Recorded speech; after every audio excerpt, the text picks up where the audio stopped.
Fangirl, my favorite fangirl of all. Welcome. Hi, all y'all. What do I usually say when I start a stream? Oh, right. Felicitations, my family of fledglings and ghosts. It's so good to unsee you as well. I am less lit tonight, not because we're using the 2010s version of lit and I'm just not feeling it. I can't get my key light to light up. It's part of many reasons why I'm late, so that's a thing. We're just gonna have to rely on the bounce lights tonight. Fun! It's fun! I love it. I love a very expensive light that will not turn on for me. It's great. It's the best thing ever. Rose. I try. Today's been weird. Fill me in, because it's been weird over here too. Welcome, everybody. For those of you that are meeting me for the first time, I'm sorry that this is the stream that you will be doing that on, because I am tired, out of sorts, and in a weird mood. We are playing Hylix this evening. We're in the end game. If you need to catch up to the rest of this particular game, please watch me on the Red Platforms stream and make it happen. Because it's a good game and you should see it from beginning to end. It's really weird. It is a drug trip from beginning to end. And for some people, that's really appealing. Excuse me. For me, it is also really appealing. I enjoy the very weird, insane, inane, who knows why we're doing what we're doing or what our motivations are. Why do we exist? Why do we play this game? The game has very little to share with us to help us feel like we understand it to our. If anybody can search, it's Neewer, Neewer. I have a Neewer key light, and it will not start up. It just it flashes a little blue light. That's not my power light. It's like a warning light. Flashes a little blue light every time I try to turn it on. And that little blue light says, You're missing something, and I haven't changed anything. What changed is we had a power outage due to a blown transformer in the neighborhood. And this key light is on a surge protector. It should not have been damaged, but I've tried unplugging it, plugging it in, unplugging at the AC adapter box, and then plugging that back in, unplugging and plugging back in at the light itself. I've tried pushing all the buttons on the light, thinking maybe one of them is like a reset button. Maybe I have to press and hold. I haven't tried that yet. And it will not do the thing. Yeah, it will not. So, hi and welcome to Dimly Lit D for the night. Gotta head out since I'm at work. You're at work. Go save some lives. But thanks for lurking at me. Have a good night, D and all my friends. We love your face. Thanks for popping in. Work was bizarre. Lots of odd but simple issues. It was a breeze of a shift, but the issues were completely out of left field. So they were easy, but they were really weird. That's interesting. Also, I've been getting weird cramps in my upper arms and hands. It's probably not great. Unless you can attribute it to like, oh, I did this weird workout, or we tried this new yoga pose and it didn't, I didn't jive with that. I'm not potassium deficient, so it's kind of weird. Is that a thing? Cramps in arms and hands is a potassium deficiency for some people. Just everything today's been somewhat off. Maybe a good night's sleep is all you need to move on to the next phase of not feeling that way anymore. I hope so anyway. I don't know what to do with my hair. It's getting long again, and I got a little bit of a trim, but not enough. Well, I guess it's enough. It's right at the collarbone. I got to figure out what to do with it now. Now that it's long, I should probably try to take care of it somehow, in some way. Where is this thing? I can see on camera, but I can't actually. There it is. It's right there. Okay. We'll make it bigger. We'll make it worse. Let's make everything worse tonight. That sounds like a good plan. Potassium deficiency is known to cause cramping and muscle fatigue. Bummer. I don't think any of us are potassium deficient here, but it sounds not fun. Hylix is a weird drug trip of a game. It's going into my playlists that support any game that is similar to the NES Mother games. And while this one is in some ways similar, it's also incredibly different. The only thing I could say about Hylix is that it is just like the Mother games when the kids drink tea or receive food or some sort of hospitality from NPCs, because I feel like there are certain NPCs in the Mother series that want the kids to go on a fantastic trip. And this game is trippy. Yeah. So, am I choosing the right thing? Yeah, oh yeah. That's the right thing. We're popping into Hylix. Hylix 1. Yeah. So, without further ado, we'll pop in. Thanks for being here tonight, and thanks for your patience. Not that you had a choice as to how long you would wait until I started stream, but so many things were decided to jump in the way of me starting stream on time. And so I started streaming really late. Super late for me. Let's continue, shall we? Oh, wait, I have to press a button, don't I? Yes, this file with my three folks, my three happy folks. We are doing a thing. We're so happy. We have lots of health and will and lots of money. So much money. So much money. Could we go to the big city and do big city things? Riel! Hi and welcome. What's good in your hood? It's been a minute since we've caught up. Anything exciting? How's 2026 treating you so far? Do we want to buy anything from you? Frozen burritos, perhaps? Juice box, we have 36 of these. Frozen burritos, we have 5 of these. Dynamite, we have some of these. I think we're okay for now. Also, I know this is not like... This stream is not... It's been more game heavy than commentary and deep talk heavy. But I just got to say, since the last stream, I think it was in between last stream and this stream, the Department of Justice in the United States decided that it was hiding or possibly mistreating 50 files that are part of the Epstein case. Important files. And they're like, oh, maybe we mismanaged these. We don't know. And the vast majority of them implicated our current president with a minor.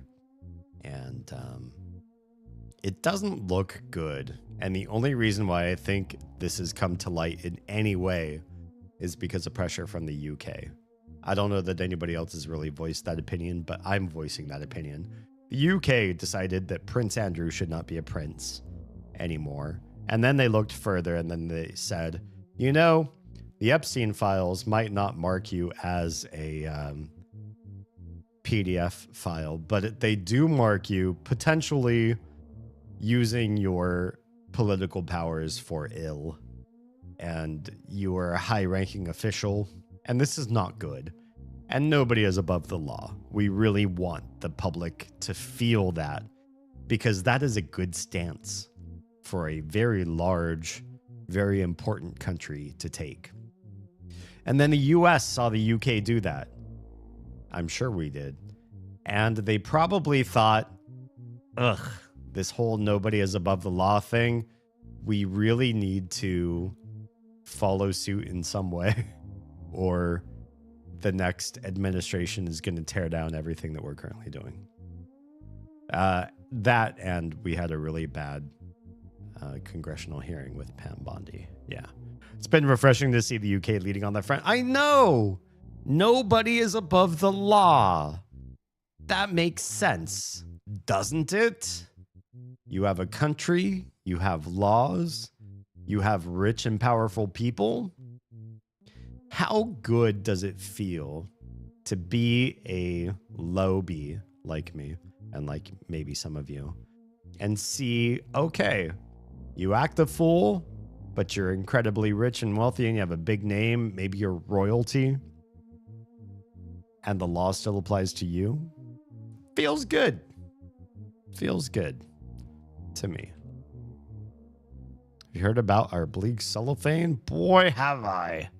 I don't think I want anything from you either. Thanks, though. I do not want to take a bio break already. I want to buy stuff for my characters and not take a break. Not so soon. Hang tight. Yes, it is. It is so nice. So nice. So nice. So refresh. Much nice. Much refresh. Okay.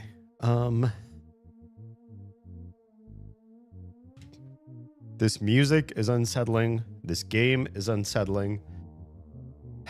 Everything about this is unsettling, but I'm really enjoying the time that we've spent here so far. Samsnosa has a poncho. It doesn't look like the best equipment for you. A head squirrel.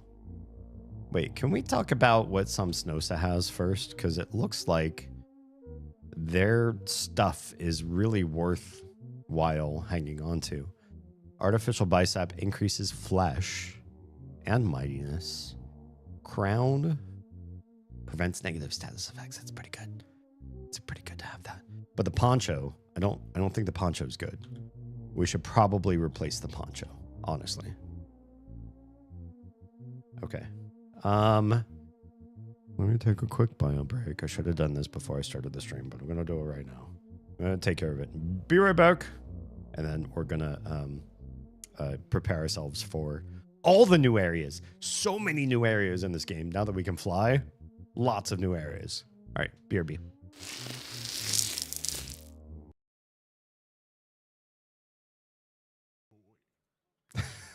Easy. Yes. Oz laughs like with all of her essence. Oz also burps with all of her essence.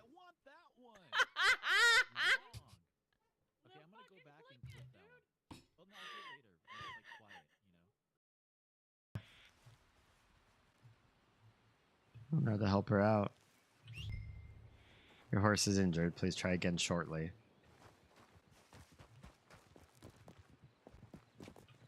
I suppose we could give her a bit of time and a rest and... Howdy, folks.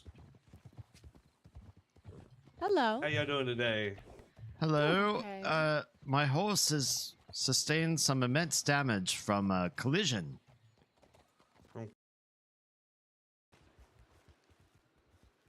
Mars, why did you emote what you did?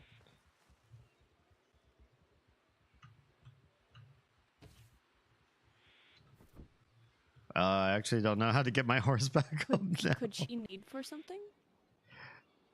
I'm not sure what she needs right now. Oh, your emotes can predict the future.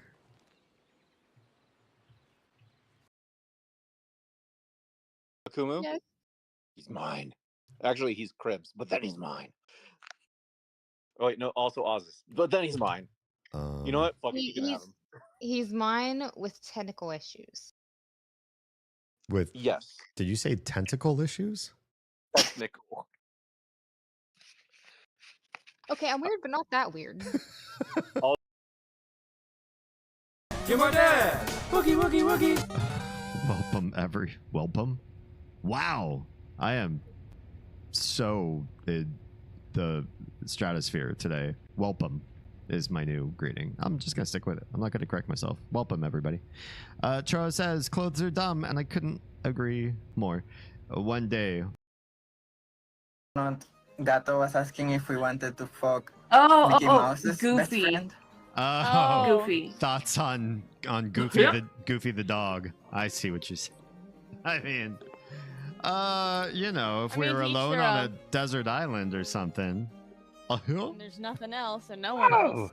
I guess we're chuckling along. Yep. I mean, I heard his cover of Evanescence, and I'm not gonna lie, it's probably the best cover of Bring Me to Life I've ever Fucking heard. hell. Wake me up. You haven't heard this? Go look it up. Go YouTube it. I'm gonna post it on this. $135. Thank you for your contribution to the Book of Crow. We should probably delete that clip, but it's fine. Welcome back. I'm still in the dark. That's just how we do for tonight's stream. Okay, so yeah, it's been weird and funny, but one of my favorite things about the Epstein files is that they actually do seem to implicate some really negative relationships with people, and some bad things have been happening. Not that we will necessarily see any justice come to light. We all saw what happened to what were those financial records in Panama that we found? What were those called? I can't remember the name. Now I'm drawing a blank.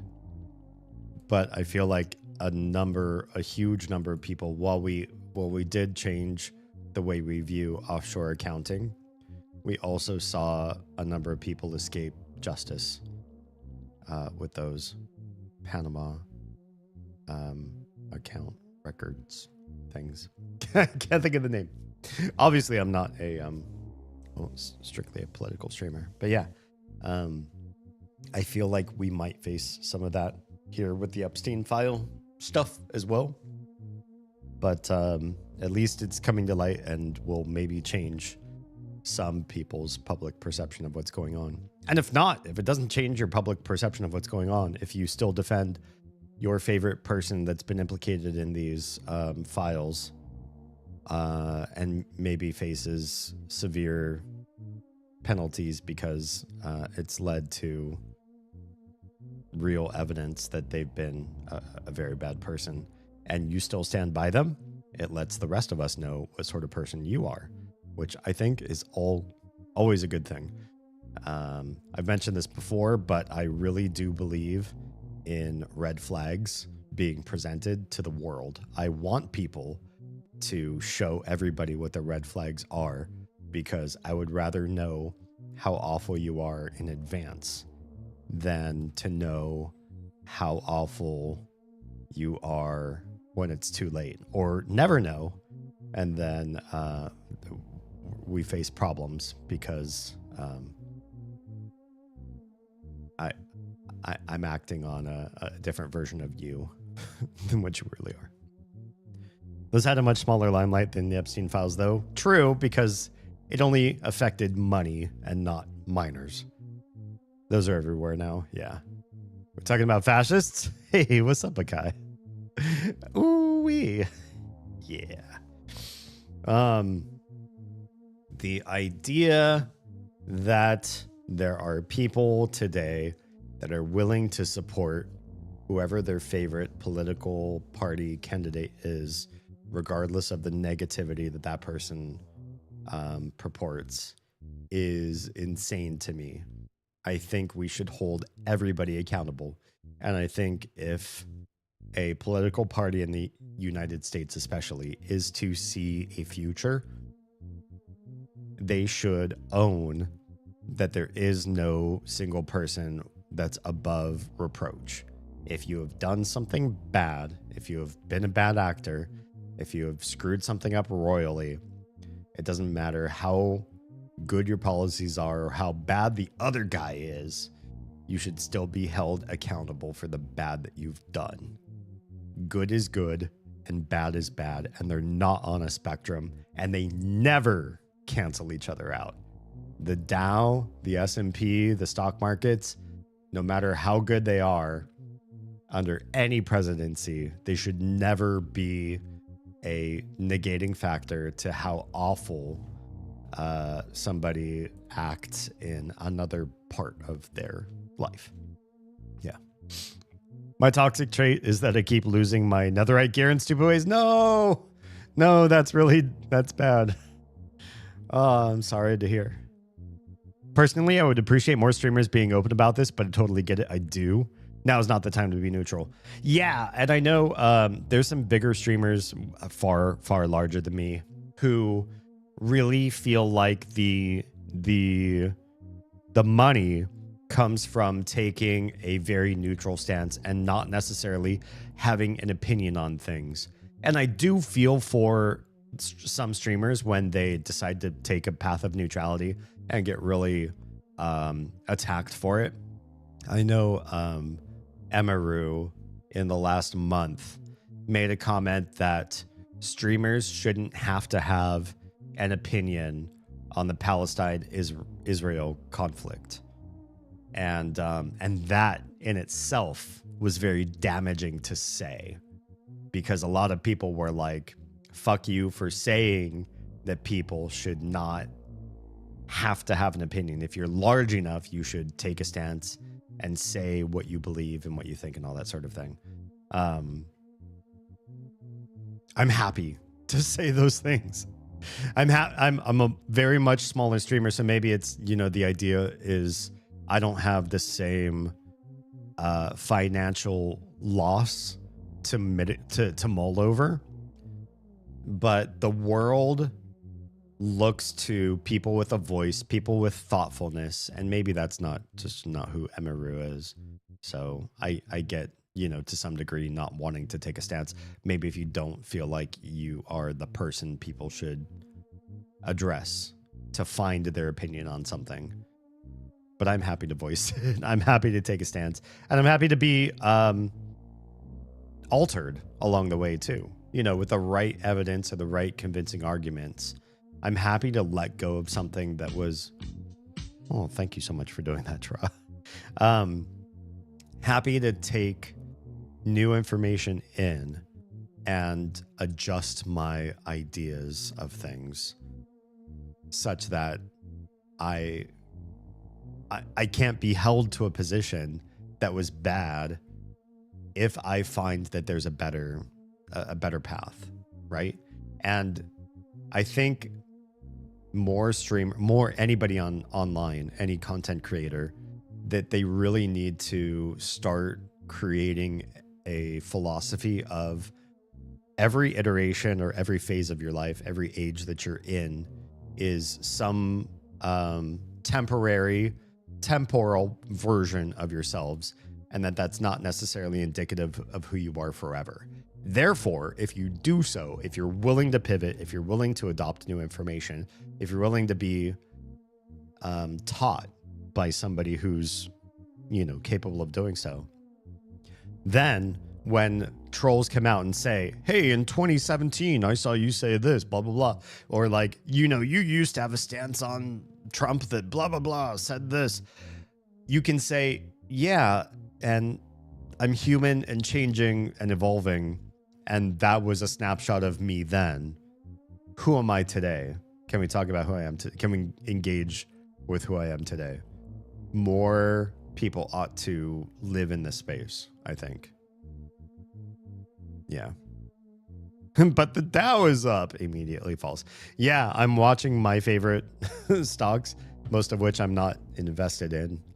We had to we had like a small up after the pandemic for reasons. We were able to, I was furloughed during the pandemic. My day job, they cut my hours. They cut almost everybody's hours. Some people they actually laid off until the pandemic was solved. And we all kind of suffered through it. But in that time, because where we lived, everything was also shut down. We ended up through furlough but shutdowns making some extra money because we changed our lifestyle profoundly. Very ascetic lifestyle. We cut down to like very much bare minimums.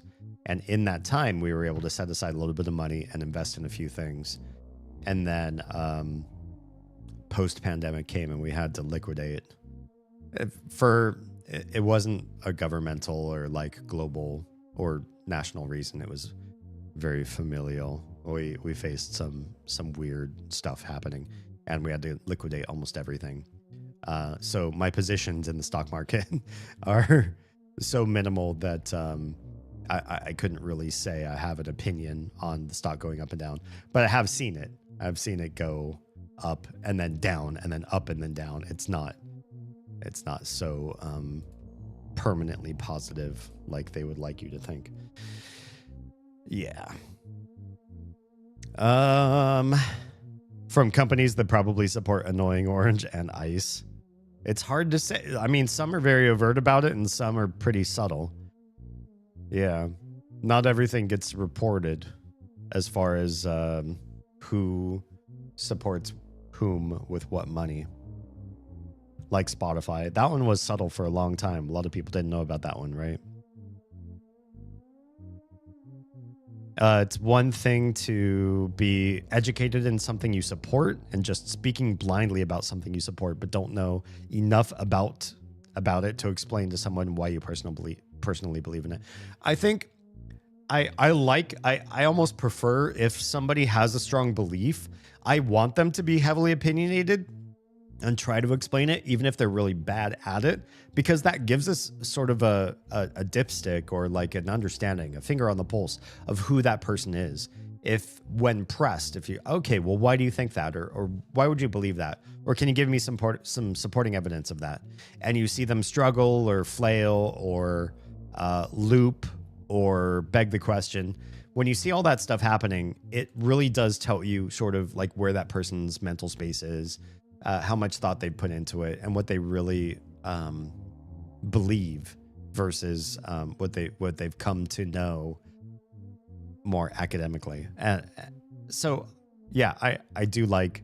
I almost would rather somebody who is not educated enough to explain to still try, because sometimes that in itself is the red flag that we need to see.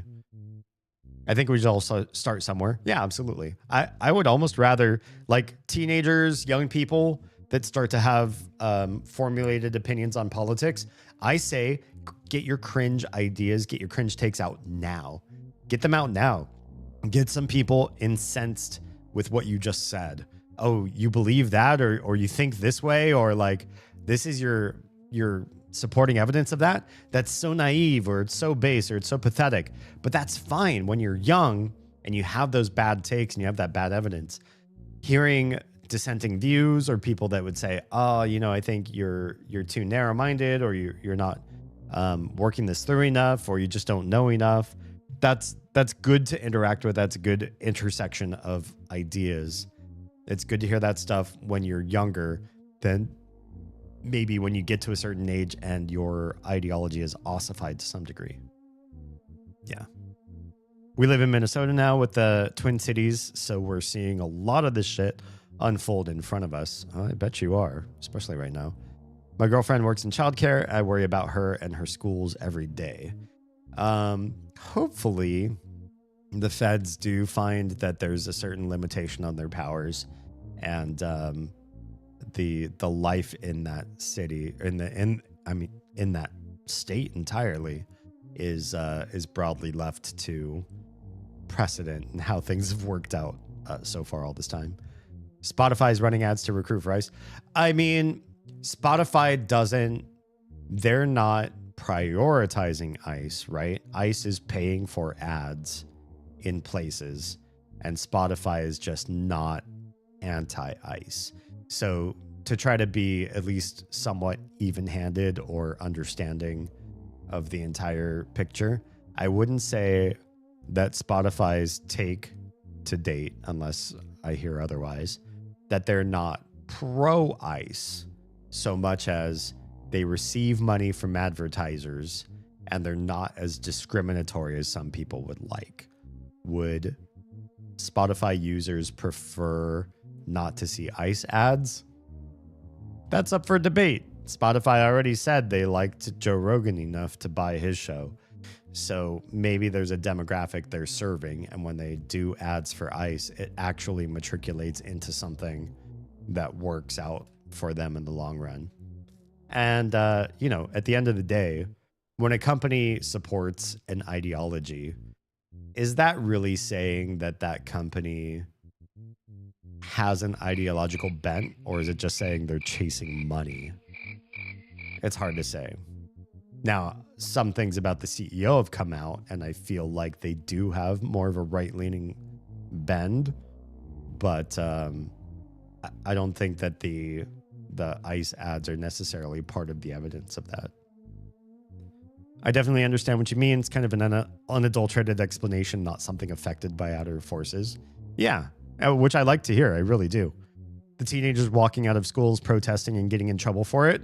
Teachers and principals saying that their lives are not above being in school or whatever the fuck that is. Yeah.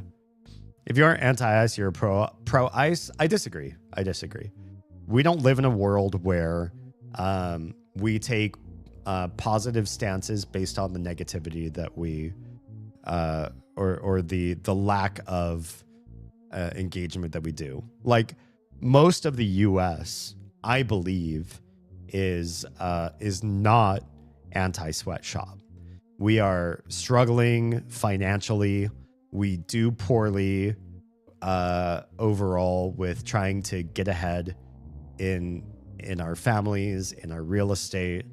Some places, obviously, like real estate's not as constrained as the TikTok algorithms would have us believe.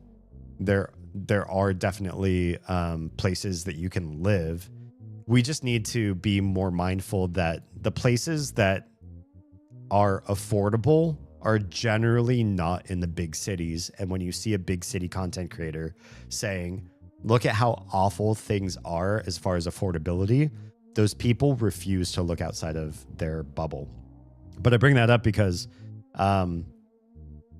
when an idea is presented in a certain way, like affordability, it really does make the world, or at least the US, look like there's a very specific singular crisis in economy that could only be affecting urban life and not be affecting like heartland life, or, you know, move to North Dakota or Wyoming, and I'm sure or Nebraska, things are going to be very different as far as affordability goes than if you're trying to live in LA or New York. That said, it is hard to live in the US, and we do have a hard economy right now, and I think tariffs are a big part of that negativity. So people do like cheaper goods, and we're willing to do things like delegate off certain types of labor, certain factories, certain companies, certain ecological what's the word I'm looking for? Ecological regulations on a business, as long as those things are happening in some other country, somewhere else in the world, and then when they get to us, not necessarily sweatshops, not necessarily child labor, but something that makes the products cheaper so that we have an opportunity to be able to still buy cheap goods and get things at the lowest common denominator. Not saying Temu, but something between Temu and you know, the fair trade, very high priced alpaca sweatshirt or sweater companies out there that want to charge you like $80 for a piece of apparel, sort of shit. We like cheap goods, and we're willing to turn a blind eye. Majority speaking, Americans like to turn a blind eye to their justice when it comes to, well, I just want to make my family subsist, and if I'm rich, then I will care a whole lot more about social agendas. But right now, I'm just trying to survive, and in which case, some bad labor will survive. And in that, I mean to say, just like not being anti-ICE, not being anti a bunch of things is generally the preferred state for most people, I feel. When people don't take an anti-stance, they're not taking a pro stance directly, but they are saying that the anti-stance is too painful for them to stay in, and therefore they're going to stay outside of being negative, because being negative has a personal negative impact. And I wouldn't say ideologically that puts them in the pro category,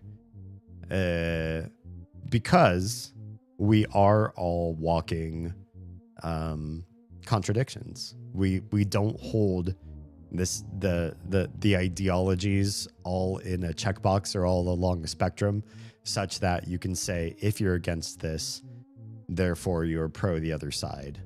People can be against both sides, or just be so ambivalent or so removed or so constrained in their lifestyle that they don't want to hold to one specific idea or the other. That's my take. What do you guys think? If you're willingly placing their ads on your airwaves, that's not really anti-ICE or even neutral, in my opinion. I do think that companies that receive money from the government to place ICE ads are thinking more about the money that they're receiving than they are about the social implications of getting more people into ICE. I really do think that. Yeah. Happy Friday, Jam. Good to have you here. Hello, Rush. Nice to have you here as well. I do appreciate you for explaining that. That being said, with your good points you've made, I respectfully disagree in the case with Spotify specifically. Well, and from what I understand, and I'm not arguing this to exonerate Spotify, I believe what I've learned about the CEO on doing some deep dives off stream is the CEO is decidedly rightist, right? He has an ideology. He is sort of pushing for the MAGA, Trump, get these people out of here kind of ideology, which, by the way, is also very anti-GOP. The GOP historically, the right, the Republican Party historically in the U.S., at least for the last 40, maybe 50 years, has been about creating labor force, free capitalism, free market, as minimal restrictions as possible, and honestly turning a smart, sharp eye to people who are here without proper documentation or illegally or whatever you want to say, that we turn an eye to them. That is very regulatory. That is high regulatory. That is high government spending. That is a very democratic way to look at the world. And it's very bizarre to me that people like the CEO of Spotify or Trump or anybody would be so incensed to try to get out the cheapest, most exploitable labor in this country. Now, I'm saying it from their point of view. Obviously, I don't hold this idea that it's smart to exploit or put people under your thumb so that you get the cheapest labor you possibly could. But at the same time, it's like, what do you stand for then? Are you really standing for free economy, for liberty, for all the things that you say the left is constraining? They're trying to take your money. They're trying to tax you. They're trying to build too many government systems. And then you go and you spend a shit ton of government money. And then you get rid of a bunch of people who, one, can't receive most of the governmental infrastructure that they claim they can. So they're already pouring into the system more than they're getting out of it.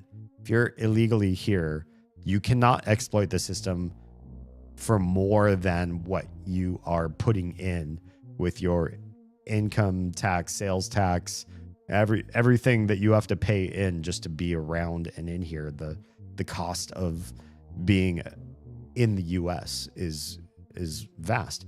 And then because you have to stay under radar, you're incredibly exploitable. And is the left more exploiting illegal immigration, or is the right? I have never heard a single MAGA or a single GOP person in the last 10 years mention that maybe the people who are really allowing illegal, undocumented workers to thrive, what political bend they might be from or where they might be from. There's a lot of it in agriculture. Are most farmers and agricultural workers left-leaning or right-leaning? Weird, right? And who paid for a big bailout for big agriculture? Trump. So he spends like a Democrat. He spends crazy money. He tries to remove people from the free market capitalist exploitation system. And yet everybody's in lockstep with him on the right when that was never the party's platform. It's so, I just can't understand their solidarity. And then I see shit like Hassan, and I'm sorry, I'm going on a weird tangent here, but I'm just going to say it.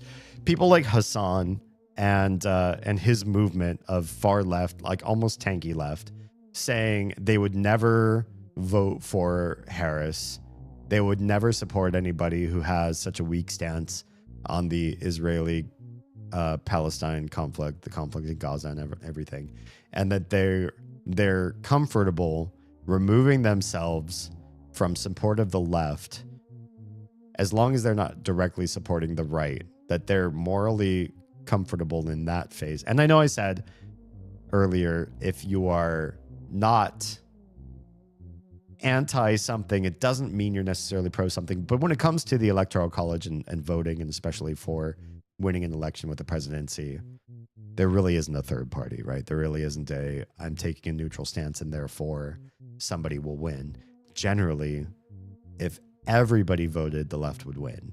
And if people abstain, the right wins. And Hassan led an entire entourage of people who decided to abstain in this last election as a result of, we just don't ideologically agree enough. You didn't check enough boxes for our version of the left. And I think that's problematic. So it's really bizarre to me that the right would be so high regulatory, high government spending, high removing of the most exploitable, cheap capital labor you could use in a free market capitalist society, and then still be considered right and conservative and Republican in this country. It's baffling. There is some schism. There is some schism when you look at the... What? Hi, Oz. Are we already passing out, Oz? Welcome. Welcome, all of you. You gobbos. You're my dad. Boogie, boogie, boogie. I'm so tired. I don't feel good. Oh, yeah. Go relax. Go unwind and be a human that is not in front of a camera and trying to stream.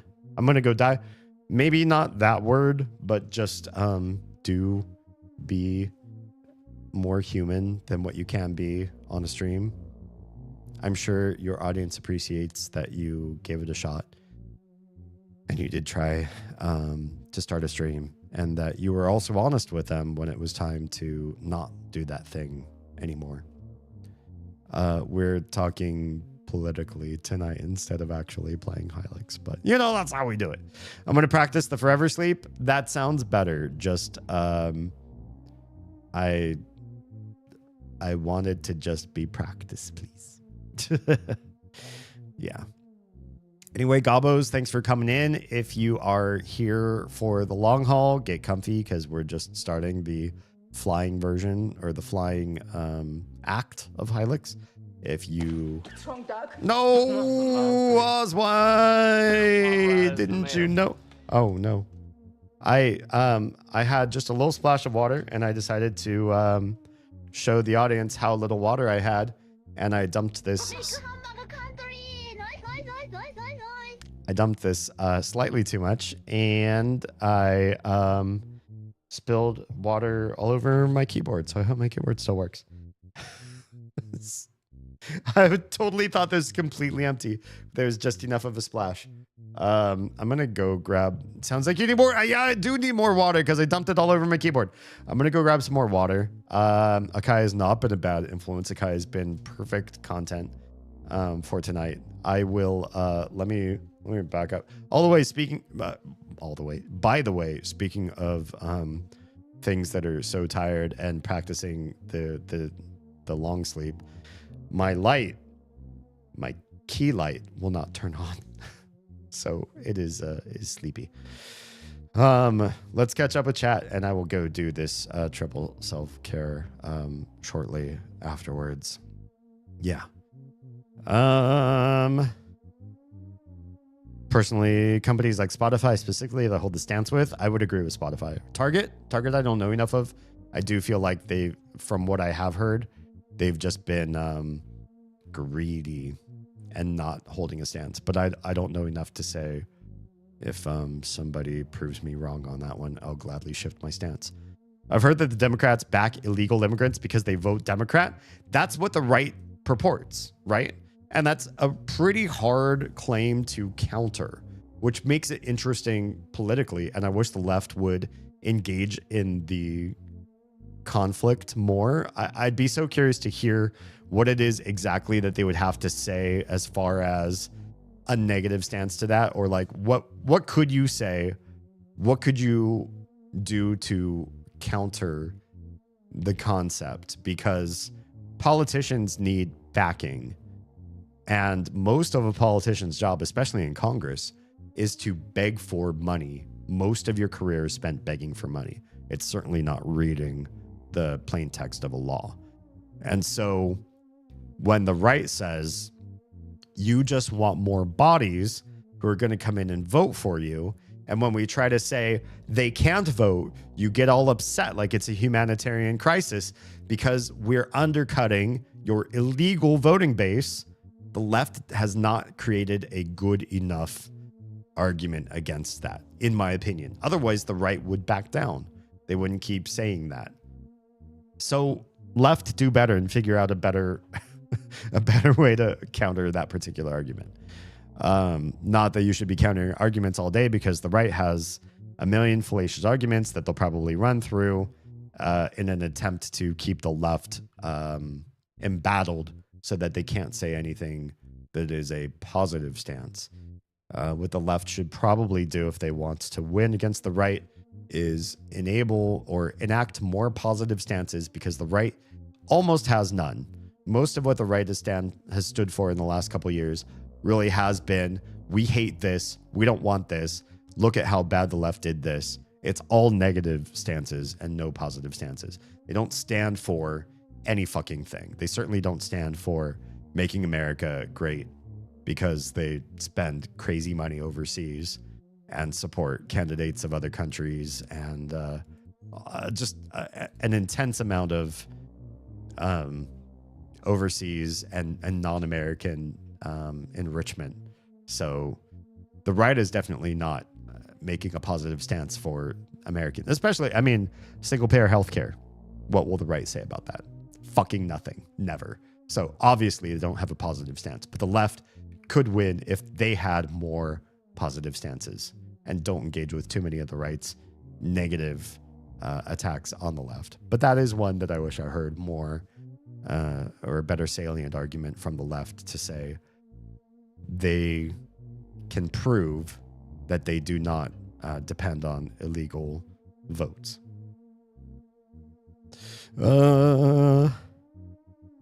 This is the road to go down. I've missed this, Damien. Thank you, Jam. I've missed this, me too, honestly. See, the issue I've always had with politics in general is the people involved are always persuaded with enough cash. That's politics entirely. We had this guy. He was here for probably only like 12 to 20 streams. And we started to get into this topic. It was on a discourse night. We're starting into this idea of what is lobbying? How does lobbying money change or coerce the course of our politicians? And this dude stepped in and started to talk about how lobbying did not exist, how illegal it was, how there was no such thing as paying money to sway a public employee's opinion and policy stance on things. And when I did research on this guy, he's not here anymore, so I'm happy to talk about him behind his back. This guy's a fucking politician. He is a figurehead in a what's the word I'm looking for? Just a minor party. It's not Democrat or Republican. It's sort of like a splinter, or not splinter, but just like just a small time party. And he's been working in politics and as somebody who's been trying to be a figurehead and piercing force to integrate his tiny party into American politics. So no fucking wonder somebody who's in the system will say, don't look at money being spent on or around politicians as possibly corrupting. That's not a thing, but also spend lots of money in our direction so that we can subsist off of your interest in swaying our opinions. Crazy. Yeah. It's always left a bad taste in my mouth, so I'm not really sure what to call myself. Anti-corruption? That would be a lovely thing to say. Anti-fascist is the best that I've possibly come up with. I would agree that, in fact, I would argue that most people, except for the forever Trump army, is really quite anti-fascist, and that most of the U.S. at least is, it's not our MO. The thing with fascism is that nobody who decides to side with fascism will ever probably admit to being fascist. What was the Italian phrase when Mussolini was in office? Something about the trains being on time.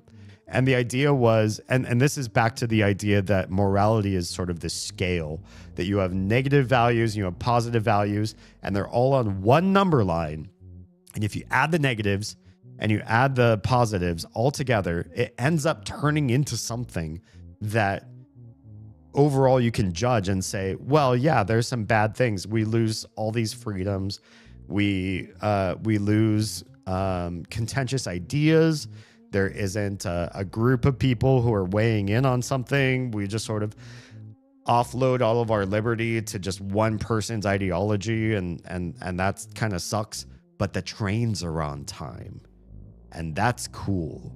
When you have absolute power in office, you can really coordinate some things very nicely. How shitty is that? That's the problem with fascism, is it will never call itself what it actually is, right? Let's catch up with chat here, yeah.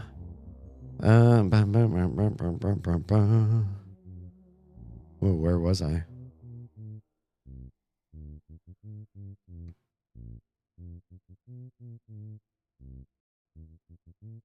They basically got rid of DEI. DEI is one of those things that can be seen as incredibly negative if you don't understand the reasons why it's being implemented.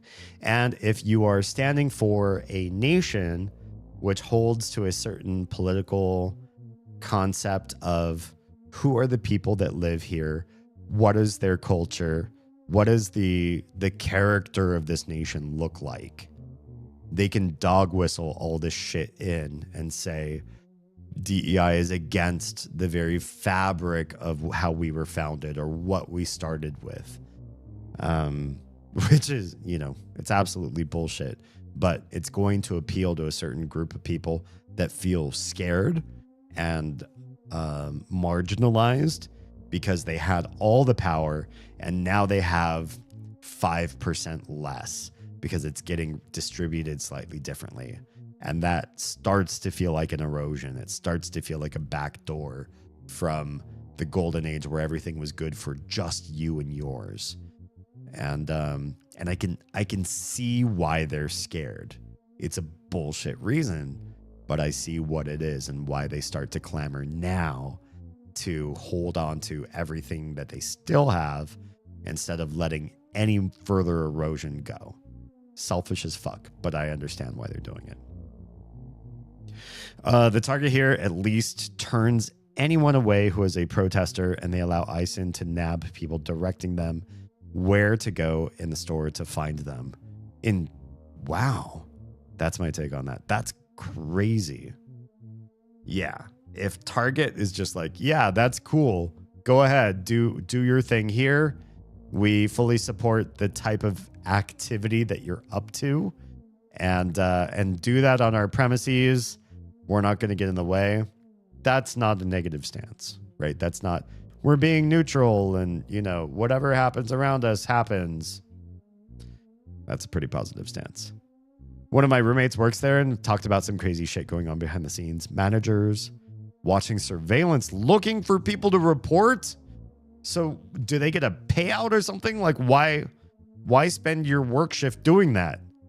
Might just be a racist manager. Oh, I mean, yeah, I guess if they have other motivations. I have no proof of that, but most of them turn out to be citizens, as is the normal go about it. Yeah, I do need water. I will go get water. I promise. Mussolini made the trains run on time. Right. Randy Damien, that is funny, man. I agree. I'm gonna go do the triple self care that I was set out to do. I will go do that, and we'll come back. But yeah, if I start talking again, it's I'm not gonna go do the self care. Let me go take some self care time, and we'll be right back.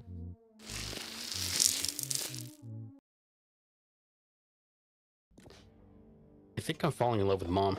My mom, but character mom. Somebody clip that. Oh my god. Nobody clipped that. I'm clipping it. Clip it. God damn it. Oz is all over it. I can feel it. The China interior is so different. That's cool. I can appreciate that in some regards. Can I read a document? Climatology thesis. Applied climatology for stellar body observation by Dr. A. Young. Chinese Climate Initiative, CASA. This thesis details advanced climate study techniques for application to non-Earth objects, utilizing the advanced technological strides made as part of the observation mission through the use of machine learning. I use male gaze and... Oh, thank you for the nice. Always makes Sorry, I just want to flex my points. I fucking love it. I use male gaze and purely... Oh, motherfucker. I might do it again now. Fuck. Sorry. Okay, I'll save the rest of mine. Dude, it's one of my faves. I love it. I made that one myself. You legend. I use male gaze in a purely academic sense. I'm curious about that. Tell me you don't love it too. That's why you keep buying it. It's so good. This just proves that people steady watch your shit, man. It's not easy to get 10,000 channel points. And I know that because even my people who view my shit the most struggle to spend that many channel points. Godbert too. Thank you. Thank you all for the...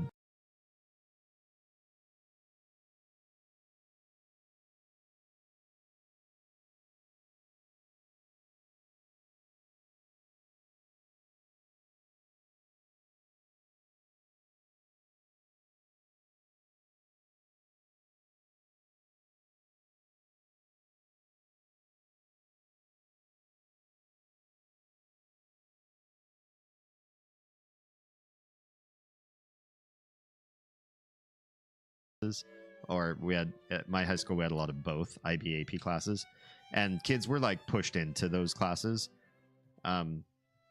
So like whether they were really good at school or not, their parents made them.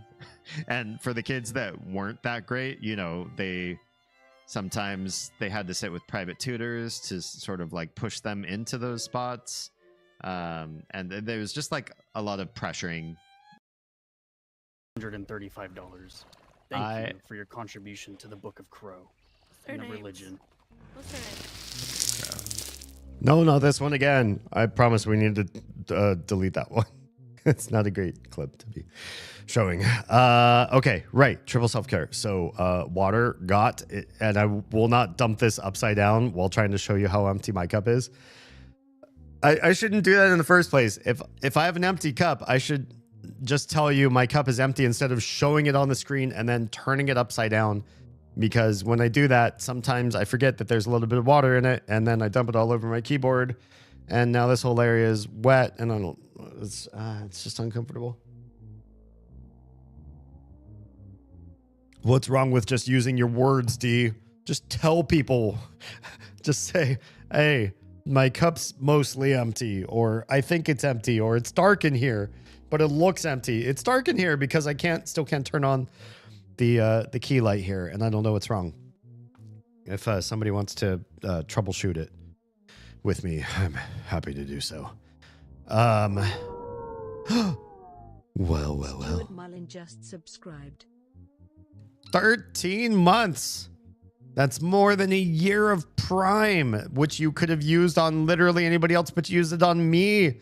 Stuart, Oz, and the Crotch Goblins all appreciate you supporting our little household in subsisting a little bit more for another month until we figure out how to really fund this household on content creation. Thank you. Let's catch up with where we were. Oh, question, because I was thinking about this when I went off to go find water and we took a little bit of a break. Hello. You're streaming right now? Oh, no wonder. Yeah, no wonder my views are so are where they are. I don't want to say low or high. Just yeah, clearly some people who would be watching me are probably watching Stuart right now. I'm just kidding. I'm kidding. Please enjoy. Stream away. Have fun. I was thinking by a show of hands, of emoji, of say things in chat. When we're done playing games similar to Mother, and on Saturdays, when we're done playing Prey and the other Myst games, should we do like reactions and commentary and news and politics? Have I created an audience that would be more preferential to seeing a stream that's more like strictly dedicated to that than like going back and forth between wonky games that you could watch somebody else play that probably has no opinions except how to play a game, and I focus more on like discourse with actual things that affect our lives in ways that aren't just games. Just curious what y'all think.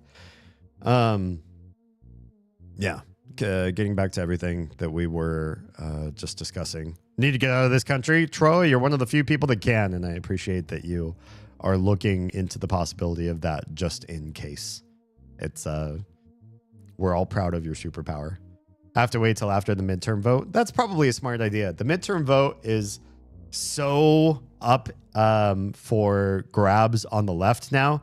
If the left does not secure a significant portion of the midterm vote, it is proof that the culty and religious and other signaling on the right, especially those signals that would say ignore anything PDF file related, ignore anything misogynistic, ignore the ways in which your leadership and administration do not align with your faith, and just fucking make it work so that you're a monoculture.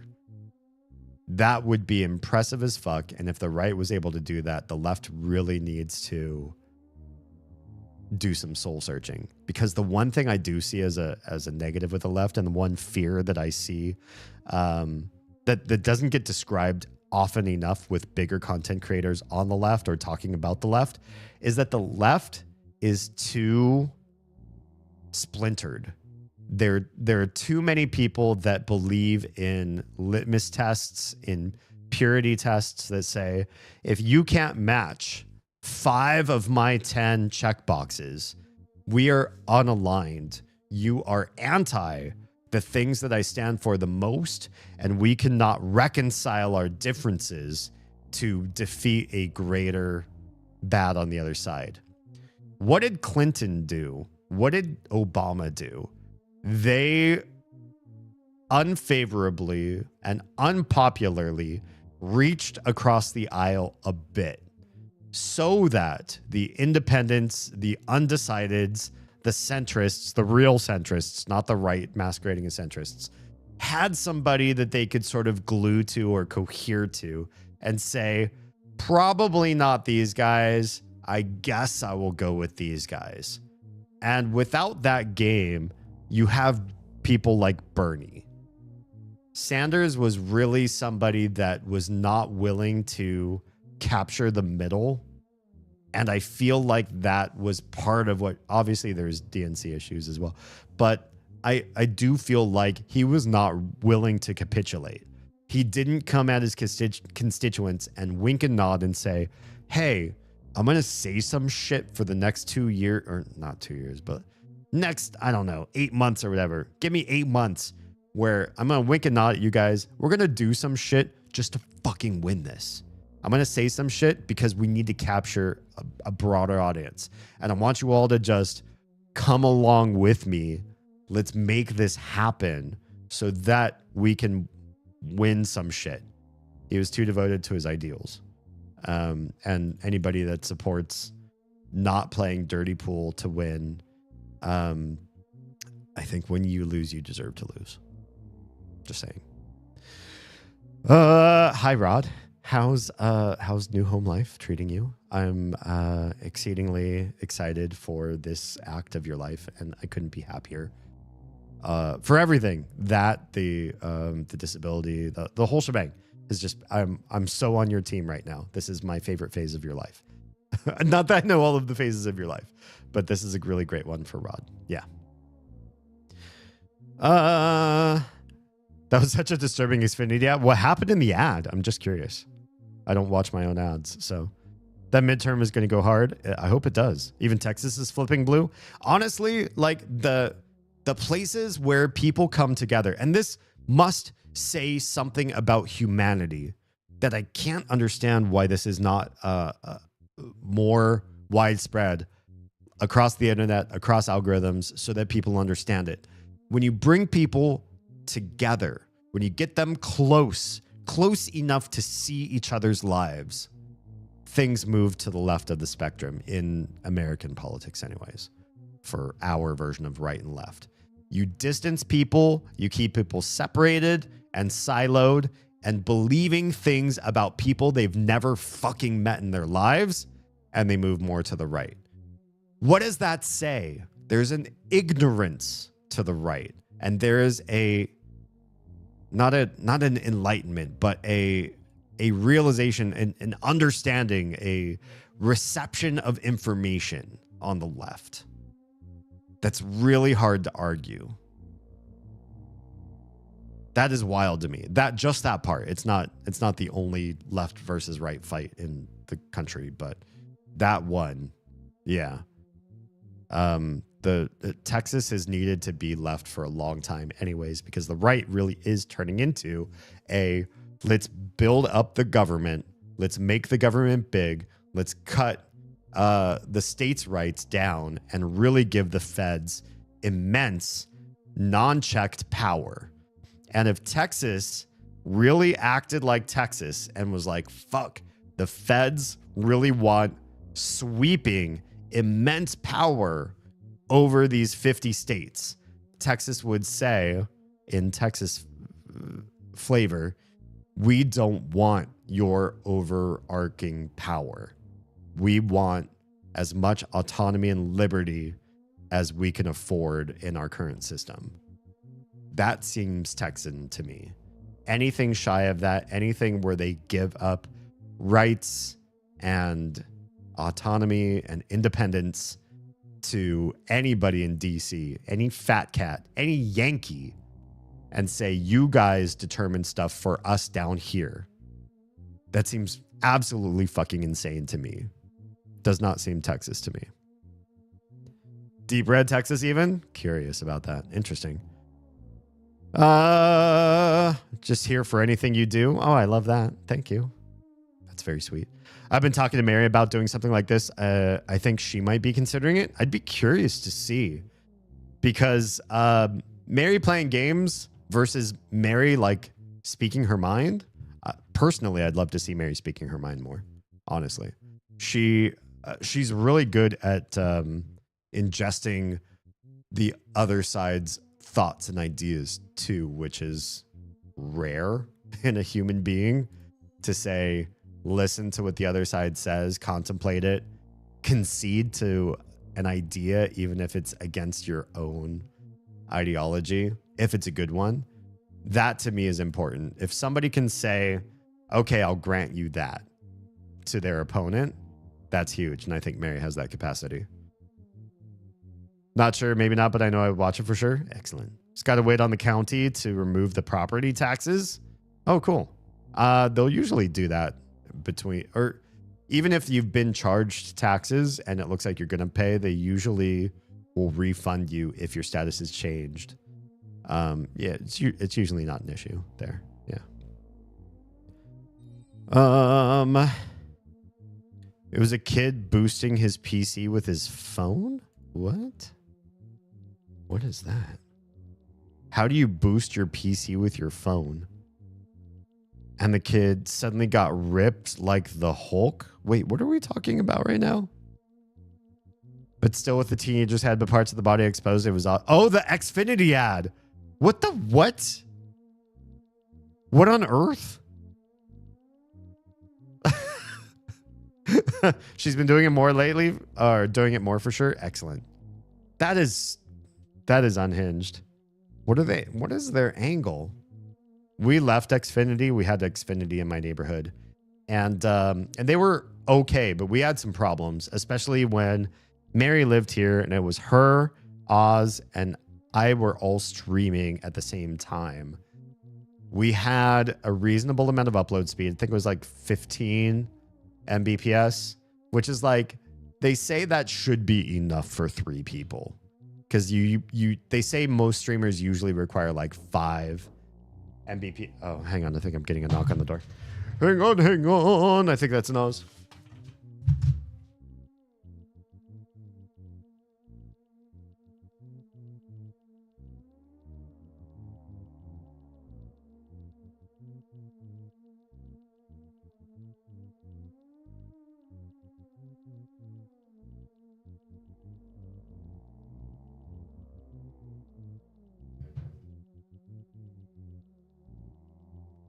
Because I'm sipping your drink.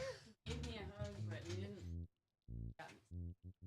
That is so little bitty on your screen. It's a small thing. I know. Hey everybody, it's an Oz.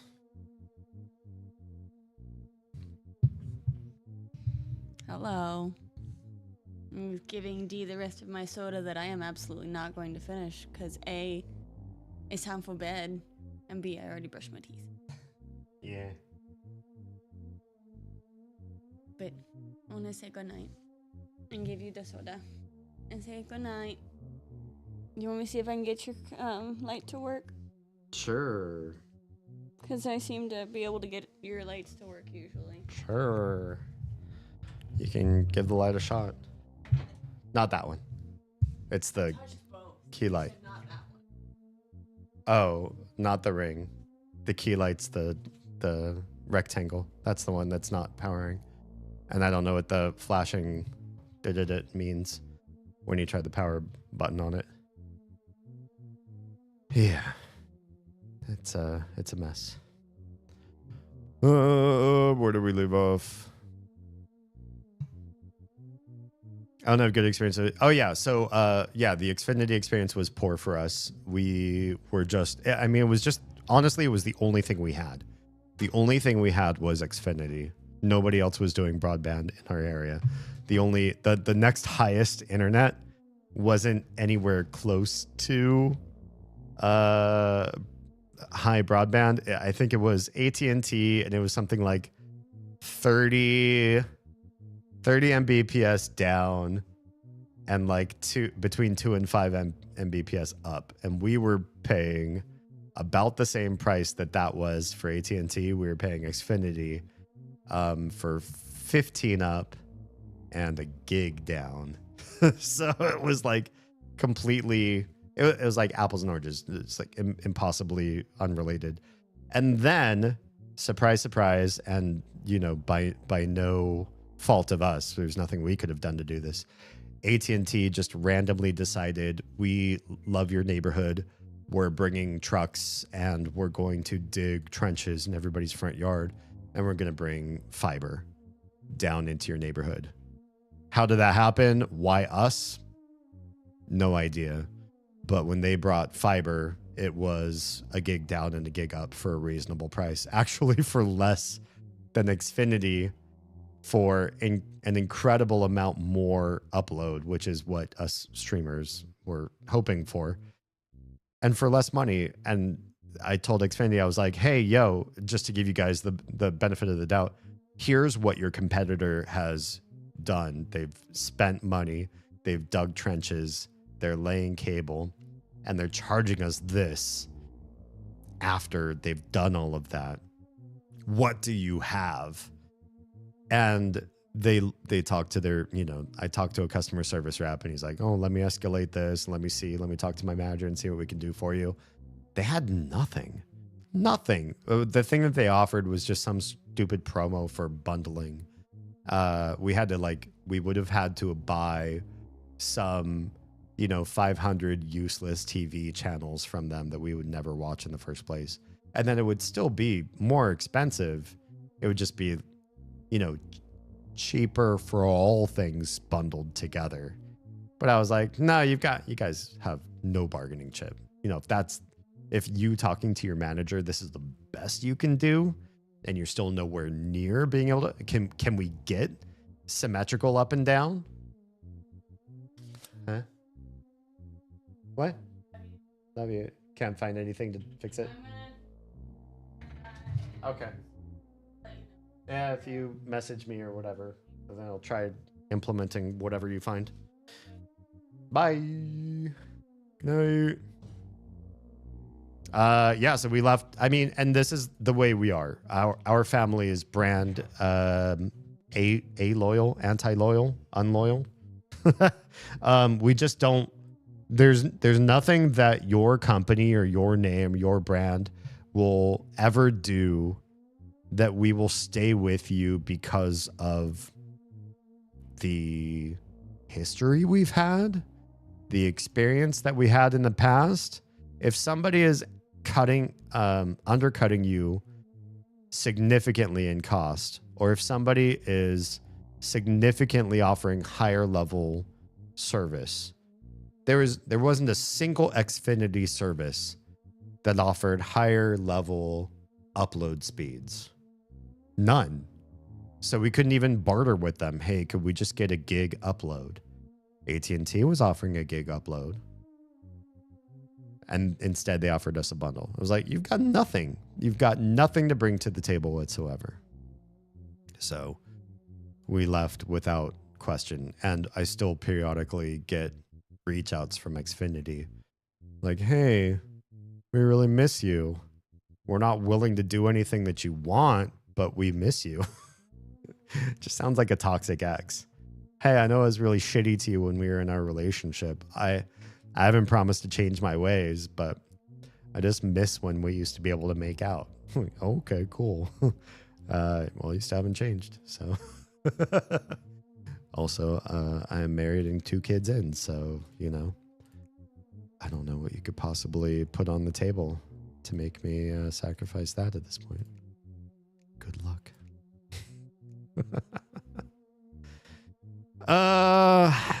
Lord.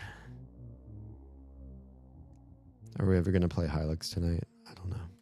We'll see.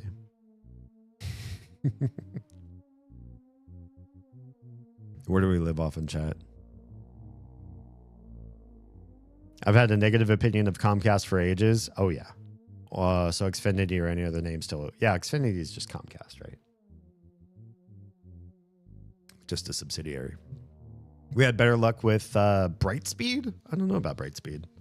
Wherever I've lived in the past, we didn't have that as an option. Because I've always searched. I'll look at every competitor. I don't care if I don't know your name. And this is true for everything, right? So here's another good example too, and I think this is important to mention because a lot of people don't think about this particular aspect of their lives in the same way. When it comes to where we place our money, we historically placed it in a credit union, because credit unions tend to treat their customers with more respect and with better values and rates and opportunities than your average bank does. And why are they able to do that? Because credit unions have some sort of limitation on membership. You can't just join most credit unions.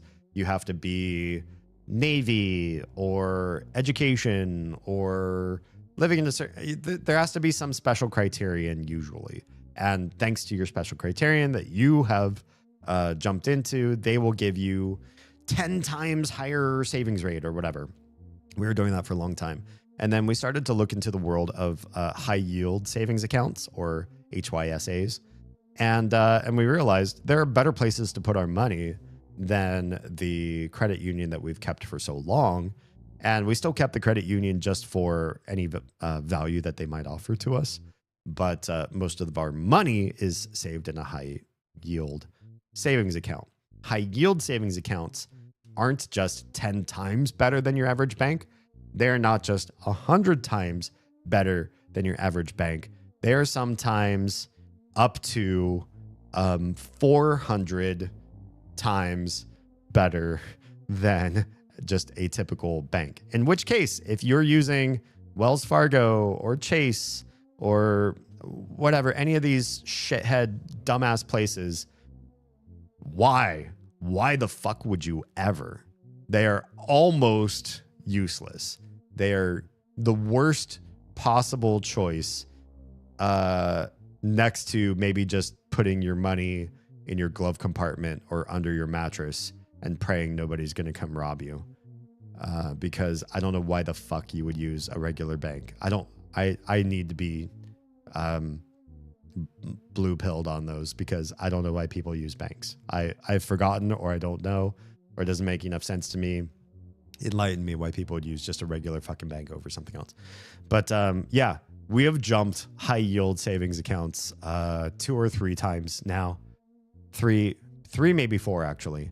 Why? Because high yield is up for grabs. There's always potentially somebody who's higher yield. And when you join a high yield savings account, sometimes that's a variable percentage and it will lower over the course of time. And then you go find somebody else who is trying to drum up business or starting a high yield branch of an existing bank, or for whatever reason, promo value, there's somebody else out there that can beat them. So we're not brand loyal in any way. Like, if somebody else is going to give us a better percentage or a better discount or a better service or better anything, fuck the other brand. I don't care who we could have. I was 17 years or something, a long ass time with Verizon. Long ass. And part of that was employee discounts when I worked for a company that made me a legal Verizon marketer, or whatever the term is, the people that sell Verizon services. We got a Verizon discount and we got crazy benefits. And then I still found a cheaper value with another company. And I was like, Verizon, what do you guys got for me? Here's your competition. Sell, win me back. And they said, well, this is what we can do. These are, cut and dry contracts, and this is the best we can do for you. It's like, bye. Thanks. Bye. There's no reason I will stay with you. I don't care how many decades of service I might have with you. I'm not going to stay if there's somebody better. You will not give me a reason except better service, cheaper products, whatever, something in that vein. Yeah. We have that. Took some work to find the company at that time. Yeah, I don't think we have Brightspeed here at all. By far, my worst experience was when I lived in Oklahoma and the main provider was Suddenlink. That sounds like a bad company just by the name. I don't trust that name. Yeah. They're so horrible as far as customer service. They also like to lie about the service provided. Jeez. I think the only places I develop loyalty to are restaurants. Even then, if a restaurant does me dirty, or if another restaurant is doing like better pricing overall and their food is also tasty, I don't know if I'll keep going back to that restaurant. If somebody's doing better. Yeah. That's usually a people thing. I mean, people to me is part of a restaurant experience, but so is food and so is cost. And food and cost matter a little bit more to me than people, especially because with restaurants, and this is not true of every service out there, but with restaurants specifically, I do feel that it's important to remember the people that interact with you in a restaurant treat you in a certain way because they want you to come back. That's not always the case, but I'd say the vast majority of people who befriend you, who work in a restaurant, own it, or work as a server, or whatever else that they do, their job requires them to befriend people. You do not own a successful restaurant being a dick. But if you parasocial that shit up, like you're a content creator or streamer or whatever, and you treat people like they're your friends, restaurants succeed. They might even succeed beyond what they normally could if the food was so-so. So-so food, but really, really friendly server. Some people will come back because they liked the way you parasocial to them. Sometimes a very yummy problem. I prefer yummy problems, really. Or a farmer? Wait, tell me more about that. Personally been using Fidelity lately, and it's so far been crazy better than any bank I've ever used. I was with Fidelity with a previous employer because we were granted stock. And when you're granted stock, sometimes the company that gives you stock, they force you to use their stock broker to grant you the stock, and I think that's why I had to sign up with Fidelity. They were really good to me. I would have stayed with them if I stayed with that company, but I did not. Yeah. Oh, we do have a US bank account, but it was because we needed something after we moved, and it was very easy to set up an account without a lot of hoops. Okay. But I wanted to shift it all to Fidelity. Oh, cool. That's who I work for? Oh, sweet. Oh, and the fraud division. Oh, that's fun. Fun stuff. Farmer response was toward the, credit union thingy. Yes, you could be a farmer. Yeah, that's true. For me, for the credit union that Oz and I got into, I got into an educator's credit union without being an educator. I think they were smaller at the time that I signed up for an account with them, and they were receptive to students in the same region of service as well as educators. So it was this idea of, we're going to grant this system the specific beneficial support that will help out the teachers and their students of this area. And I think it worked out really well. It was not the best. It certainly didn't end up winning over and keeping us forever. But compared to, I think before that, I was with, I don't even remember. It was a big bank. It was just one of the big banks. And I remember, getting like 0.01% on my savings, something absolutely ridiculously lame. And like, there was nothing, the only thing that it was is if I got robbed, my money would be lost. And if they got robbed, my money was insured. That was it. They told me there's some other things there, like an interest rate and stuff, but it ended up, I'd get like 5 cents at the end of the year. Just like whatever else they said that they did for me, they didn't really do. It was barely anything at all. They just protected my money. And then I started to see there are other options out there. Yeah. I like Fidelity, though the only complaint I have is how hidden the drip feature was. I'm a bit of a finance head, but I don't know the term drip. Can you help me understand that one? That's something that I haven't looked into. We have funds in the professionally managed account because we are newbies at investing. That's cool. Yeah. didn't want to blunder it, and I specifically wanted to reinvest dividends automatically. I love that you use that term. Yeah.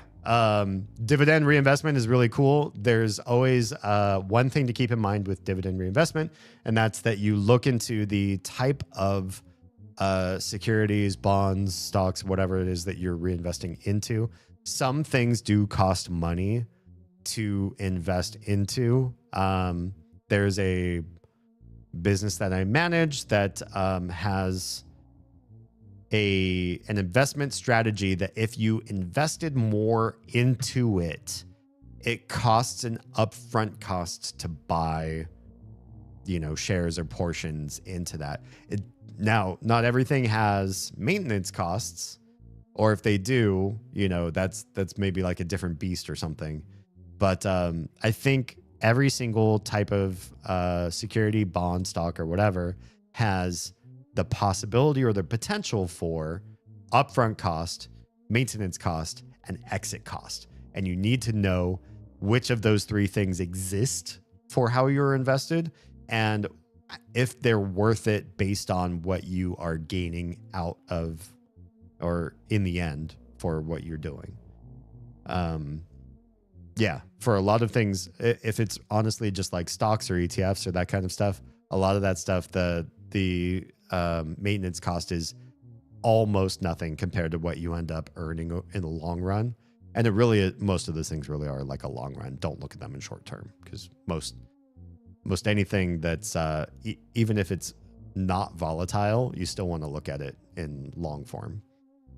But it's really more about that. The entrance and exit cost thing, it's much more rare, but it's worth looking at making sure that that those things don't undercut what you're doing this for, and that you don't end up screwing yourself over or imagining that you're able to get, I don't know, like something crazy like 10% returns, but then you had a 2% buy-in or a 2% exit, and that ends up dropping down to 8%, and then you had this 8% loan on the side, and so it ends up like removing all of what you were doing this for in the first place, right? That kind of stuff. I've been talking with a broker specifically about this one problem, because there's this like taking out versus putting in problem that we have right now. And she says, why don't you just put in? And I said, I think putting in costs money, but taking out doesn't.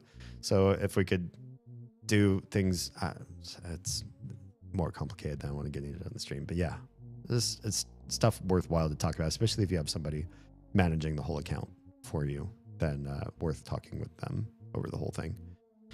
I got my Fidelity account when I found out about their no foreign transaction fees thing, i.e. Can work well with Canadian currency. That sounds good. Derp is just that. Oh, the dividend reinvestment. Gotcha. Then also reimbursement on ATM fees. That alone is way bigger than people realize, depending on how much you use ATMs. I don't use ATMs at all. Not at all. So, that I would rather use it on, or I'd rather have a perk somewhere else, because that one would be lost on me. We have to use ATMs a lot, sadly. Ah, gotcha. The good thing is, at least when it's professionally managed, you get to choose how risky you want it to be. You can do that with personal profiles as well. It just requires usually a little bit more research to get to that state. We have a moderate risk. What little we do have is in moderate risk. It's not mild, but we're not like pouring a bunch into Tesla and praying that Elon acts normal. It'd be stupid. Well, I don't know. Some people do that shit, but not us. Yeah. I don't think we could afford to do that anyways.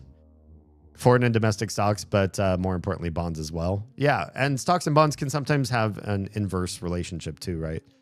Depending on the bond or the mutual funds, especially, right? Sometimes mutual funds will show sort of a negative correlation, like stocks are doing well, mutual funds might depress. But if stock market starts to crash, maybe mutual funds will do better. Elon normal? Yeah, not really. Never thought it would hurt those two words together. I can pull out cash at a Canadian ATM and be reimbursed. Nice. Have the local currency. The charge to my account is whatever the exchange rate is for the day. That's cool. Good shit. Oh, we don't judge on typos here.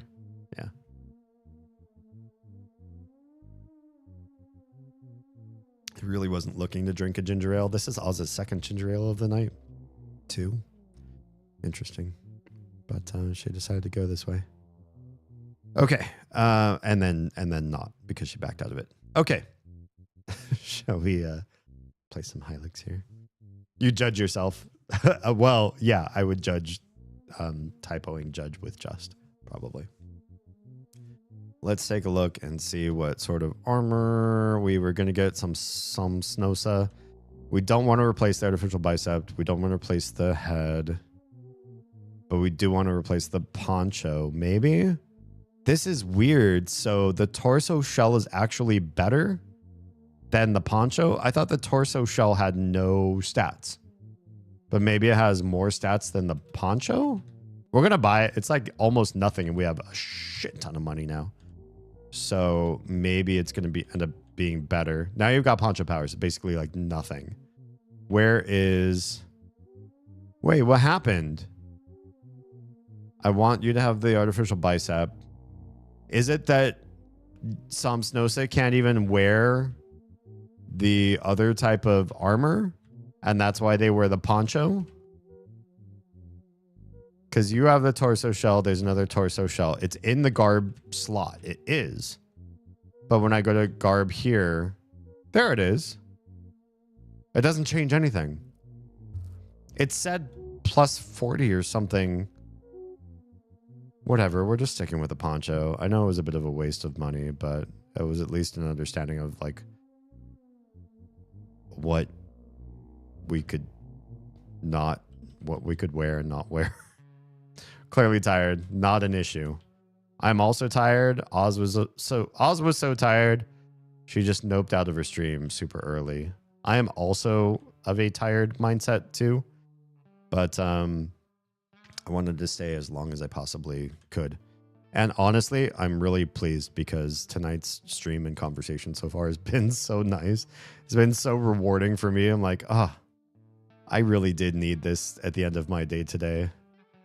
It has been multifaceted and one that I'm happy has played out the way it has at the end.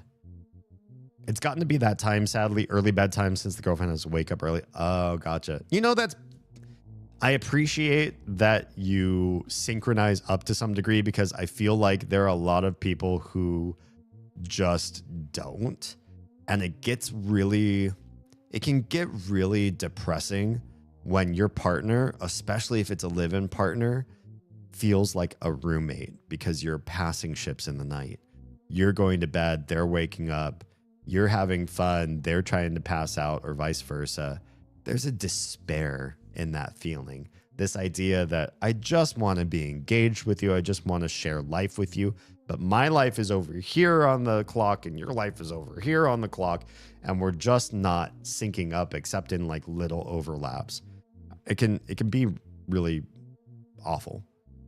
So I do believe in trying to live closer to the same overlapping schedules as much as possible.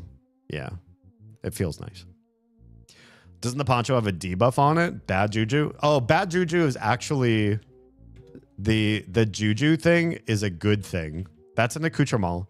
And this allows you to create bad stuff on your opponent. 20% chance to inflict poison. So that's separate from the garb itself. Yeah. I do miss my late nights, but it's been nice waking up early and seeing the sun for a change. So this is the insanity about my schedule since I started working for myself in content creation at the beginning of this year, which has been great, but weird at the same time. And that is that I wake up somewhere between 5 and 6 a.m. all the weekdays.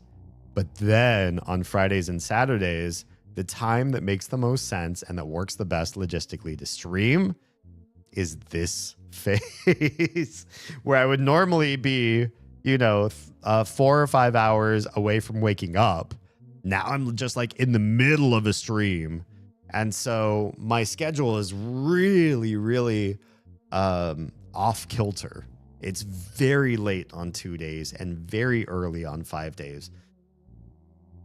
but it's working in its own sort of way, and I don't know how I would change it just yet. At least right now, and at least with the age that our crotch goblins are, this seems to make the most sense. Late nights are peaceful and quiet, though. I do agree. The Teddy and I have schedule conflicts lately. It sucks. Yeah, it does. It does. We end up waking up at 5 a.m. every weekday for her to catch a bus. That's dedication, but I love that. Okay, this guy has our weapons. A fork could do Wayne better than the duck blade, but some Snosa can't wear it. And why do I have the duck blade? Oh shit. I don't, no, cancel. Why? I wanted the duck blade on Wayne for a reason. Small chance of lowering the target's mightiness, and it's really not a lot of mightiness down on my side of things. I think we're okay. Can we sell you some of this other shit? Because we have things that I don't really necessarily want to hang on to. Parasite Crystal, Bestial Axe. Do we sell the Bestial Axe? I think so. I don't think anybody else. Well, hang on, because we might find a fourth person, to be honest. So maybe we'll hang on to some of this shit. I don't need the money. Right now, I'm just sitting on extra money for nothing. So maybe we'll just chill. I don't know if this is a 4-person game or if it's three people together. Right now, it's just 3 of us. Maybe I'll just leave it that way. There's no reason to sell. What we are going to do is save, and we're going to go explore all the places in the world that we could not before we could fly, because there's a lot. There's so many cool things to see. Yeah. I think I'm not centered. I need to be more over here. Means I probably need to fix my camera because this is off center for me. But it's a living. Now that the snow is finally seemingly fricked off, it's quite nice again. This is why we won't live where there's snow, because snow is beautiful and we love to visit it. It's really, really nice to do snow sports and just play and goof around in snow. But the vast majority of what adults do in snow is chores. And we have way more chores than we want. So I really super don't want to do more choring. I'm happy with the amount of choring that we already have to do.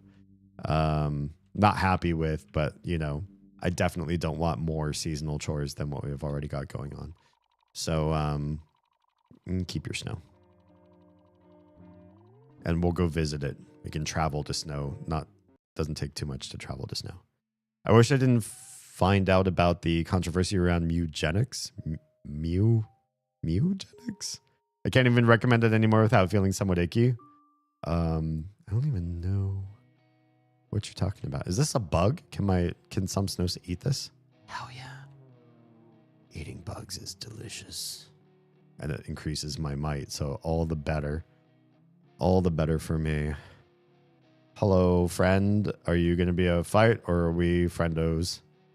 Oh, it's the newest game from The Binding of Isaac. I've heard good things about Binding of Isaac. I have a lot of friends who played through it that really enjoyed it. So what's the controversy, if I may ask? I get snow for a week a year? Yeah, exactly. Like here, that's probably the maximum amount of snow we will ever see in Georgia. And I'm totally comfortable with that. I love being in a place that gets snow. I don't like the places that don't get any snow at all. But I don't want to do snow chores, and you can't make me want to do snow chores. There is nothing rewarding enough about snow to live in it. If you say it's the snowboarding, it's the peace, it's the quiet outside, and it's the sledding, and it's the ice skate, I can do that shit. I can drive somewhere, I can fly somewhere, and we can make it happen. I don't want to live where I have to deal with the negative parts of living deep in snow. It's honestly a great game, very Final Fantasy Tactics-y, but with cats. Oh, cute. I've never played Final Fantasy Tactics, but I've played games in the genre, and I do love that genre, even if I'm bad at strategy. I love it if the game is not too hard. If the game is hard, I'll probably nope out. Or if I can switch the difficulty level, that would be great. Also, a lot of permadeath. Oh, I don't know if I like that part. Psst, hey, I've got horse food. Oh, good. Because I know horses. Do I? Where are the horses? I might be persuaded to part with it for $3,000. Oh, I've got that shit. Deals like this come once in a lifetime. Yeah, give me your horse food. Where's their horse? Can I check your toilet? The contents are not useful. No, you know what that means. The controversy is who he chose to do some of the voices. I feel like that kind of sucks. They're considered terrible people these days. Now, is it that at the time he chose those voices, they were considered fine people for the era that was in? Or were they bad back then? So I guess there's three options, right? Option number one, developer owner guy doesn't know voice actors. He just hired some prominent people in the industry. These guys have big resumes. They've got beautiful voices. I'll just hire them. Doesn't know about the controversy. He just hires them agnostically. That's one option, right? Option number two, they were kind people back then. They turned vicious afterwards. Controversy number three, and probably the most controversial, the one that would make the most sense in my opinion, really, is he knew who they were. They were that way when he hired them. And he's like, fuck yeah, these people are my tribe. We're all awful like this. And I want to support awful people. That, to me, would be, the place where it gets shitty. But I find that rarely seems to be the case, where somebody is overtly a shitbag and they want to hire shitbag people and say, like, yes, I will pay you big money. Be my Kevin Sorbo. Be my Candace Owens. Be a loud, annoying, awful voice that's very controversial. I want to pay you big money because I support people like you. It doesn't happen as often as we'd like to say. And again, the idea that you could hold somebody accountable for making a business choice based on that kind of stuff, or like they're not doing enough work to filter out people if they are like previously like that. That's a hard moral constraint to put on some people. Like, not everybody has that level or that bandwidth to do that kind of like filtration and homework just to get a project out. It's a roguelike type game. I'm warming up on roguelikes since we started playing Prey, Moon Crash. But roguelikes still are kind of annoying to me. Oh, sweet, a juice pack. Nice. Back then, they were your typical internet big names. Later, they became horrid people. Okay, so it was a later thing. He defended their actions. Oh, whoops. Whoops. Whoops. Well, then that's... Oh, but then backpedaled. That's a bad look. If you can't stand for something, well, I mean, it depends on how you backpedal. If you backpedal and say, hey, I'm learning and I'm growing and my stance on this is evolving. I've talked with some experts. I'm learning some things. I've changed my opinion on LGBT, on Palestine, on healthcare. Come at us with some sort of, humility that you are learning and growing and you're a human being. I could see some exoneration there. But if you're just like, oh, hey, I said some negative things and you all got really mad at me, I'm super sorry and I take them back, you're probably just trying to get your money. Defended them without doing his research that they were arrested and labeled a sex offender, him saying they weren't. That's a bit weird. That seems like a weird stance to randomly take. No, they're fine. They don't do stuff like that. Just because they didn't do it to you doesn't mean they don't do stuff like that. I've made friends with people that didn't do anything bad to me that were bad people. And when it came to light that they were bad people, there's no way I'm taking the argument of, oh, well, they never hurt me explicitly, so how could you call them bad? Yeah, that's not a good take.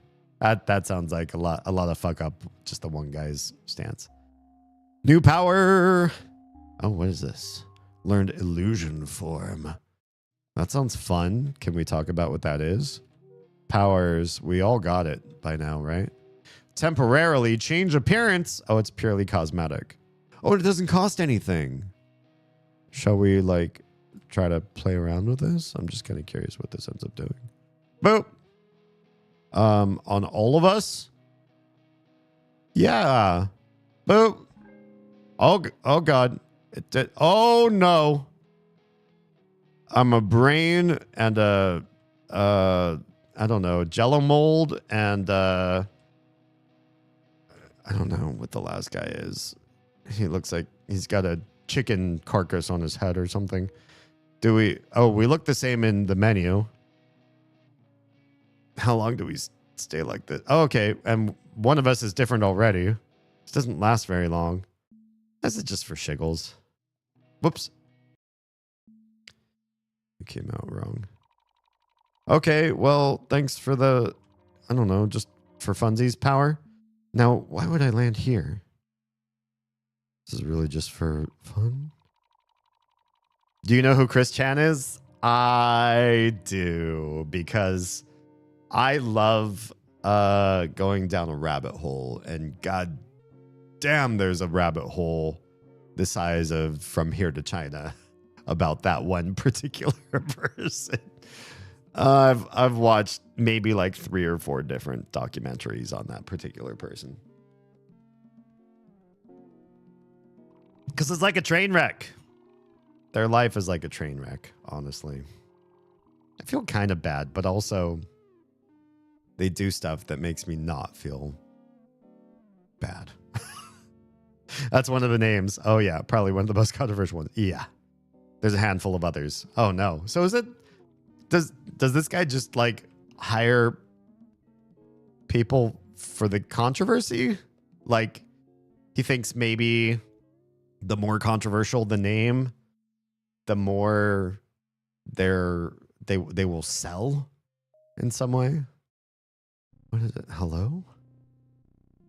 Because Chris Chan could sell by notoriety alone, but only to people that are like comfortable with the Chris Chan world. If you are a little bit deeper down that same rabbit hole, you're probably very anti them. He started working on the game way back before all this happened. Gotcha. But then you said the creator then defended and then backpedaled. That part's sloppy. Suppose it does draw attention. It draws attention, but I fear that you might shoot the moon on some stuff like that.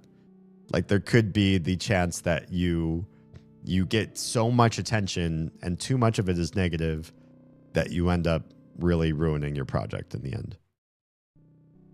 Then made that tweet. Let me see if I can send it to you. Okay, cool. Can I interest you in hot dogs? Ooh, or perhaps a spaceship key. Can we talk about the spaceship key, please? 99999. Maybe it is for a spaceship. How much you want to bet? This is the end game. Is we got to get to $100,000, and then we can afford to ascend your. Is this your spaceship here? It's beautiful. I love it. Hello? Oh, are you a fight? Oh, you're not a crazy fight, but also I didn't expect a randomly good enough fight with you. Okay. Well, you're dead. You're so low level, but I had to fly to get to you. So wouldn't you be higher level? Wouldn't you fly and find monsters way stronger and crazier than ever before? Maybe not. It's a whole Reddit post. Oh my goodness. Not the that's not the one, but that's one of them. Let me see. Well, let's take a look. Can we visit and see this come to fruition? If I hit browser on, what happens? Does it show the one I want? It does. I'm so happy. Okay. Edmund on the Mugenics voice cast controversy titled, What the Fuck? A little food for thought. If Chris R'd their mother, they would be in prison, be a registered sex offender, be barred from seeing her. Is this the developer, Edmund, here? That's not necessarily true. That is a weird logical fallacy. If I R'd somebody, the justice system would need to find me guilty to put me in prison. It would need to deem me worthy of being on the offender list and be barred from seeing. Yeah, all of this would be contingent on justice system finding proper evidence. We are in a innocent until proven guilty scenario. If he has sex with, or they have sex with their mother, they may have been manipulated to do so. May they have? With a gun to the back of the head in a video game. Where's the, I mean, if they are maybe like really mentally different, there could be some manipulation there, but that's still, there's some big hurdles there, even with a very neurospicy person, to say, I can talk you into this act. Seems curious, because I don't know much of this particular thing happening. They may have been manipulated into telling a fantasy story used to harm them. Maybe true. They may have imagined the whole thing. That's a lot of mays, but those are also mays that seem like you're defending somebody. You have to think of the optics on why you would want to create those scenarios. Why allow for all of those potential may statements unless you are trying to tell your fan base that you are open to a certain evaluation of circumstances that you don't have enough evidence to really speak on, in my opinion. I know most won't bother having doubt. What if I just wanted to walk into? We're talking about the guy that made what's besides Mugenics, what's the Isaac game? Binding of Isaac? Forget the name. Yeah, Binding. And his yikesy take on Chris Chan. Which I did not know he decided to do this. I know most won't bother having doubt, but why would you? Why would you bother having doubt? Now, if a bunch of people shit on somebody online they really don't know anything about and they're all just making like wild claims, fine, like say something about like you all don't have evidence and you're making wild claims and you all are acting a fool. But this guy comes off different. His post hits different. This isn't you're all being weird bullies with not enough information online. That's weird. He is coming off as defensive on what somebody might have or might not have done to their mother and the like motivation behind it. That's the part that's like, why speculate like this? He's telling other people they're speculating, but then he's also doing it in reverse. And that smells really, really messy. Except to defend that he paid this person money to do voices. But don't defend that shit. Just say like, oh, yo, I just hired somebody with a big social media following, and I didn't understand it. I don't know. Bite that bullet. Why do you have to defend? Why not just bite the bullet? They were arrested, charged, and registered. Okay, well then, did that happen before this post? And McMillan just had no idea or didn't do his homework, or like, what's the timing on this? Did all this happen after he made this post? In which case, he's just got to post a redaction. Like, oh shit, sorry guys, I said, you know, if Chris did the thing, all these things would happen. And then those things did happen. So I guess you all were right. You know, just swallow your pride.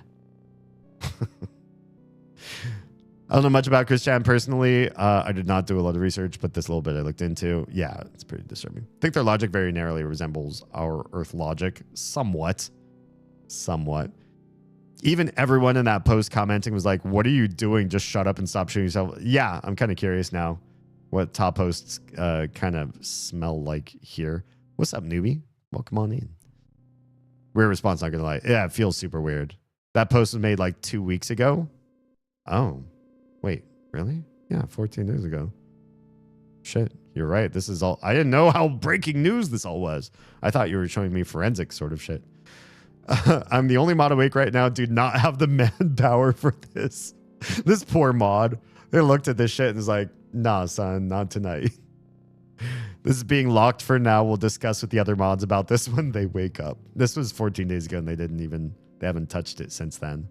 Oh, Mugenics is pretty new. Gotcha. Wooly, just shut the fuck up. .gif. 100%. Kenny just admitted he wanted to create the biggest nightmare blunt rotation by hiring all those voice actors. Funny. He deleted the tweet. Of course he did. Ed, just shut the fuck up. Yeah. No, dig up, stupid. Jesus Christ. Why even comment on it at all, dude? Seriously. He could just say nothing. Yeah. Since I need the pinned mod comment, know where this is going. The politics that are being discussed around the game get talked about all the time here. Is it controversial now because it's a game you enjoy playing that's problematic? Anyone else can get called out any day of the week for dumb, enlightened, centrist takes and being a backdoor to endorsing bigotry. But is Edmund off limits because Isaac was good? Doesn't seem like it. It seems like everybody's on jumping on his back for being a dumbass.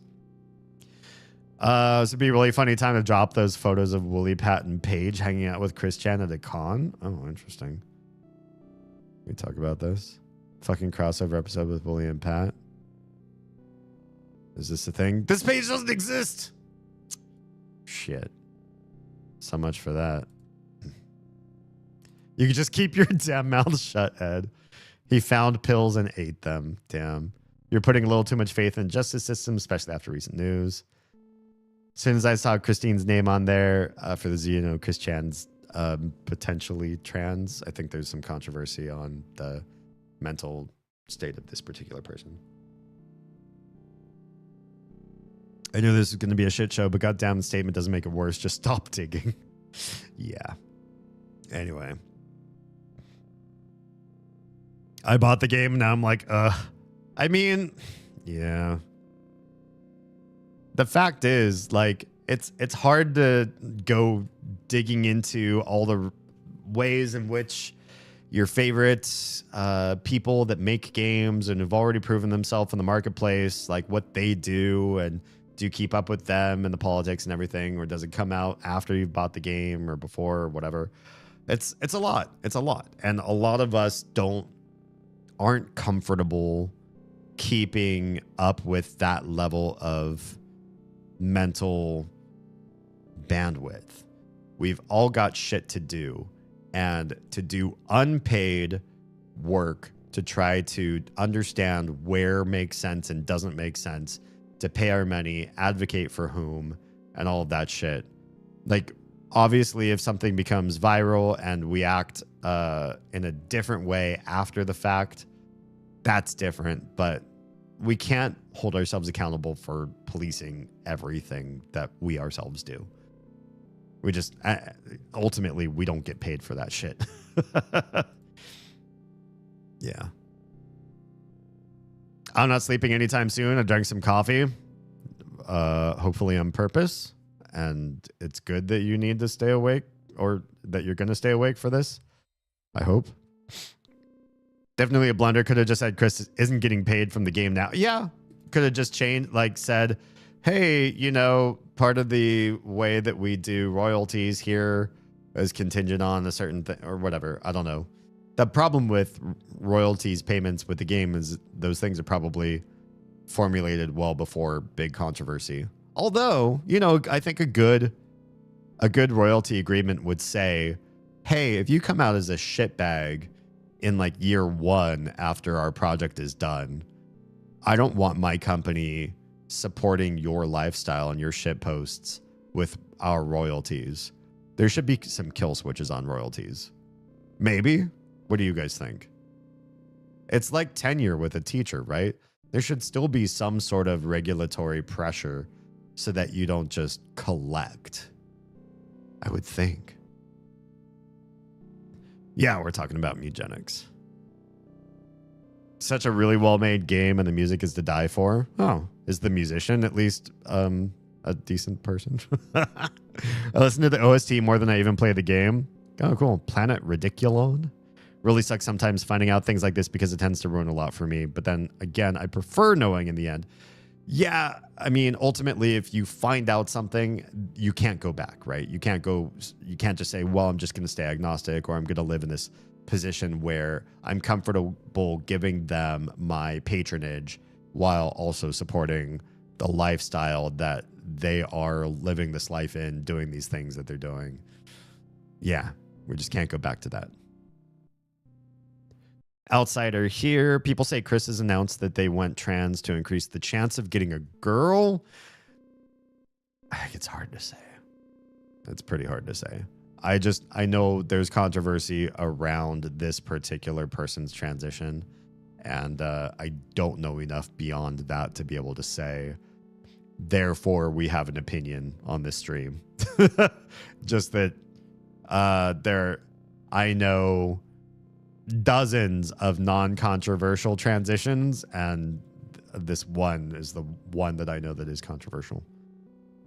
But I also don't go around policing people's transitions either to be able to start collecting different cohorts. Yeah. I know nothing about this game. I'm just learning about it tonight. Yeah. That being said, I've listened to Chris Chan meows for an hour and now can determine whether someone has a Chris Chan cat in their cat collection. What the fuck? What does that even mean? We only have 2 cats, and neither one of them is Chris Chan. It's like politics. It's not really preferred to be neutral sometimes. Yeah, again, I go back to the idea that sometimes neutrality is a thing that is natural, is a natural state with who we are and what we are. And sometimes we get under fire for it, whether or not it's our actual position or what we really believe in or not. I wish people could hold their positions with less reproach from other people, but I do understand that sometimes if you understand both sides really well and then you formulate an opinion of non-engagement, that can be seen as its own advocacy of one side or the other. I have 140 fully written questions due pretty soon. Oh God. Yeah. Okay. So you need the coffee. I'm procrastinating and suddenly have the urge to make a massive dent in it. Good shit. All right. Get it done. So you collect cats in the game. Oh, in Mugenics. They're your units. You can give them classes and they learn abilities on the runs. Damn. Okay. I have the ability to tune into any Mugenics stream and break the news to them when there's a Chris Chan cat in their house. Hey, so I hear something you probably don't want to know, but interesting. Okay. So we're in the spaceship. We've killed all the enemies in here. We don't have the money for the key, so I don't think there's anything we can do here. The spaceship requires a key. This is definitely the end game. So remember this. There's an end game. I probably $100,000 buy-in. And it is here on Circle Island or Q. What is this island? Looks like a sideways Q. We're going to call it Q Island. What about this little place up here? Hi, bud. Let's save. It's been a minute since we saved. Make sure we saved. You can breed the cats and they can get genetic modifications based on exposure to certain things. Oh, they're just a bunch of EVs. Gotcha. Mutations or birth defects have inbred too much or whatever, hence the genetics. Gotcha. It's a pretty big grade too, but that's no match for procrastination. Yeah, it doesn't matter. I've procrastinated like 50% of my grade projects until the last night. In fact, I had one that I had to be at this class at 8 a.m. I started the project at 2 a.m. and finished at 6 a.m. I did 4 hours of work and I got an A+ on the project. Now, Am I proud? Am I happy? Does it feel like a good thing that I did that? I felt ashamed when I got the A+. I didn't feel relieved. I felt like lucky. Like, damn, don't ever do this shit again because you will never get an A+ again. Ever. And it's true. I definitely didn't. Because I did try that shit other times in my life after that, and I never got that same outcome. When I did, oh, hey, Lycos. Hi. Good to see you. When I did a test run, I did go, hey, I'm here to audit your cats. The results are as follows. There's a Chris Chan cat in your collections. Sorry. Shit, I didn't see you were streaming. Rip the raid. Oh, did you raid in from Oz? Or what? But hi. Good to see you. Alternatively, what? Lycos Menon just subscribed. Also, hi. Re9 has had so many moments that fucked me up good. Ooh, I'm excited. I have a lot of Resident Evils to catch up with, but I hear that 9 is really, really good. It does make me want to actually play this franchise because I've only played 2, the remake, ever, and it seems like a good series of games, except maybe the action ones like 5 and 6. Yeah. Where do we leave off? Alternatively, also there are likely no Chris Chan cats in your collection. Happy breeding. Yikes. Seriously, though, the music is great. A lot of it's kind of more darker, sadder. Oh, nice. I like dark and sad music. Or gross themed. Interesting. There's a song literally about poop, and it's so flippin' catchy. I was doing some RE9 on stream earlier. You were streaming? Oh shit. Let's go. Let's shout out Lycos. If you don't all already support one of my favorite streamers. Can you maybe not circle me? All of streaming. Please go.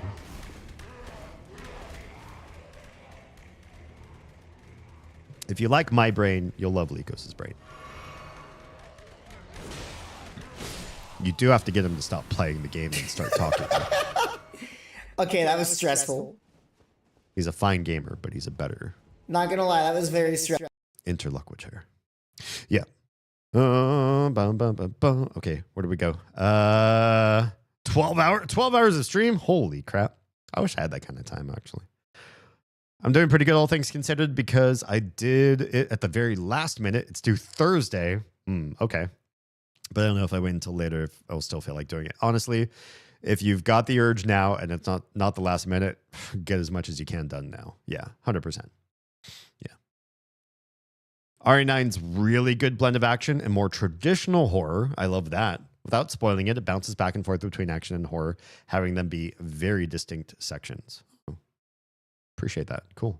The heck is this clip? I don't know. My clip player just plays from the entire library of all your clips. So, you know, it teaches some people to go back and curate something that they've left behind that they probably should have deleted a long time ago. I took off today for RE9. Oh, hell yeah. I haven't done that for too many games, but when I have, I've never regretted it. Not once. I can also identify other cats since Markiplier, Chills, Vsauce, and Moist Critical are in the pool. I don't know who Emaru is. Emaru is, I mean, she's, what is she? Like a personality streamer, would you say?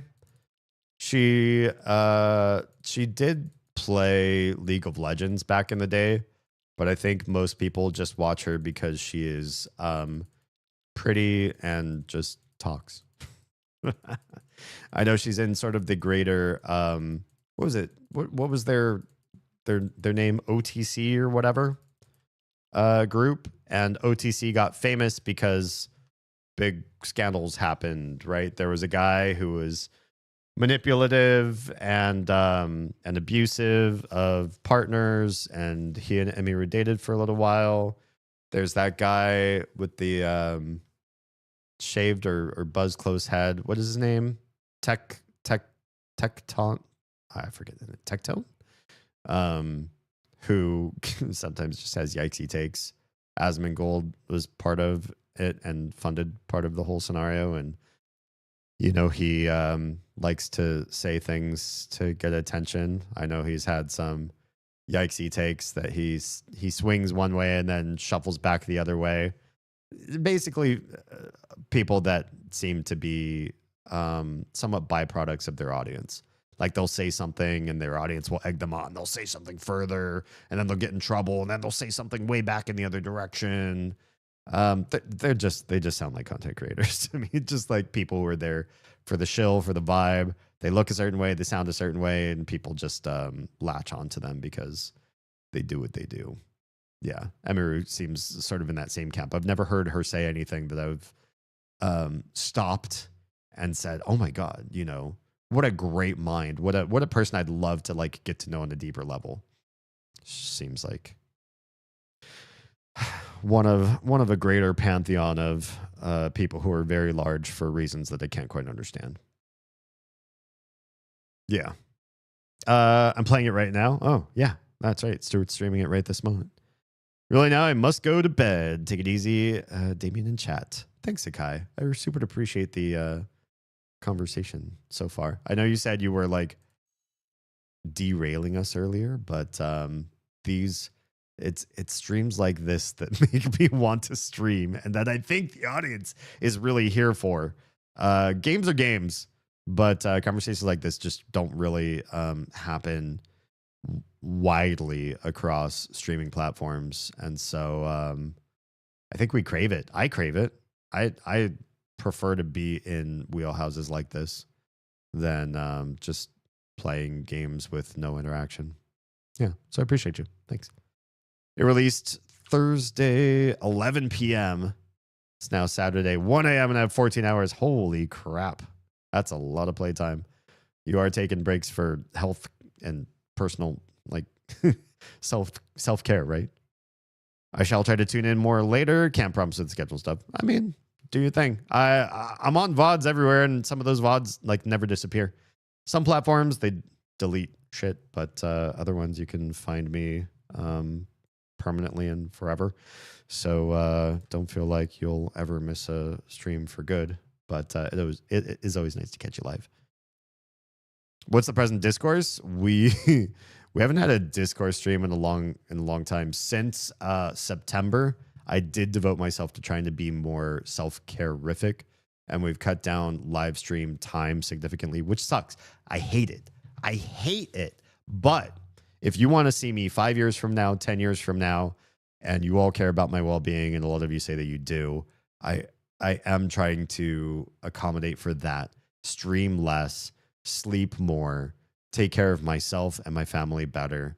My health, my weight, my mental health have all been in slow improvement since September.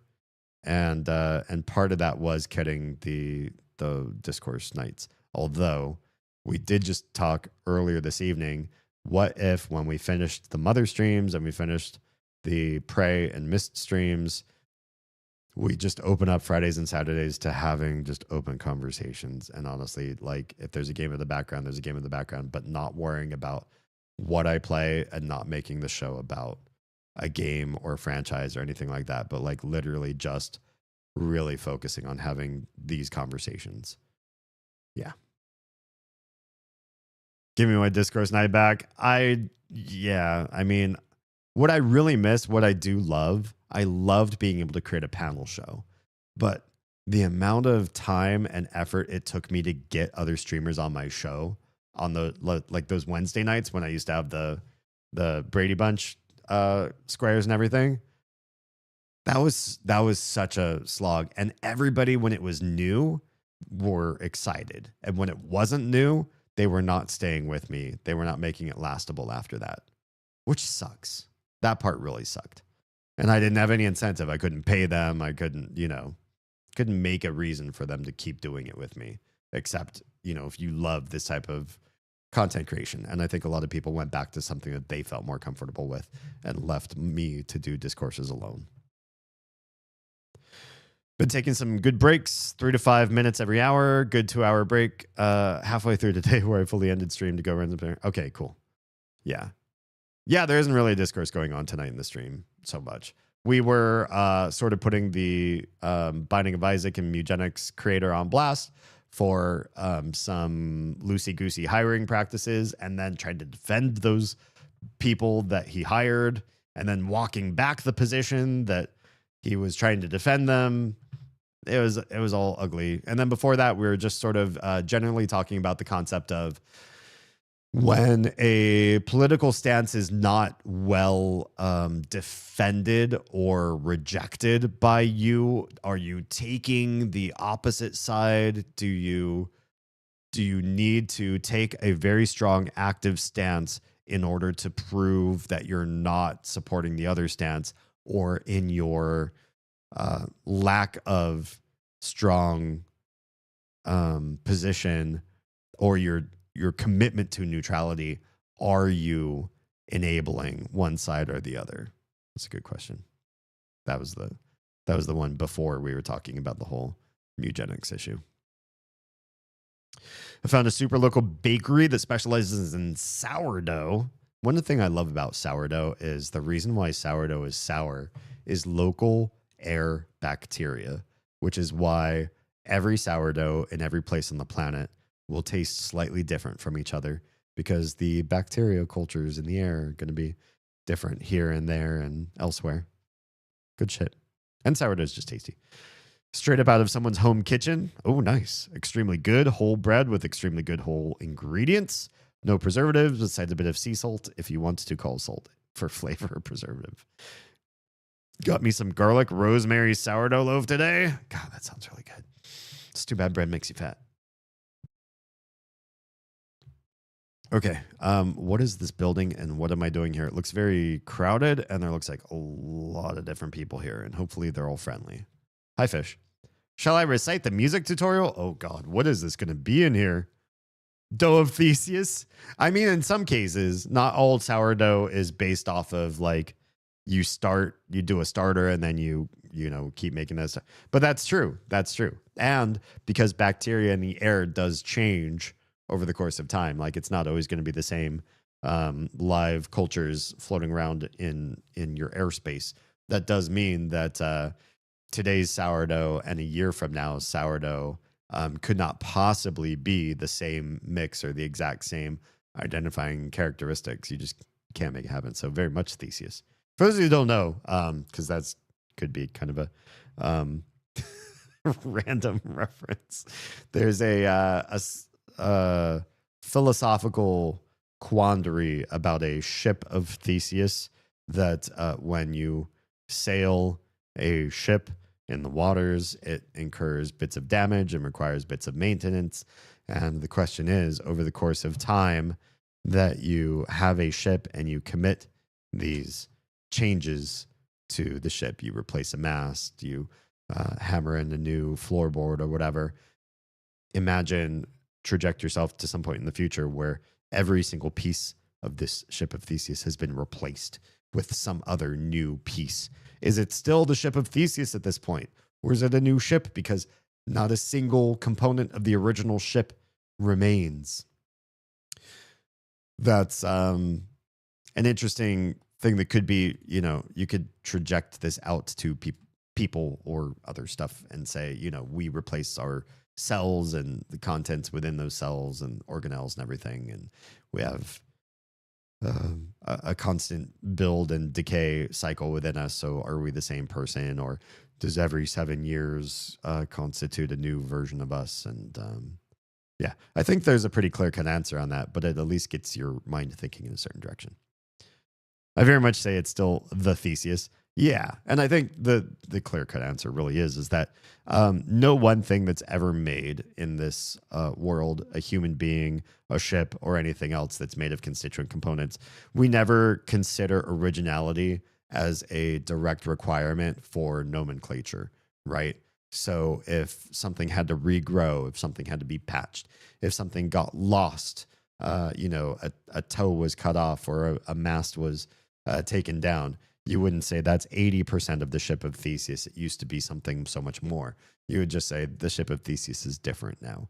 And with new things that are acquired, especially if they're small, you say this is part of the ship of Theseus now. It adopts the nomenclature of the larger thing as a whole, and anything that gets removed because it was damaged or harmed or in a human body, you know, we just expel certain things from within us, cellular respiration and everything. We never consider the slough off or the things that come off of us as something critical that requires naming us in any sort of way. The one criterion counter that I can think of to that is corn. Corn is like the only thing that we call differently, and I don't know why that is, but we tend to just define corn loose and random as the word corn. But when it is all together on the ship or on the body, we have our own specific word for that, at least in English. Probably other languages do this better, but in English, you call the whole body where it's sitting on, all the corn kernels are sitting there together. That's corn on the cob. Why does it have a different name? Why is it a different nomenclature? Why isn't that corn and off the cob is off? If you know Mitch and Hendrick, then you probably have heard the shtick before. But yeah, I agree. The ship of Theseus is always the ship of Theseus. Doesn't matter what you take off and put on. Got to say it, since I got the knowledge, the yeast and the bacteria are mostly from the flour or various dust and dirt particles around. Air just doesn't have a very high density of little friends. Oh, yeah, I suppose that's fair. Yeah, probably not just airborne things landing in the dough, right? Don't ask the internet; they'll name it Bodie McBoatface or something again. Saying it isn't as tantamount to saying your skin isn't your skin because you had a scab once on that spot. Yeah, right. Like, hey, this is all D except my knee where I scraped it once. That's not D anymore. I had to call it something else. That's, yeah. And this did happen once. I probably will make a video out of this at one point in the future because I think it's worth talking about some things that happened in my past to sort of give you all a more holistic picture of who I am. And it's just fun. I think sometimes we're voyeurs about each other and we're curious about who we are in our totality. And so there are certain things I don't mind sharing with all you guys based on just, yeah, you getting to know me at a deeper level. But before Oz, some of you probably already know I was married once before. And we had this one scenario in which my ex decided to name a portion of her body something different because it wasn't her anymore. It wasn't the ship of Theseus anymore because it was such a definitive and explicit situation. This person happened to be probably armchair psychology. So, you know, if you know her and you feel like you need to correct me, come at me and correct me. Go ahead. I can live in a world where I get corrected for things. But seems like she was probably clinically narcissistic. And so anything that happened positive to her was her fault. And anything that happened negative to her, she was a victim. It just seems like the world that she lived in. And so she was cutting a watermelon with a very sharp knife and talking to me. She was in the kitchen and I was in the living room. And the two were in the house that we were in, a very big, great room together. No walls, no dividers, no nothing, just one big room. There was living room and kitchen all in one. And we're chatting. And while we're chatting and she's cutting a watermelon with an incredibly sharp knife, she slices through most of one of her fingers. And we talk about what sort of options we have. We're not made of a whole lot of money. I don't know that we have medical insurance at this phase.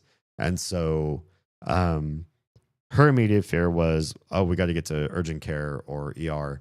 And my immediate fear was, this could, ruin us. So I'm not sure if we could do, what can we do right now? And so we're talking about like how to wrap it or squeeze it or hold it or whatever, so that maybe it's okay on its own.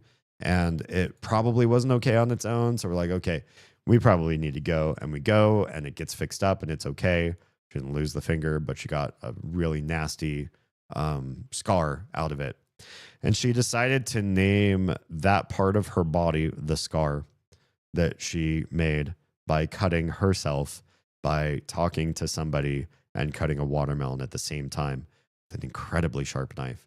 She decided to name the scar a different name than her body and named it after me, D Junior. I don't know why Junior, because, well, I guess I'm the senior. I'm the father of this particular scar. And cited that because I conversed with her while cutting, that it was my fault that the errant cut was made. I distracted her. I got conversational at a time when I shouldn't have, and she couldn't help herself but converse back, wielding a sharp knife because of my amazing loquacious skills. My words pulled her focus off the knife, and the scar was made. And it could no longer be registered as Theseus. Thanks for listening to my TED Talk about that. Human understanding is an approximation of what likely actually exists. Therefore, the boat, more accurately, its identity as such, was never real.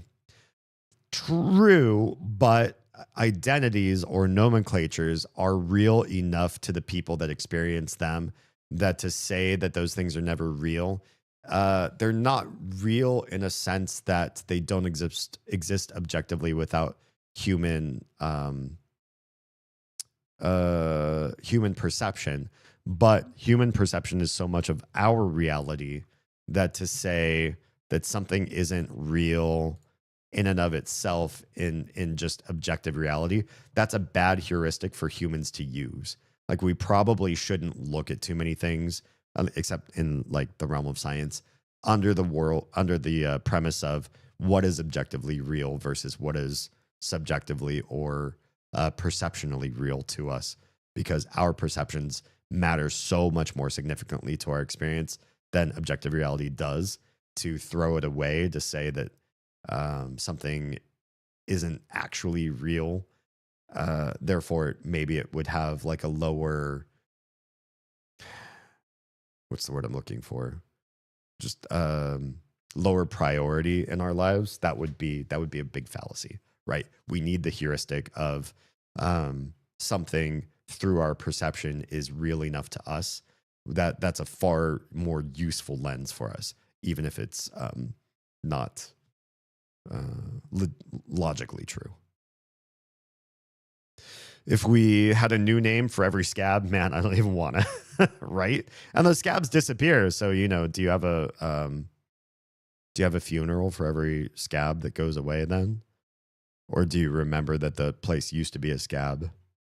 You are you. You're not a collection of various limbs, body parts, and body functions. This was the Mitch Hedberg joke, talking about corn versus corn on the cob. I think his next joke was like, if you cut off my arm, is that arm Mitch? And then you sew it back on me. Am I Mitch altogether? Yeah. I missed what Lika said. I'd even say a prosthetic limb is still as much you as your actual limb. That one might be a little tricky because it feels a lot less integrated. It's always removable. Whereas if you got a scab and it healed over, or you cut part of a fingertip off, but it got stitched and it reintegrated back in with your body, even if it was like numb from there on after, it still feels like it's you, and you can't just you can't disconnect it regularly. You do disconnect prosthetic limbs regularly. So I don't know. There's definitely a difference in, again, the way you perceive or the way you live that experience. Yeah. If something replaces a part of your body that stopped working, that immediately becomes part of you again. Maybe. Yeah, I don't know. As far as prosthetics go, I don't know if I'd feel the same way. U.S. healthcare is terrible. Yeah, I mean, that's worth saying. It's still not the worst, but we're definitely better than us. This girl is crazy. Wait, what are we talking about? Oh, yeah, my ex. Yeah, no, she was. I have an injury that I named D Junior as well. Of course you did. Of course. It's the one you left on my heart. Oh, I'll leave more. We'll have a whole tribe of Damiens in your heart by the end of our relationship. When you staked me through the heart, mistaking me for a very lazy vampire. Sorry. I just I want to slay.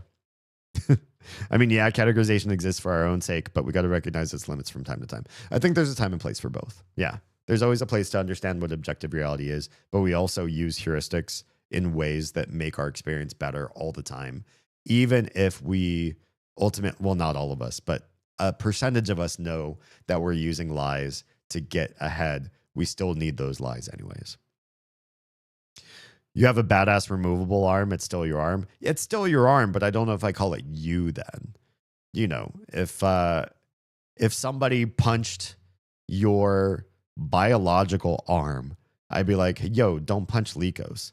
But if somebody stole your prosthetic arm, I'd be like, yo, don't steal Likos's arm. Because that's your arm. Oh, shit. It's Wang just subscribed.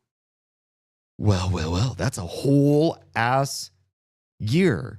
12 months of Prime. That could have gone to somebody else, but you decided it would go to me. I guess this gives cause for celebration.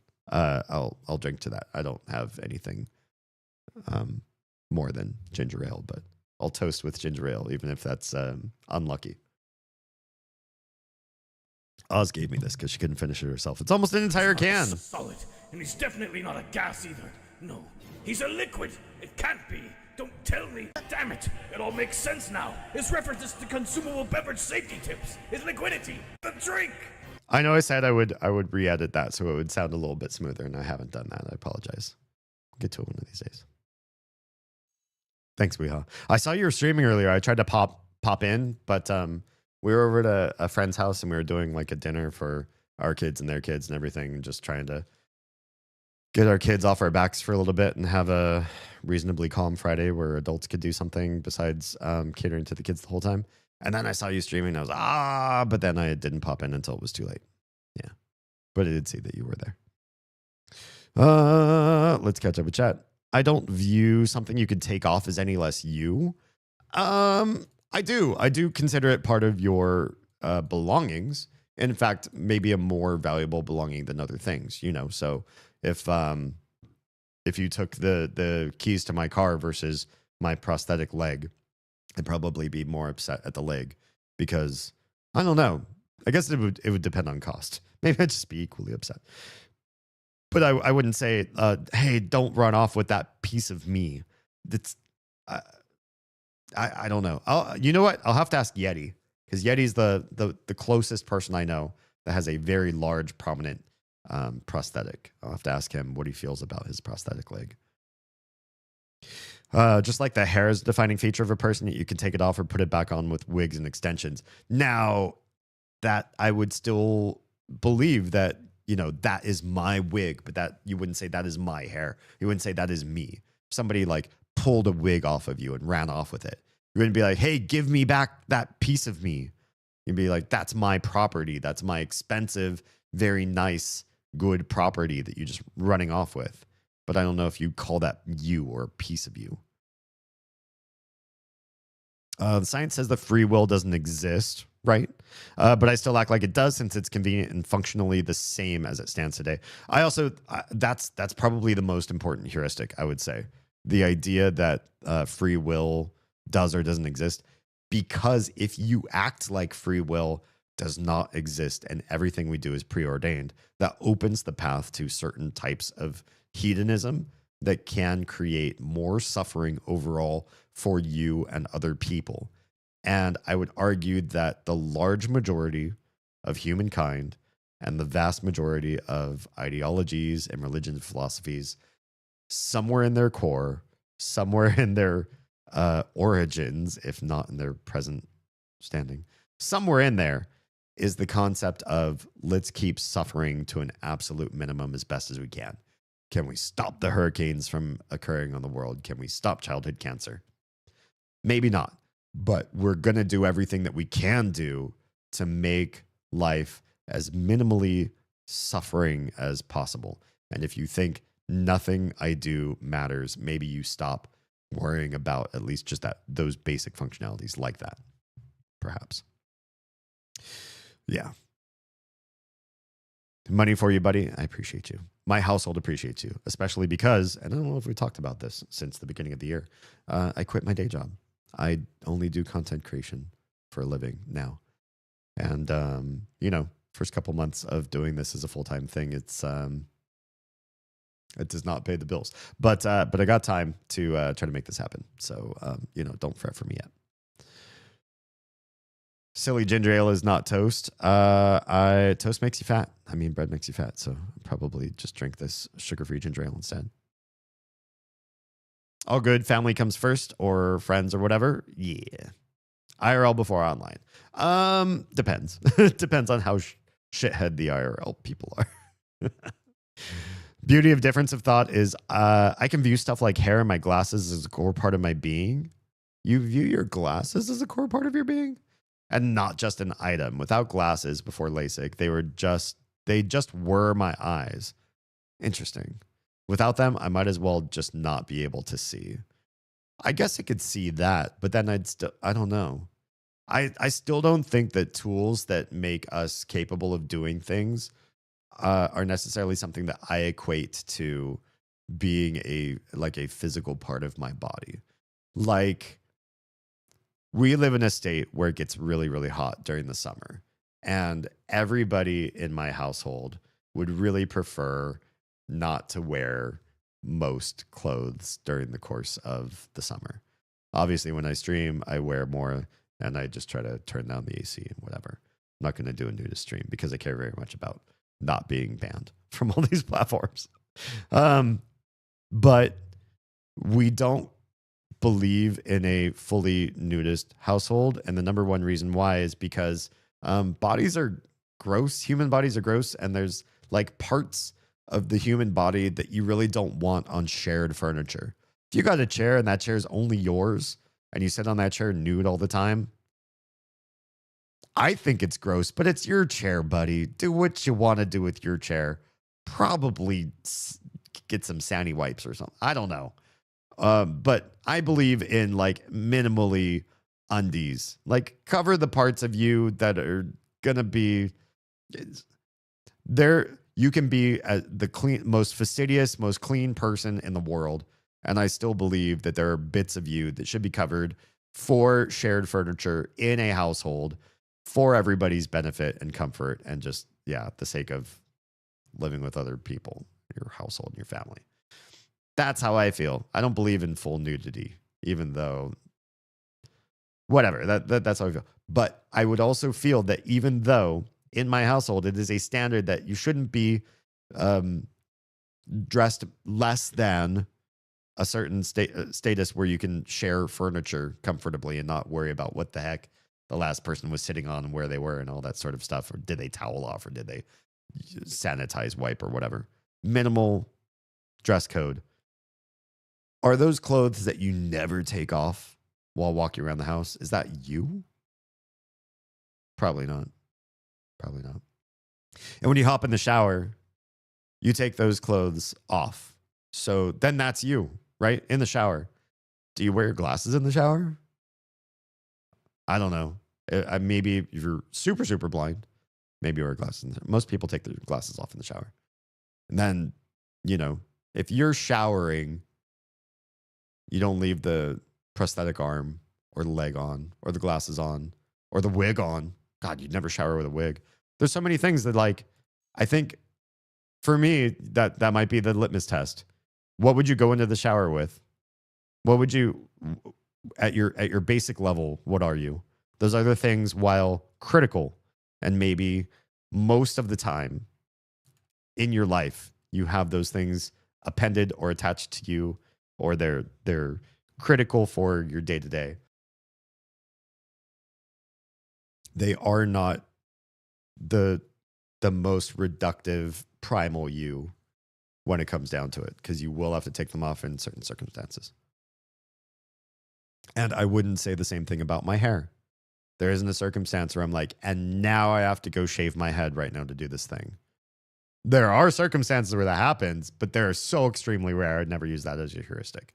Now I have to cut off my fingernails, shave off all my body hair, exfoliate all of my skin so that the top layer is gone and the next layer is my new skin. Those things wouldn't happen to me. So those don't count as the litmus test per se. Yeah. While to you an object is an object distinctly separate? Yeah, I think so. Happy to hear. Hope all goes your way. Thank you. I'll keep you in the loop. I'll let you know how this goes.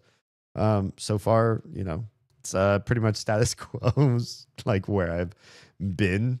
But I'm looking to see what I can do with being full-time at this. I've heard people say, let me put my eyes on in reference to the glasses. I usually don't hear people say that in the reference that they believe those are like their eyes so much as they're being like funny. I always thought of that as just being like a cute thing to say, not a real thing to say. I wear a jacket every single day. I'm not at home. Some people associated with me so much that when I'm not wearing it, then when I'm not wearing it, seems wrong, almost like a part of me is gone. I would still say that's like a symbol that you stand for, though. That's like a way you want to present in the world. And I don't know if that's the same thing as calling it you. Actually, Likos, I would agree with you in one scenario, because I do feel like you're onto something, but just in this one scenario, and that is makeup.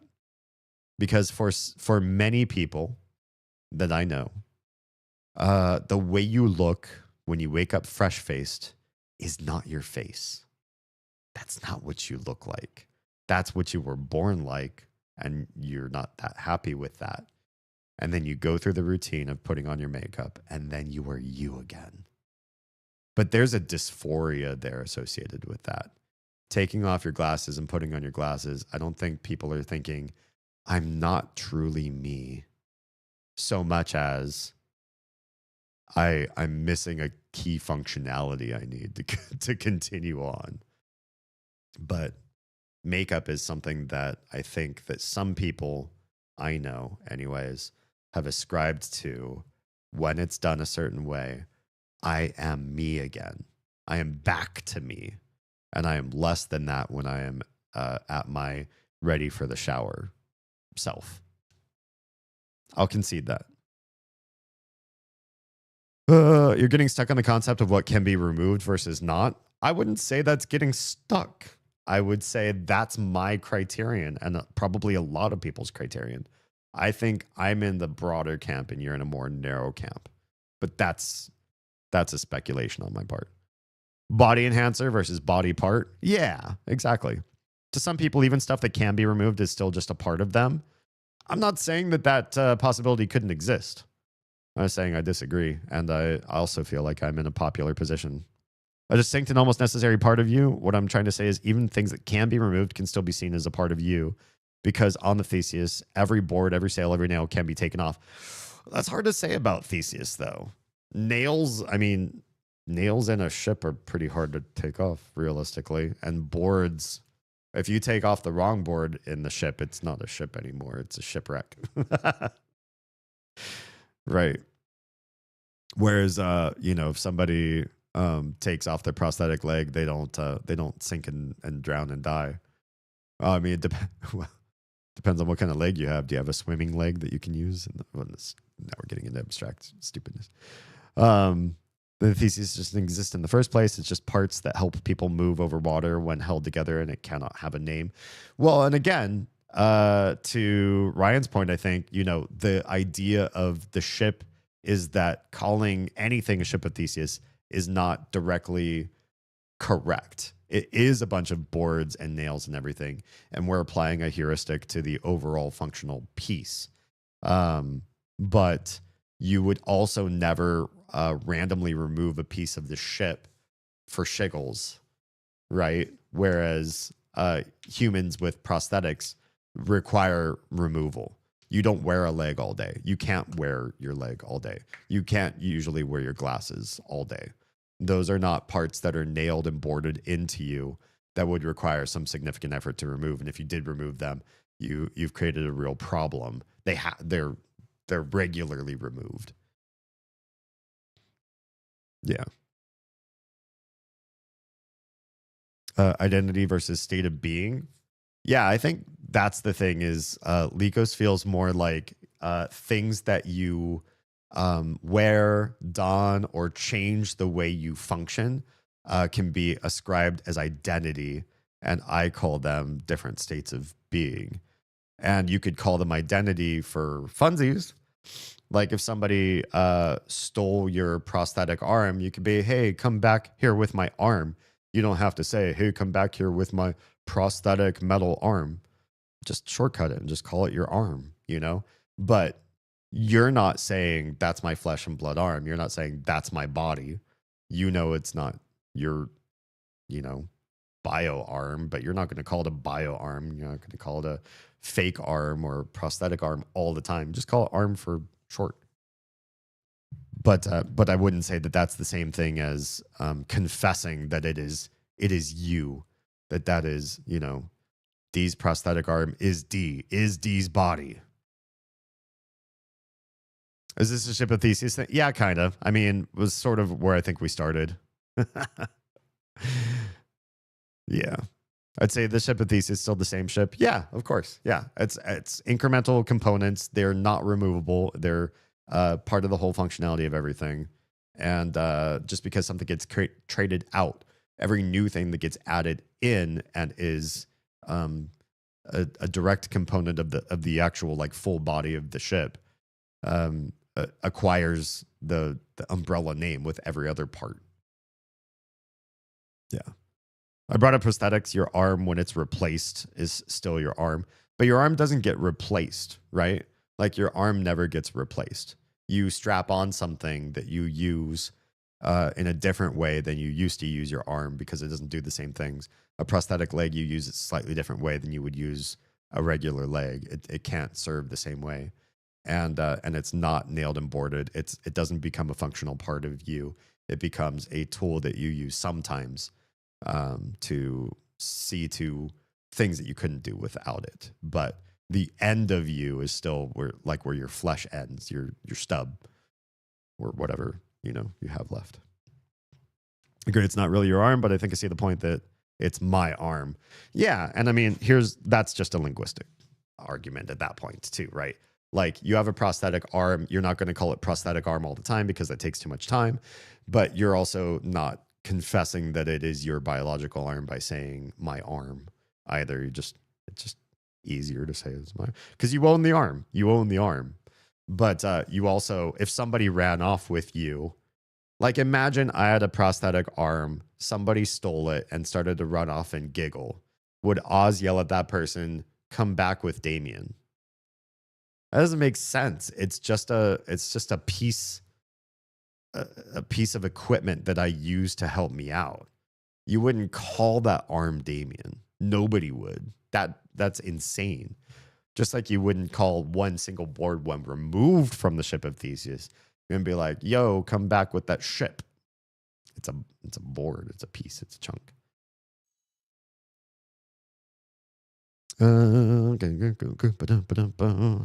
But many people with prosthetics do have feeling with them. Ghost feeling is a very real thing. It's a very imagined thing, right? That's not real feeling. You're using what they experience as reality. But like Ryan was saying earlier, calling the ship of Theseus is a heuristic we put on all those boards and nails. It's just something that we apply. So when you have ghost feeling in a limb that doesn't exist anymore, or you feel like you can sense things through a prosthetic, everybody knows that's not real. Nobody is saying that's a real thing. It might feel real to you, but it's not real enough to say that's you, that you are those components. Maybe some few people do. I won't say, yeah. I'm arguing the sort of too broad. that the greater world out there all agree with me, but I think the majority view agrees with me. I will concede that I'm not making a point that's universal. And maybe that detoots us even talking about this in the first place. But yeah, I understand that there are people that have that idea, even if I feel like most of us don't have that idea. So why must the concept of what your body be or what is your body be based purely on the biological nature of what is attached via cells, when your own brain even attaches sense of feeling to sometimes? I think maybe something got cut off there. So yeah, I mean, do we experience the sense of self through other things besides just our, biological functionality? Of course we do. We do. Anybody who plays games for a long period of time, right? Like your character is in danger. You feel danger for your character. You're playing and parkouring around in a game, or you're hanging out with your friends online or whatever. Like, you start to apply some of your sense of self into the character that you're playing to some degree, right? To some degree. So there is some. Oh, by some of you, there is some degree of, we ascribe our sense of self beyond just what is at the fingertips and toe tips of our human body. And we can move that around to some degree. I would agree to that. Once again, your arm doesn't strictly need to be biological. No, but I'd still say that is an owned piece. It is definitely something that you can trade out far easier than every other part of your body. Just like your glasses, you just go get new frames, new lenses. You get a new arm. Like that's a monetary constraint, of course, more than it is anything else. But the materials involved, that it's way less possible for you to replace other parts of your body than it is for you to replace a prosthetic. One's body is a biological term. To my knowledge, the body is a biological thing. The identity of what is me is what's changing, unless I misunderstand your point. I mean, that's an interesting perspective too. And I think that's kind of where maybe the Ship of Theseus's philosophical problem comes into being. It's not as much that we concern ourselves with our fingernails, right? Your fingernail is always your fingernail, and it's always a part of you, and it's never the same material. It's always growing out. There's always new nail coming in and old nail getting chopped off at the end or rubbed off or whatever happens to your nails. But for almost all of us, some of us just leave our nails grow. Very, very few of us. But when it comes to our identity or our personality, from 1 year to the next, maybe even from 1 month to the next, or shorter time frame than that, we can change our perspective on things. We can have different preferences. We can say something and then completely forget that we say it and feel differently about it if you address us. And this has happened to me, where I've made a very strong point and I've stood for something, and then in an embarrassing amount of time, somebody said, "You really, really fought for this stance." I'm like, that doesn't sound like me at all. I don't feel that way at all. I can't believe I would say something like that. And thank God I'm a content creator, so some of you can pull, actual evidence of shit that I've said, so you can hold me accountable. But there are a lot of things where I feel like I do change stance enough, and I'm versatile and volatile enough that I'm willing and comfortable with the idea that if I said something, or I really stood for something very strongly at some point in the past, you can't hold me accountable today to that same viewpoint, because I will tell you today how I feel today. And maybe you hate past me for being this fluid, but today me feels differently. I'm pursuing a different source of truth, or I've been red pilled on that scenario, or just new shits come to light, or that old take feels super cringe and I don't feel the same way anymore. But I don't ascribe a permanent sense of identity to myself. Yeah. The idea of Theseus thought is stuff gets repaired. True. If boards are replaced, they become part of the ship. Yes, but I would not call a prosthetic a repair, right? Because there is no connection to your body with the arm. It does not get nailed to you. It's not a piece that's functionally attached and does all the things with you all day long from that point forward.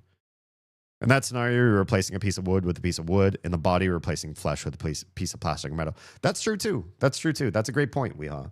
The idea of the ship of Theseus is not that the ship gets different things that are removable and attachable and are made of different materials and are sort of like a different scenario than the original ship. The idea of the ship of Theseus, I think, from the original concept is that ship is slowly rebuilt in the same fashion of the same components, replacing the same functionalities as the original build.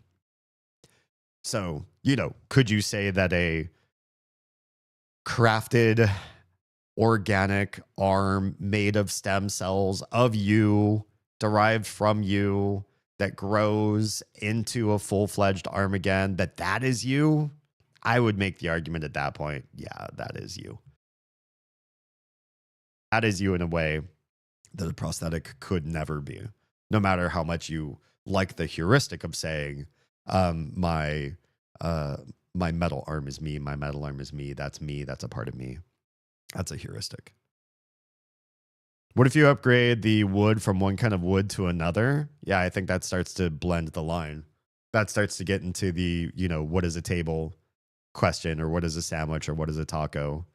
That kind of, that level of question. Once you start changing what the ship of Theseus is, okay, well, we're not going to use nails. We're going to use, interlocking pieces of wood. Okay, well, we're going to change it from a 2-mast to a 3-mast. Well, we're going to add a poop deck that didn't exist before. Well, we're changing, as the more you change on it, the more complex the scenario gets, and it starts to really become the question of, is it still the ship of Theseus at that point? And again, you're still talking about parts that are not really removable or easily replaceable again. So like also with human body, if you were to use an electric zapper to zap off a wart, or remove a cyst, or get an appendix, cut out of you, are you a different body because things like that have happened to you? Right. You're not really changing the overall functionality or the materials in a way that makes sense to start using a different name. Well, if it's made of oak, but when you're repairing it, they only have spruce. Now it's no longer the same entity. It's a different material. Yeah. At the end of the day, it's really about where you draw the line on what the body really is. Yeah. Yeah, I would argue that too. I'd personally subscribe to body mod still being part of your body. If you get breast implants, even though it's fake material, it's still your breasts. Yeah. This is a line that's a lot closer to your side of the argument than my side of the argument, but I would say this shows where my line tends to be though too, and I would argue that this is one of those lines where you have something artificial inside of you. It will never integrate with you in any sort of way, and if it does integrate with you, you're in a health situation, you're in a real big health crisis or problem, and I would say that is an implant. You are you, and that is an implant. Just like anybody with like horn implants, like that's not your skull. Your skull doesn't do that. You've got those subdermal, they're usually made of different types of silicone and stuff too, right? That those are not you. They're not naturally you. It might be your identity. Your identity might be breast implants. Your identity might be subdermal horns or whatever, different things like that. But how you present in public is also just as much like Stuart's jacket. He puts on the jacket and then leaves. But if somebody runs off with his jacket, his wife isn't yelling, "Hey, come back with Stuart. Don't steal my husband." You know, or like, "That's a piece of my husband," in a really poetical sense. If somebody ran off with his jacket, Stuart could be like, "No, a piece of me. You're running away with a piece of me." But at the same time, like, nobody's thinking you've run off with a piece of his body. You're just running off with a piece of his identity. And I feel that way about subdermals.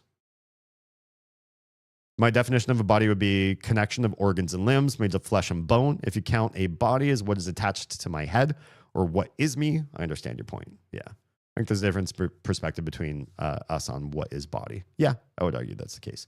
I do think there are people that Lycos is representing in his argument. That there are people that think this is something that is in me or on me and is like basically never removed.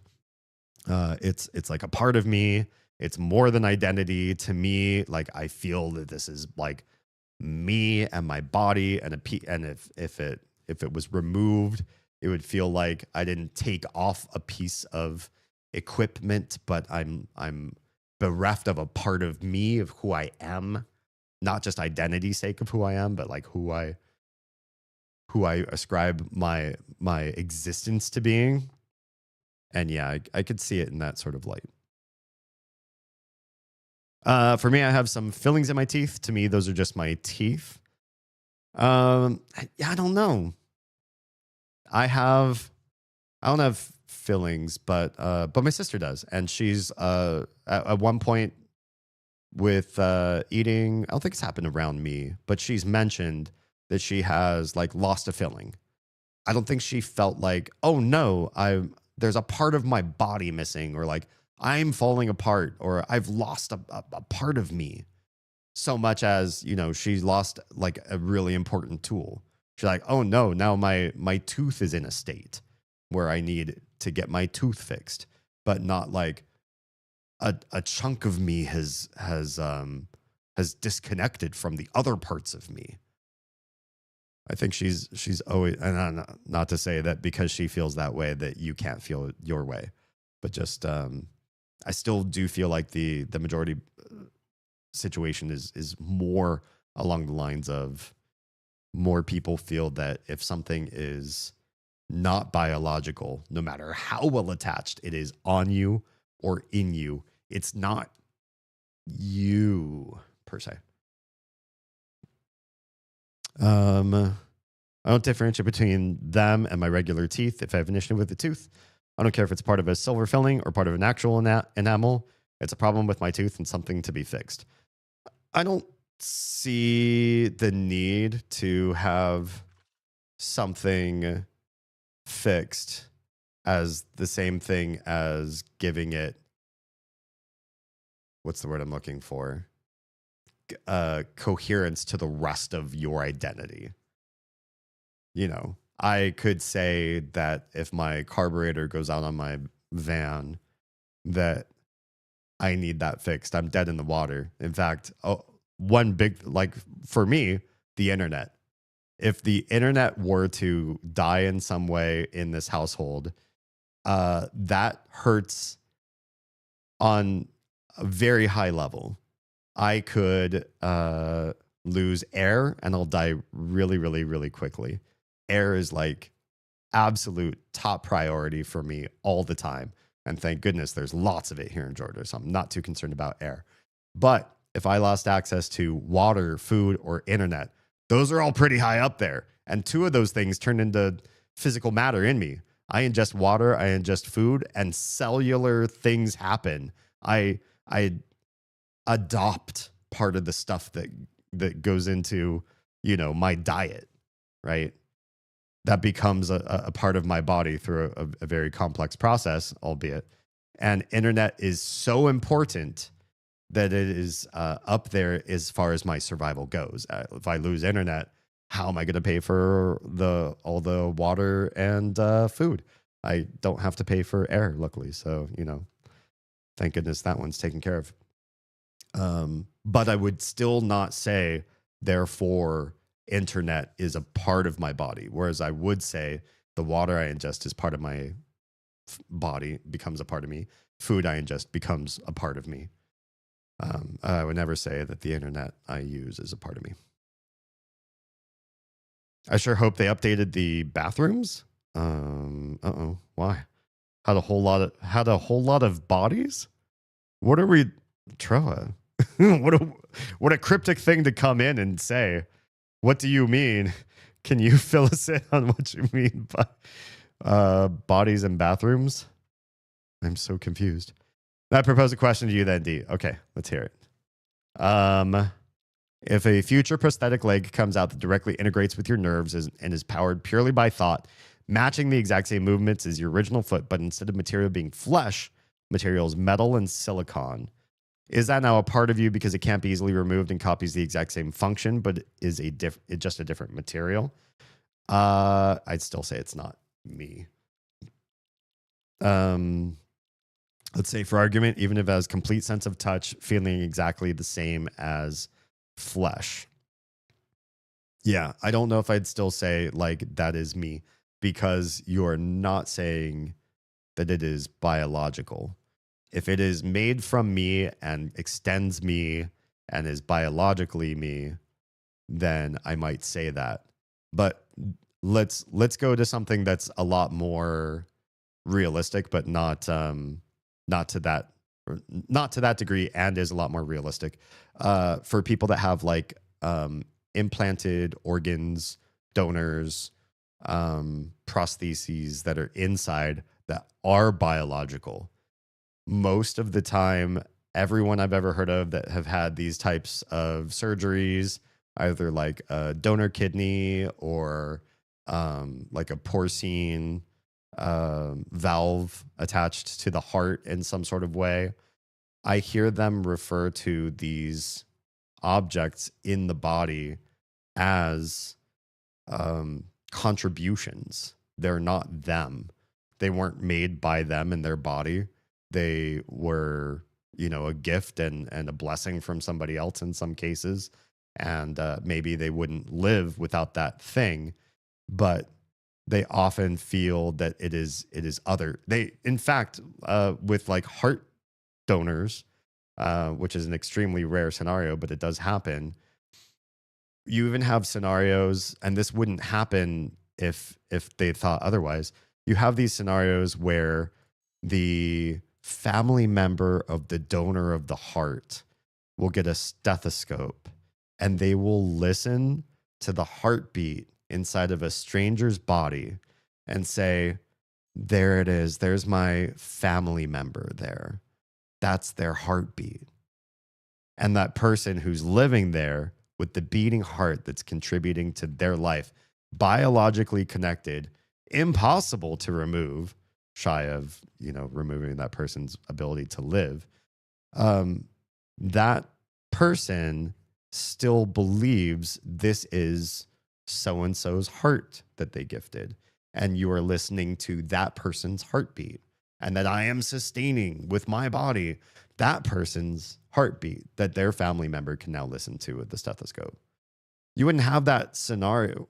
Why would a stranger listen to another stranger's heartbeat? Unless there was this concept of there's an othering, even biologically, even hard to remove, because it wasn't originally that person's body fabricating that component.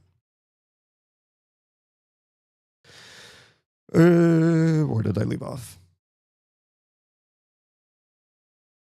If I may be allowed to have a crack at the question, yeah, by all means. I would still like to argue no. Again, it is a replacement, but it is not my leg. It's not a leg. It's a contraption made to do that function. That's very true too. It is technically not a leg, even though it has sensation and you can use it to walk. It is a device. It is an engine that is made to do leg things, but it is not a leg in the same way that we make legs from, a zygote into a fetus into a baby. Like we make legs in a very specific way, and if you make legs in a different way, you might call it a leg, just like a table leg is a leg, or leg of a stool is a leg, but it's not like a human leg, right? Also, to be honest, I think a large part of my perspective comes from my specific flavor of autism. I find this interesting, though, especially because I think categorization and distinctualization would be maybe more in favor of you adopting my viewpoint. So it's really interesting that you adopt something that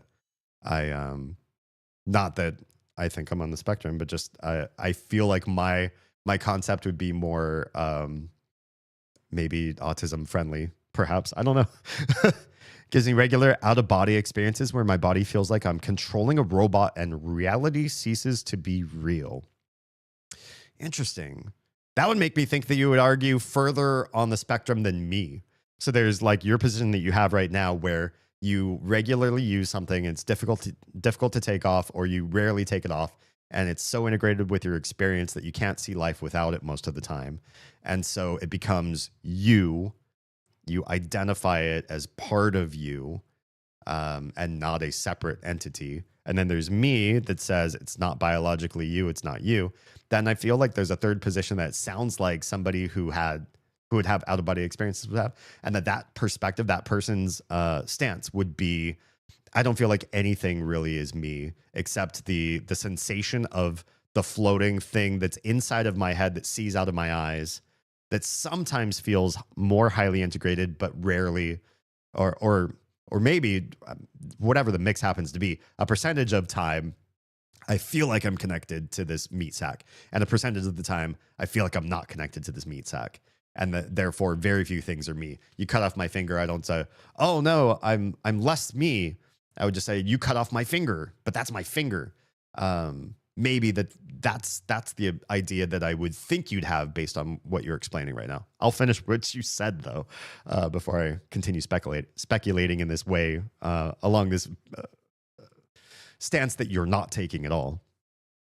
My body has always been something that could change in feel of what is me versus literally controlling a robot. So in those cases, my body, my own flesh and blood, is no longer my body.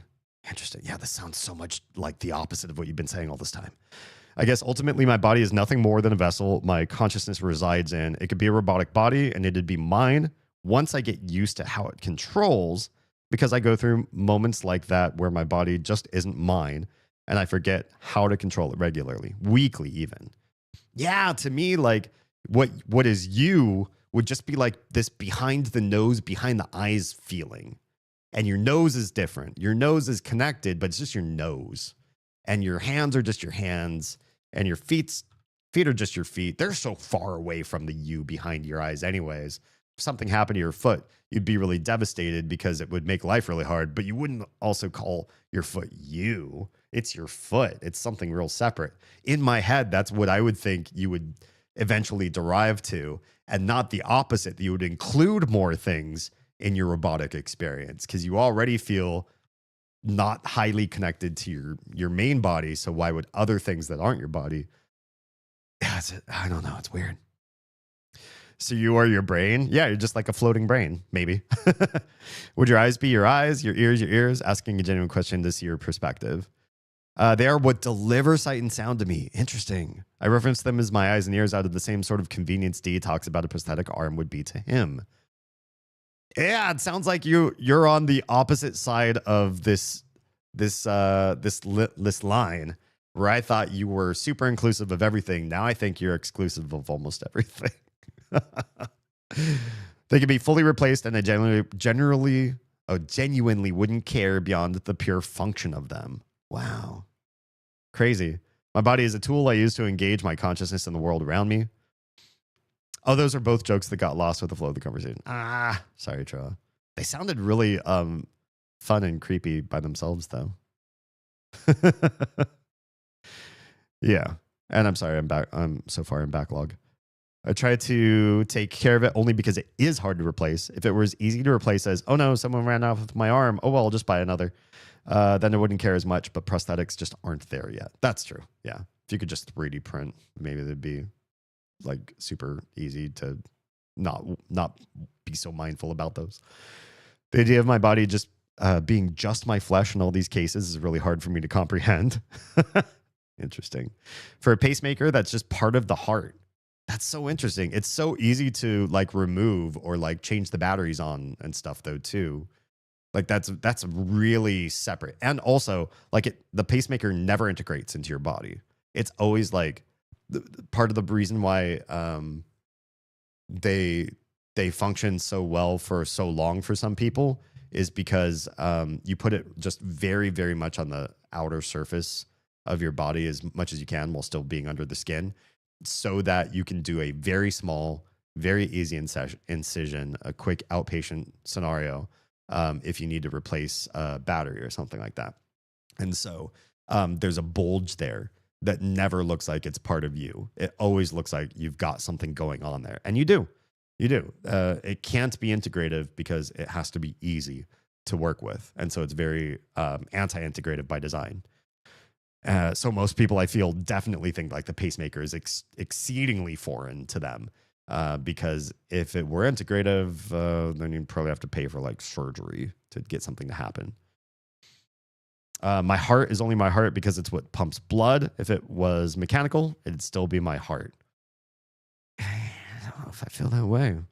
I very much put the ownership or the concept of calling things my body ascribed to things that my body is generated of my body. Or at some point, you know, my mom helped. I wasn't able to just like build everything on my own. There was some external assistance, but initially, yeah, initially a lot of assistance, and now my body's kind of doing it on its own with food and water intake, of course, and sunlight, you know, to help out with some stuff. But not other things. I don't allow other things not to be called my body. No, heart is just named to describe a functionality. It is interesting. I have trouble seeing from that perspective someone who considers the body to be more than our biological mass and flesh. Yeah, beauty of thought and perspectives. Yeah, I like that. D kind of hit it on the head. I'm very much that third. Interesting. What you're arguing is that it's all me because none of it is me. Right? So in that case, like Lycos could really ascribe a lot of different things to be him if they were functionally important enough, even if they could be seen as highly disconnective. Like you could just take it off and set it on a desktop and go to sleep without it, or live a day without it. If the functionality was high enough, if the integration was high enough, and the value was high enough, that he would ascribe personage to that component. It's really interesting to me. It's ultimately why I have the concept of body I do, of me that I do, and tell me if I got any of that wrong, by the way. Because I don't have that attachment to what most people would consider you. Yeah, that's cool.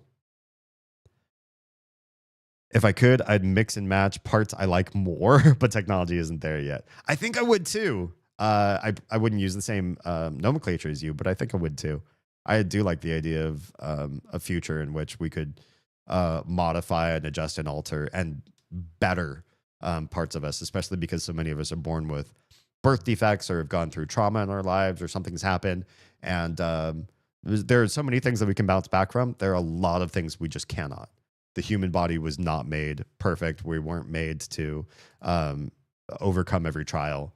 For every, sickness that didn't kill you is just going to make you stronger. There are plenty of things that come at you that they didn't kill you. You're going to be weaker for the rest of your life. You've got a lifelong debuff from here on out. This is it. You do this. This click is now there forever. That ear versus this ear, never going to hear the same. Forever. Nothing can be done, even with all the advances in technology.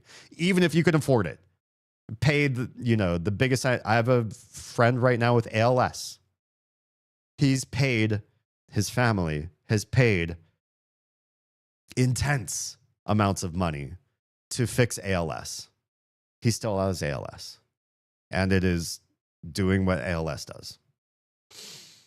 Yeah, because some things just are beyond that. And for those components, to fix ALS, to fix cancer, to fix everything that we don't have a fix for, if we could just swap out that body part, if we could just move something around, if we could just change the way, brain synapses or prions or whatever connect it, all that stuff. In addition to all the like fun things, like wouldn't it be cool to have like a, cybernetic eye that did special new things that our normal eyes can't? All the basic stuff that saves lives and reduces suffering, as I was mentioning earlier, up to and including the cool stuff. I wish it all existed today. Yeah. Where do we live off? It's going to be fun once D gets down here. I came in wanting to chat, but not being sure who to chat to or about what, and got a hella good combo. Oh, thank you. I feel like the same thing. I was looking forward to playing this game, but at the same time, this streaming a game has never, and will never fulfill me the same way as connecting deeply on a good topic that could potentially help us in the future. Now, will the way that we name our bodies be a benefit to helping guide us for the rest of our lives? Maybe not. But the act of engaging in conversation in this format, just in engaging with ideas and engaging with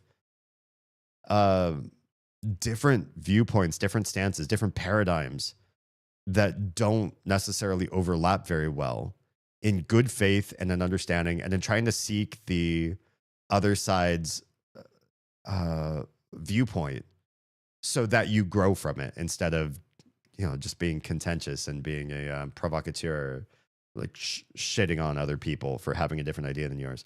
This is, I think, what I live for, and what I hope the internet, one, craves, and two, has more of. If I could do my part, I'll do what I can to increase this. This shit always happens when I jump in here. Y'all are too good at company, and you are too. You're such a contributor to this cultural focus. Matters very much that you're here. They were wilding out there with the early pacemakers. Some of those things were powered by plutonium. It's crazy, right? Some early Iron Man shit. What could possibly go wrong? I have bolts and screws, but I still call them my leg and hip and joke about being part robot. Nice. Yeah, I can see that. I do, and I've ascribed personage to objects before. So here's an interesting one. My eyes pre-LASIK. I had 2 sets of eyes. My shitty, always there eyes, and my crafted better eyes, aka the glasses. Post-LASIK, my eyes are not my old eyes repaired.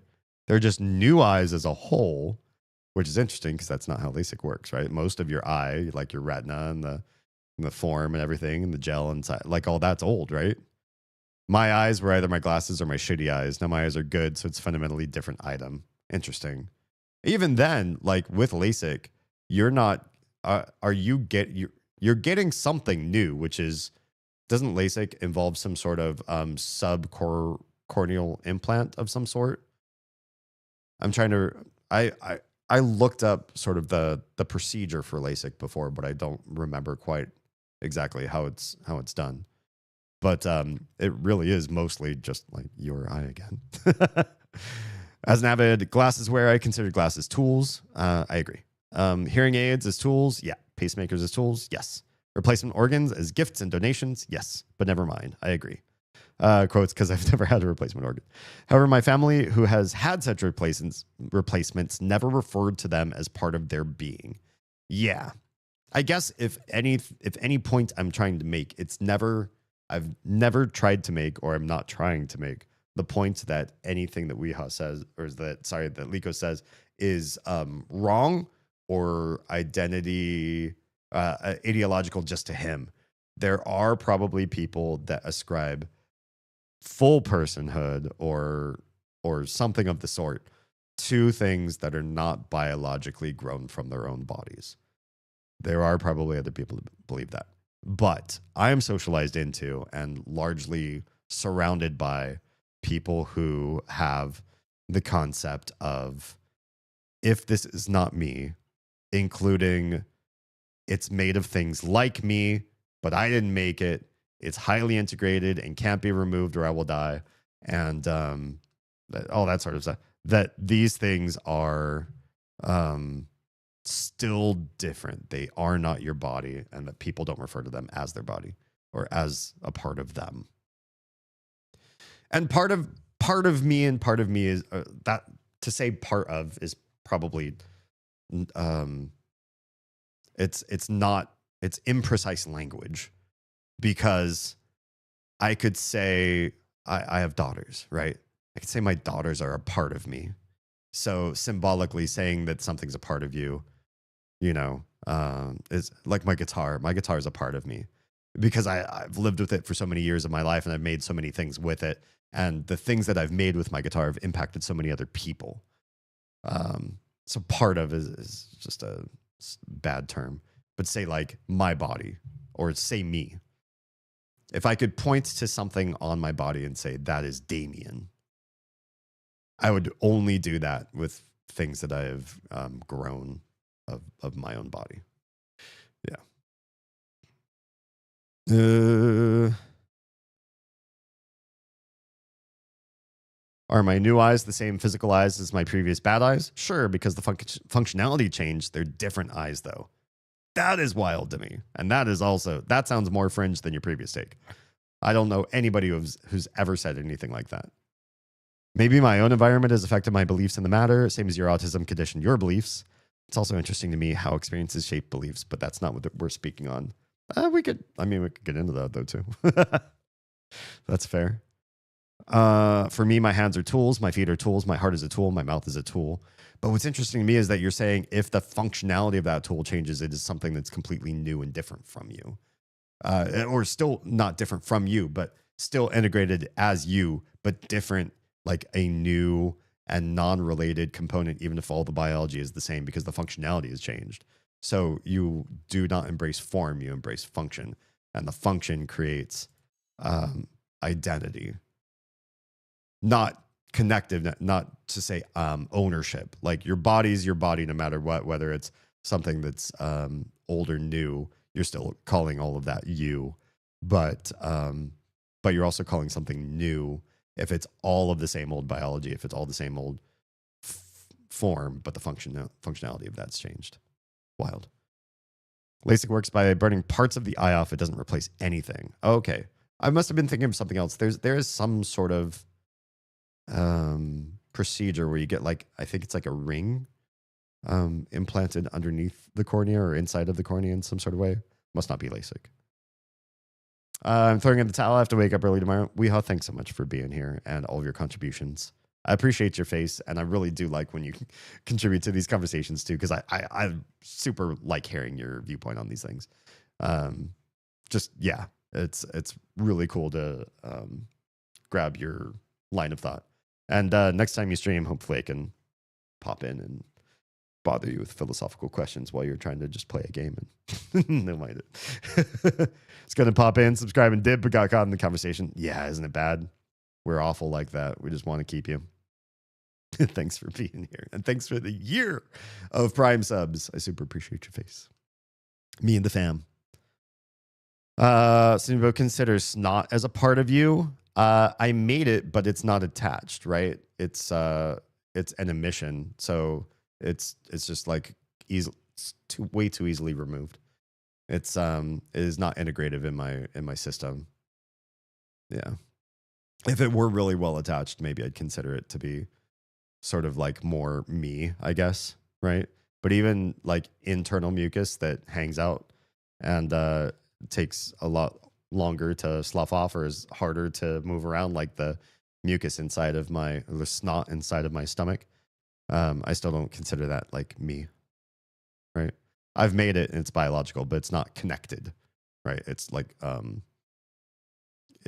you could just take a spoon, if you could get into my stomach with a spoon, and boop, you've taken out that. Yeah, it's much harder to like spoon my flesh off of me. You could probably do it with a knife. Yeah. It was created with your body and biological. Yeah. Something we both fully agree on then. Yeah. I think the difference between, you know, what's us and what's not us does also to some degree have to do with how long something hangs around. Like the mucus in our bodies, it doesn't stay in one place for like a really, really long time. If it did, I'd feel like kind of more ownership of, oh, that's me. Like if our skin not exhume, what's the word I'm looking for? Produced a certain type of mucus and it like hardened around us as a shell and then it kind of like stuck on us. And we just sort of have like a mucosal shell of like dried snot all over our skin on the outside. And it's just kind of like always there. I'd probably say, oh, yeah, that's just me. That's my body. What D said on function drives identity is true. That is really fascinating to me. The concept of function driving identity. That seems rare too. I would be hard pressed. I'm gonna have to ask though. I have to ask around because I know some people. I'd be curious to ask what they think about that. If that's true for them, function driving identity, and identify things based on functionality. Yeah, interesting. So made by the body, biological, and highly integrated as a permanent or long-term but temporary thing. Nails and hair. Yeah, and so nail is a great example, right? So the whites on my nails are very like tangential. They're sort of like if we get back into the topic, less on the ship of Theseus and more on, you know, what is a table and what is a sandwich, that kind of thing. The concept of what makes us in our nails or like the tips of our hair, that gets kind of more transient. There are parts of my nail, like my nail bed, right? That's on my skin. It's pink underneath my nails. And that nail bed, it's really hard to remove. Just like my flesh is like kind of hard to remove. With the right tools, right equipment, I can just flail or scrape my flesh off or slice it off or whatever. But then I lose incredible amounts of functionality as to who I am as a human being. You know, just like if you remove my heart, I stare at it. I wouldn't say, hey, give Damien back. I'm not going to call my heart my name. But I also like cease to function. So it's pretty endemic to what I would consider my body, my identity. And same thing with my my skin, and same thing with the nails on my nail bed. But my nails grow past my nail bed, and that part of the nail turns white. And if something happens to that part, and it does, if I grow my nails out and then I'm working or I'm playing guitar or something happens and the white part breaks, I usually don't even feel it. I'll have to be like, I don't know, have an itch or something later on. I'll scratch myself and be like, whoa. I'm in my nail. Oh, it's sharp right there. Oh, I broke off a piece of my nail. I didn't lose me. I'm not less me. At that point, the whites are in that tangential part. It's not a table. It's not a sandwich. You know, it's not fully me. But at the same time, it's with me all the time. I've made it. It's pretty permanent. It's fairly long term. It's more my whites of my nails are more long term than my mucus in my nose. That comes and goes a lot freer than my nails. But you get rid of any part of the whites of my nails, and my whole experience as a human being changes incredibly little. My identity changes. You know, if I have long nails or short nails, how I identify to people in the world will change. But I'm not losing or gaining part of what I consider endemic to me as a person. And there is functionality, but the functionality is pretty minimal. Like, is it easy to open a can of soda with 0 nails, with no whites to your nails? It's kind of hard. You might want to grab, you know, a key or something, or bum a friend who has a little bit more nail than you at that point. But overall functionality, like survival and life and stuff like that, do I need long nails to fight off predators, or just making videos and shit at home? So long nails, short nails doesn't really affect it. I guess it can affect how fast I type on a keyboard. If my nails were really long, could I type anymore? Would different layers of skin be different amounts of you then? Sure. And I think that's probably true for everybody, right? 99% of our skin, we think that's us, right? But our outermost layer, and we don't even see this or think about this, but only when pressed to actually, put a name on shit. As you go and make dust in your house, and you then take a Swiffer or dust rag or whatever, some Pledge, and you're like sweeping up all of that you everywhere. Obviously, dust is more than people. And depending on where you live, dust can be a whole lot more shit than just you. But there's you in there. Granted, anywhere you live, if you live there and you spend a good amount of time indoors inside your own house or in your place, you are making part of the dust, and then you're dealing with that. Does anybody think that that layer of skin is you? We might have this concept that it's kind of you when it's on you, but it sloughs so easily and it goes everywhere and it turns into a bunch of little bits of powder. And so nobody would really argue connectivity to the dust as being their body or a part of them. And maybe for that, the borderline is pretty quick and easy. It's hitching a ride with you. It's still on you. Not a problem. That's just you. But it sloughs off and it's not you. And sometimes it doesn't have to be that small. For some people, like I have an allergy to baked goods and sugars and stuff. So like some of my skin will come off bigger than just like dust. And when I look at a piece of my skin reacting in an allergic way, I'm not like, I'm losing a part of myself. Like it's already lost at that point. There's no reconnecting it back. There's nothing I can do. It's dead. It's gone. It can no longer serve any function except, I can peel it off because I don't like the way it looks. Yeah. But all the other layers, sure, they're all me. Yeah. Outer layer sheds in a month, cells die after a month, falls off and gets replaced, while the inner layers don't shed practically at all. Yeah. Skin's just skin as a whole. Yeah, again, as long as it's like connective in a way that doesn't look dead. If it's still connected to me, but it does look dead, it's already on the outs. It's already lost identity with me.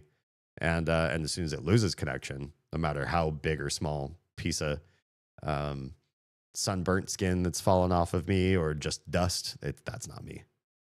That's just a part of me that was. To me, skin is just skin. I don't give a fuck about the nuances of layers and stuff. I think most of us don't care about anything that's...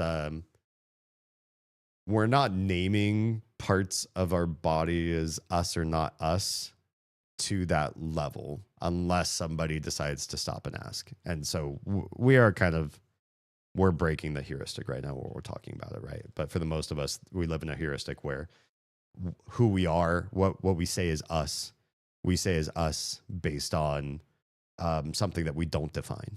It's a feeling, it's a concept, and when pressed, it becomes something, but it's not necessarily that in the day-to-day experiences for our lives.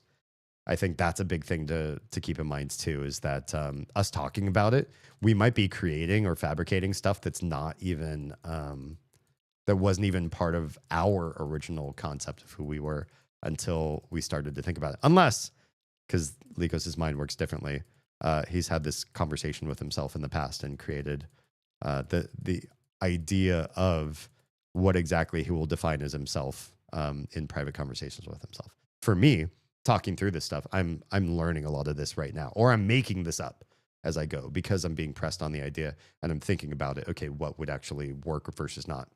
But realistically, at no part when I've cut my nails in the course of my life have I had the philosophical conversation with myself. What's happening to the me that's getting cut right now with these nail cutters and it's going into the trash can. What identity? Where's the identity line there? I've never had that conversation with myself. So that's only happening as a byproduct of having active conversation in the topic. Otherwise, I'm comfortable living in the ambiguity of it all. This is all important framing for the ship of Theseus idea. Yeah, I think so too. I've had that conversation a lot with myself, oddly enough. Interesting. Or I shouldn't say with. Just have you had it by yourself or with other people? That's the distinction I should ask. I've definitely had conversations that come out differently with other people and other circumstances about other topics that most people probably wouldn't think of, or I've had heart-to-hearts with myself in ways that I think most people don't necessarily or haven't necessarily given thought to. This is just one of those that hasn't, I haven't directly had the conversation with myself about. Since me is my consciousness, what is me is something I've asked myself a lot. Interesting. I really have not. Maybe I have less a sense of self than what's maybe normative, though.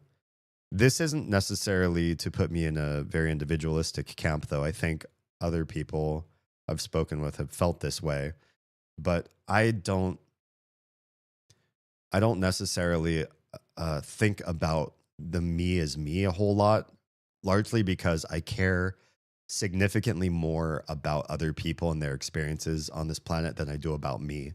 And I had to mature into a position where my care of my identity, my needs, my reduction of suffering, and anything that was sort of focused on the me came as a derivative function of what I think about other people. So because I love other people and want them to succeed, want them to pursue great goals and do great things for themselves and for other people, I need to start by being the ripple first. And the more people I think I want to help in my life, the more I think I need to survive and thrive even more, because I don't want to burn out early and reduce my ability to be of help to even more people. If I could be deeply impactful to a very few amount of people, or shallowly impactful to a large amount of people, no matter what, I still want to focus on some version of me that extends that capacity. Whereas if I ignored the me, ignored anything involving self-definition, self-love, self-attention, and I was reducing even by one person the amount of total people I could be a benefit to, it would be against what I feel driven to do with the life that I have. And that's bad. You know, it's kind of a martyrdom sort of feeling. So I've tried my best to sort of get over that and just appreciate when people want to do good stuff for me and try to do as much for my own self-benefit, just because it does align with my greater goals instead of just going martyr straight out. Ultimately came down to me as my thoughts and nothing more. Oh, how Descartes of you. I've gotten told I have an extremely strong sense of self and am dramatically more introspective than even other neurospicy and philosophical thinkers. Interesting. That's cool. I think that's really awesome. It's a borderline weekly conversation with myself. That's a lot. To me, that's quite a lot. I have some regular conversations with myself, but not about my sense of self. Interesting. How does the human brain fail to comprehend time? If time is what science theory says it is, then what am I if I exist in a false concept of reality that is merely my inability to grasp what the universe really is and isn't? Oh, that gets deep and hard to like think yourself out of levels of deep too. Yeah. So how I am, what I am, why I am, when reality isn't real, when our perception is a fake interpretation of existence, etc. Shit keeps me up at night, so I need to distract myself by watching YouTube at night. Nice. Yeah, that's a really interesting thing to point out, and something that's tangential, but somewhat different than the concept of how do we name what components of us are indeed us, is also sort of what distinctualizes the experience of us in a world where the experience of us feels like something of a fabrication or a delusion based on a lot of false information, in many ways, based on the way our brain wants us to interpret circumstances, right? If a baseball gets hit high in the air and it's coming for us, our brain isn't tracking the ball itself with our eyes and stopping right there, right? We're doing math to figure out where the ball is coming and interpolating things. We're seeing stuff that's not necessarily there. We're engaging in predictive, a predictive version of reality with everything that we do.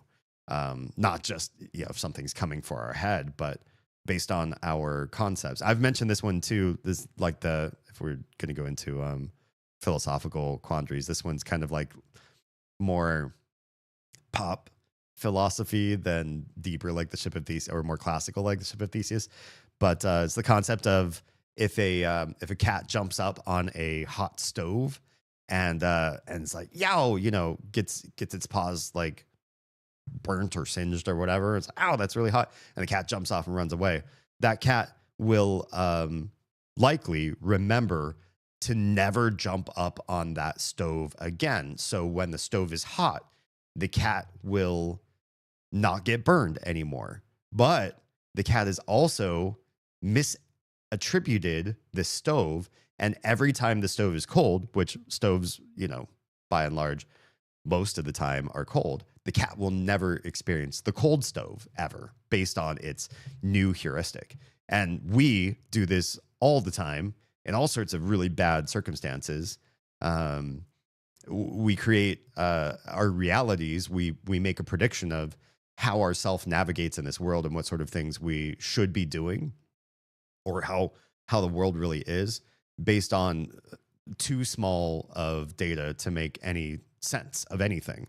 I've mentioned this as an example, but like you could date somebody who has a key set of characteristics: skin a certain color, hair a certain length, style a certain way, maybe a certain way that they talk, and maybe they did you like real dirty. You just had a really shitty, you got cheated on hard, or like really fucked over, like something bad, like super bad happened. You're like, wow, that was awful. And then somewhere down the line, maybe your next person you date, or maybe somebody further down the line, kind of looks the same, has a lot of the same characteristics as that first person, and then they screw you over too.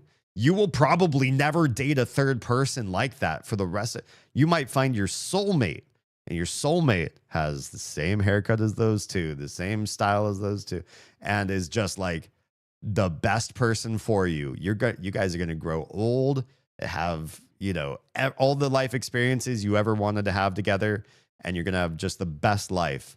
But you're going to say no because you've met 2 out of 8 billion people that did you wrong, that kind of remind you of this third person. And that's enough of a mindset for you that you're like, no, I know exactly how reality works. I know my navigation, my place in this universe. And every time I date somebody that looks something like this, every single time, it's only been 2 times, your brain's like, every single time.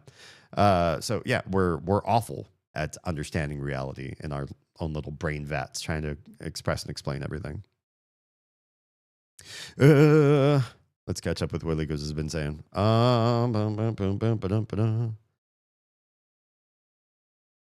I'm getting at is stuff like the double slit test, or how time isn't linear, yet we perceive it and conceptualize it as linear, right? Very true. Very true. Actual provable physics says reality isn't real. What we observe is just wrong, 100%. And based on our biology and our exact speed in the universe. Yes. We know definitively that mathematically dimensions beyond our 3 have to exist. Yeah. So what is reality to 4-dimensional being? It's hard to think past what we've got, right? what even is the fourth dimension that it would traverse. Yeah. This was same concept of, how do you possibly perceive the reality of three dimensions if you're trapped in two, right? Is that the concept of flat world?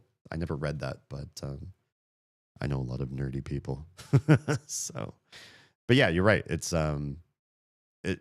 impossible for us to really understand the world beyond what we're able to perceive. And if our perceptions are not curtailed, what's the word I'm looking for? Constrained, or worse, misled, especially by our previous experiences. Like how do we move past that? The best thing we could do, one of the most important things that we can do, and I found that this is it's exemplified in people through both behavioral identities, is that we partner up.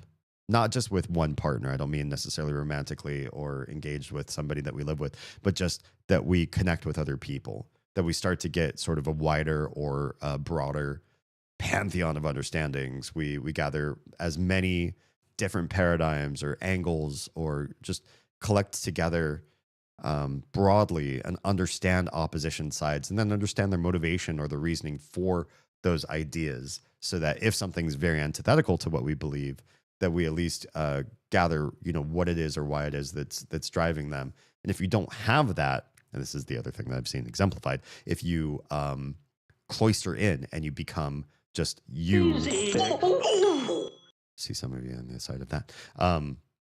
If you cloister in and you're just you, and you rarely leave the house, and you rarely engage with other people's ideas, and you rarely let somebody challenge you or show you their perspective from a different angle than you could hear from your own echo chamber or ecosphere or whatever, then it's much harder for you to start fabricating new ideas. And the idea that you could mislead yourself just based on your own fallacies, your own ability to create direction that doesn't make any sense, but you've got no other external navigation to help you.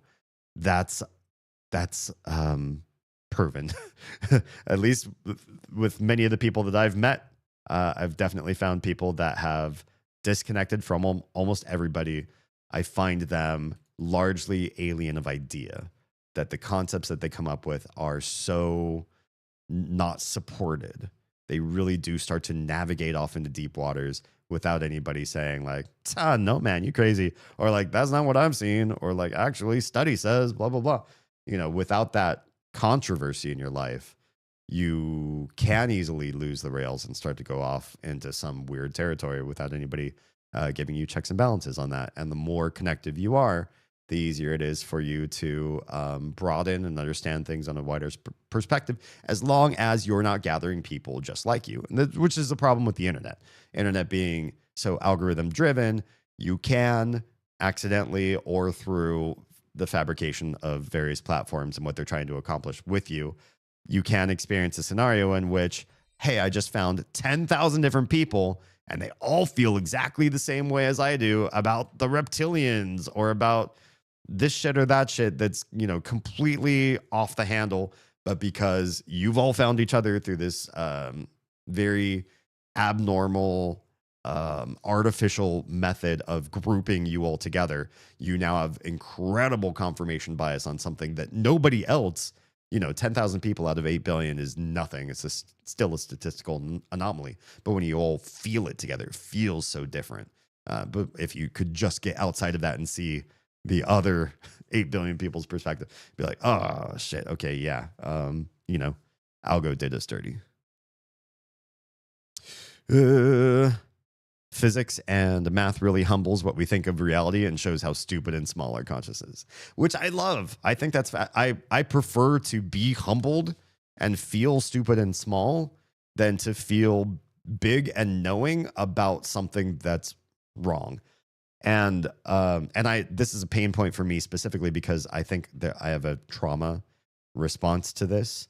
And that is that I had authority figures in my life who spoke with great authority and great charisma and persuasiveness about wrong things, and even had certain results of some of the things that they said or claimed to like back them up. Statistically small, but when surrounded by certain results and evidence, can feel real, can feel big and meaningful, and that they're not crazy because 4,000 people believed it, right? Something like that.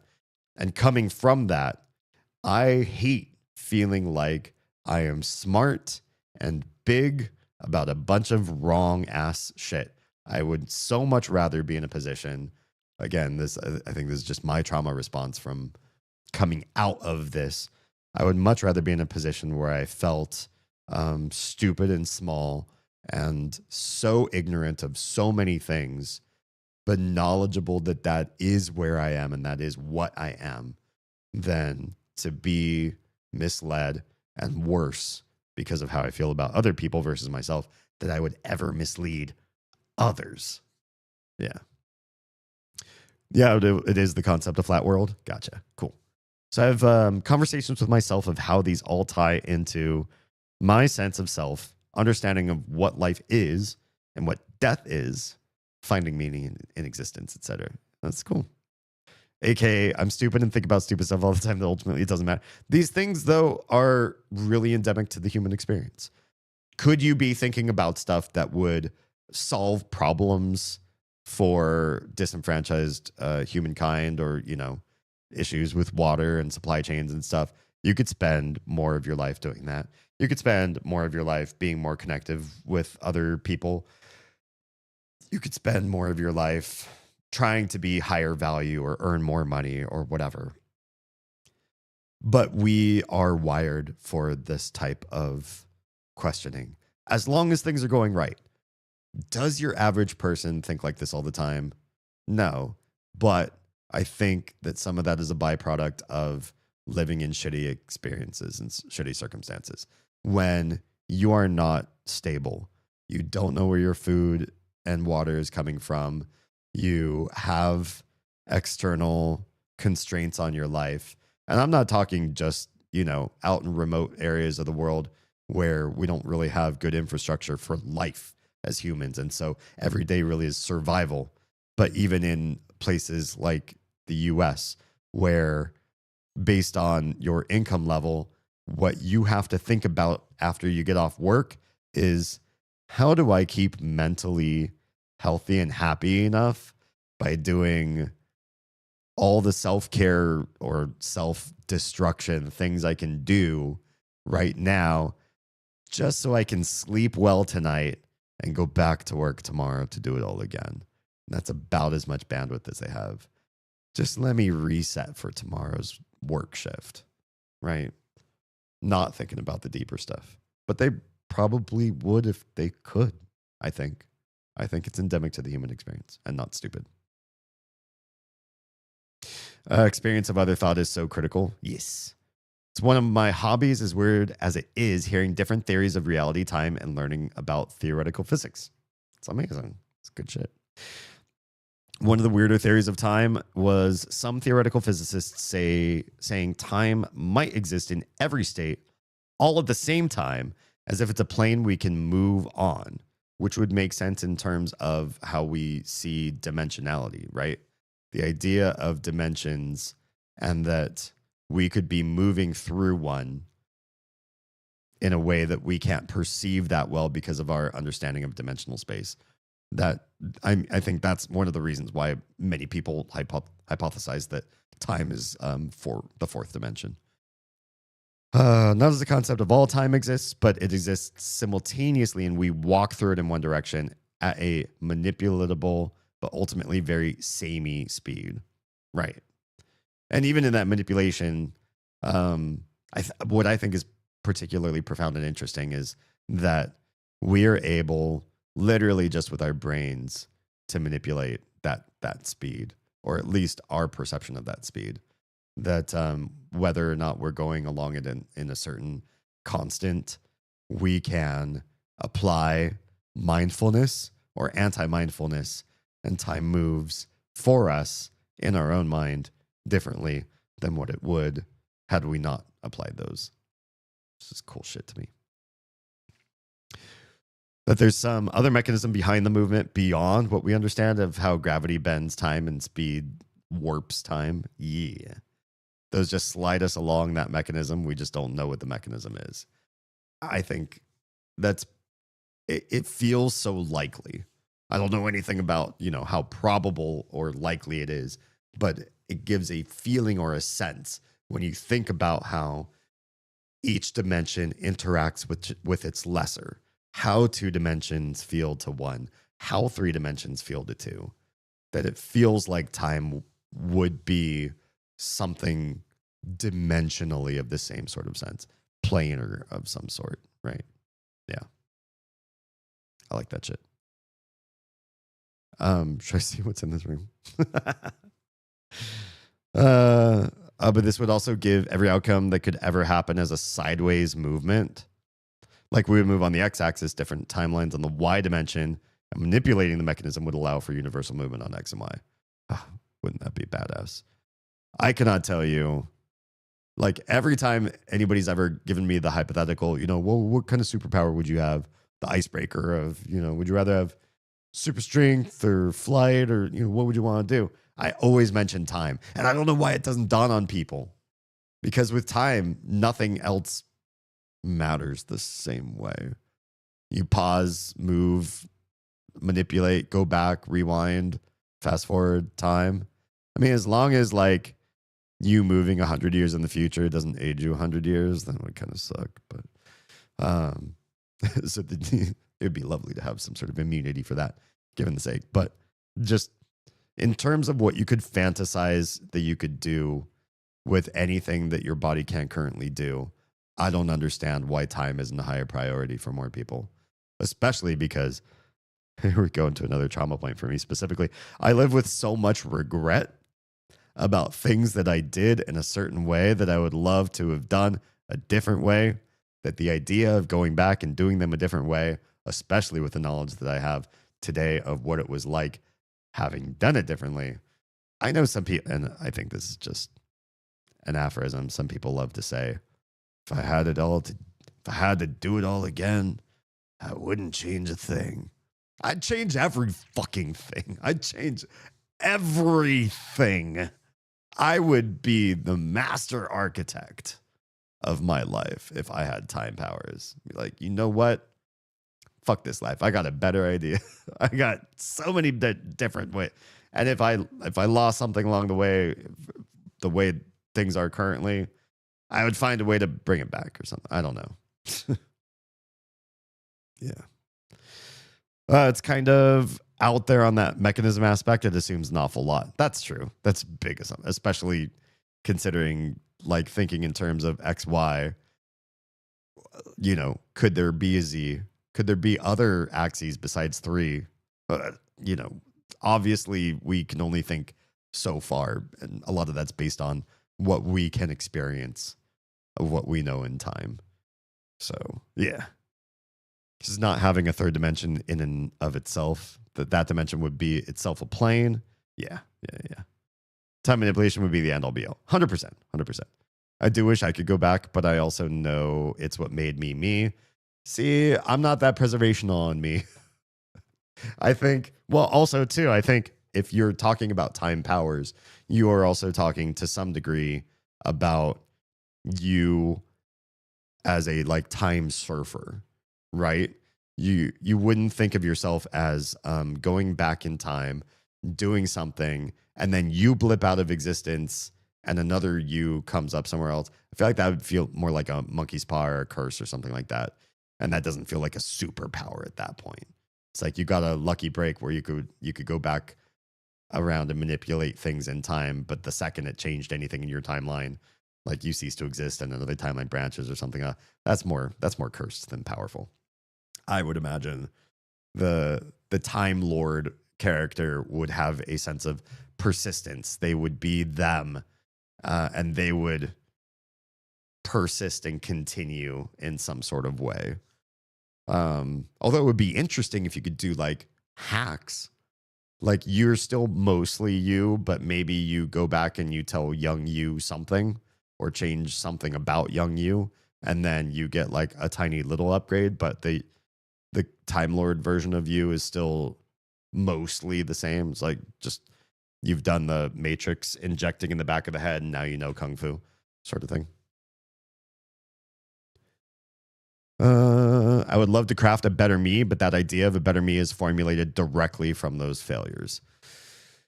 Yeah, but what if you could change the failures and make an even better version of you? Or what if you could learn from other people's failures instead of your own? Or, I don't know. I don't like all my failures. Some of my failures, I don't know if I necessarily learned something from. I sometimes these days, if there's any downtime that I have where I can't be working on stuff that I've been trying to teach myself how to play better chess, mostly because the kids both are starting to get interested in chess, and I don't know it to too high of a degree. Like I understand the basics, but I'm not a strategic sort of person, so I'm studying it a little bit. And the tool that I'm using, it does say whenever you like lose dramatically, especially, well, I don't know, even if you lose, no matter how you lose, sometimes they'll say, you lost, but at least you learned something. And I swear, sometimes I lose in chess and I lose in life. And I've had big failures in my past where I didn't learn. I failed, but I don't know that I got a good thing from that failure. What I got is sometimes trauma or anxiety or just something awful and I guess the argument could be, did I learn? Yes. What did I learn? Not good stuff. Bad ideas. Things that I should not have learned. Some failures have made me worse today than the me I could have been because of the failure. Yeah. If I was that better me, I'd see other things as my great failures. I mean, everybody's got failures, right? But we all could do worse and we all could do better. And if I had to do it over again, I would raise the bar on my worst failures so that my worst failures were less than what this life's version of me was. One of the reasons I love the show Futurama is it asks a lot of these questions and visualizes them pretty well. There's a whole episode about imaginary numbers. Interesting. I was just thinking about imaginary numbers, mostly because we're teaching some basic concepts about mathematics with the kids. They're old enough to start to know arithmetic, but I'm starting to lay the groundwork to explain things like multiplication, division, ratios, and calculus and stuff like that, but just at a conceptual level, because I think when kids hear the word calculus, they think high advanced hard math. And when I hear calculus from all the math I've taken in my life, I think of it as the basic fundamental math of the world that we live in. And everything that's before your first calculus class is pre-calc. It should be considered pre-calc. And that's how I'm sort of explaining it to the kids. Like everything you're learning is static basic operations that will help you understand the dynamic world we live in, which is understandable in the fundamentals and then advanced stages of calculus. And so I was thinking about imaginary numbers and how to describe the concept of that to somebody very young. So interesting that you bring that up. There's an entire episode about going to the second dimension. Interesting. The kind of time travel I want is fully aware reincarnation. Interesting. Give me a second chance to start from zero and live a better life. That could be fun. So does that mean like you are an adult brain in a small body? Or is it kind of like you're still young and impudent and have, problems with your behavior because of hormones or development? But you know stuff. You've seen everything before, and so you can kind of make educated decisions. Or are you a smarty old person inside of a tiny person's body? keep all of my knowledge and growth. Interesting. I'd still love to live in all eras of humanity and the earth. That could be fun. As well as see the birth of the universe and the death of the universe if it were to die. That could be interesting too. That kind of time travel would be wild, to be able to just see epics and eons and meet people from, wildly different eras of the planet, interacting with different levels of human advancement and cultural concepts and stuff like that. There'd be so many things clarified, right? Because there's so much that we do through archaeology and history and study, and that we're doing the best we can, and we're getting the best knowledge that we can. But what if you're just like, I just want to verify this. I just want to go and see. I'm just gonna talk to the guy. I studied his language. I want to see for myself what he really said, because history books said this, and I don't know. Keep knowledge and growth, but still experience each age again.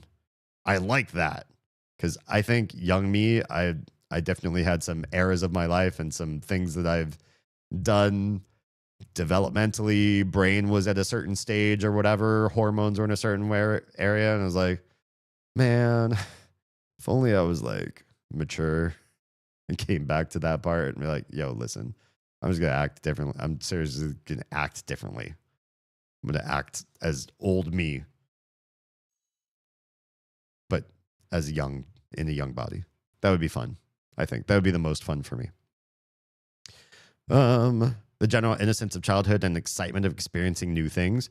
Oh, that could be fun. Yeah, if you're old and jaded, and then somebody gives you a toy, you're like, okay, thanks. Listen, I just want to watch the news right now, or like I want to go out and do all the older person stuff right now and just not be a kid. It would be kind of interesting to still have like the emotional engagement with the world. Like you break off a piece of bread and you feed it to a duck, and you get this sense of joy that a 5-year-old gets from that, even though in your head you're also, thinking quantum mechanical thoughts and stuff like that. You're also old in your brain. That could be fun. A mix. When you play a game again for the first time in a decade, oh, you're just going all about this whole explanation just so you can get back to you want to play Prey again. Just kidding. When you play a game for the first time, familiar, and you kind of know what to do, able to correct your first playthrough's mistakes while still getting surprised by the small things again. Yup. This is just a long timeshare conversation, a long TED talk to say, wouldn't it be fun to play Prey again for the first time? If someone gives me a toy, I'm super excited. Yeah. I think there's benefits to the way that you engage with the world, and especially with inanimate objects. There's a side of that I find, that I think not just me, but I think a lot of people would find envious, that you can engage with the world the way you do, specifically to inanimate objects as an adult. But I also feel like that's not for everyone. Not everybody enjoys or would enjoy having that outlook on life. Me personally, despite stuff that I like for decor for stream purposes, I generally don't like inanimate objects. I like live experiences, and especially live deep and critical thinking moments with people. I find that far preferential, deep levels of engagement far preferential to an inanimate object. And I think I have for a long time. When I was a little kid, I think objects were pretty cool. But I don't know, even then, there's still some things that I really loved, that were engagements, that were interactions. Maybe as far back as, how far back can I remember something that was like a really cool engagement that was like, it was about the interpersonal connection, not about like an item or a toy. Maybe 8 years old. Yeah, at 8 years old, I was, we were living in pretty bad economic situation, and we had some help from family members who are around us a lot, and I remember engaging with some of them at a much deeper level than I remember when I was younger. And some of those deep talks and sharings and stuff, and like, especially sharing like stuff like art and music and stuff like that. If I worked on something really hard and then it became like a deep conversation or an engagement in like a world I was building or a story or song that I was concocting, and that really expanded out into a deeper thing, I cared so much more about that stuff than like a toy. Being reborn into another world is a big trope in anime and in your webcomic. Well, I don't know about being reborn, but being ported over, I guess. Screw you calling me out. There's one called the Saga of Tonya. Tonya. The Cruel Other about Tonya the Cruel. Another about a salaryman who is a huge asshole in life, being put into a slightly altered World War II Germany as a young girl from birth with his current memories. Jeez. Brutal. Yeah, that's pretty intense. Really wish more of them focus more on the actual reliving your life and not so much on power fantasy. Oh, gotcha. Interesting.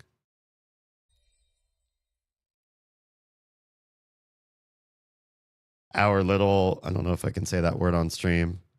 Can't possibly be this pragmatic. Why is she so thoughtful and deep and insightful? What's going on here? That's funny. I did not see that one coming. I think I'm allowed to say that. Oh, crap. I'm sorry, microphone. Sorry, everybody whose ears hurt me. Smack my microphone. I don't like to hurt you like that. I was going to put up a stream goal tonight out of peer pressure from some of you that said it's been a long time since we've done a stream goal, and what on earth is happening to the sub money and everything. I'm devoting the sub money to people who are helping behind the scenes to try to get some stuff going for this year. And I also want to look at possible material upgrades to the live stream and VOD content creation experience. So I'm looking at some ideas. I was prioritizing different things and thought, oh, you know what, one of the oldest things in this room is my graphics card. Then I thought about it and I'm like, a lot of the games that we end up playing, or if we just end up talking most of the time, it's really not so much about the card per se, because I'm not trying to do things at like 60 frames per second on really, really high resolution with ray tracing and all that sort of shit. Like that's not where the stream benefits from the greatest.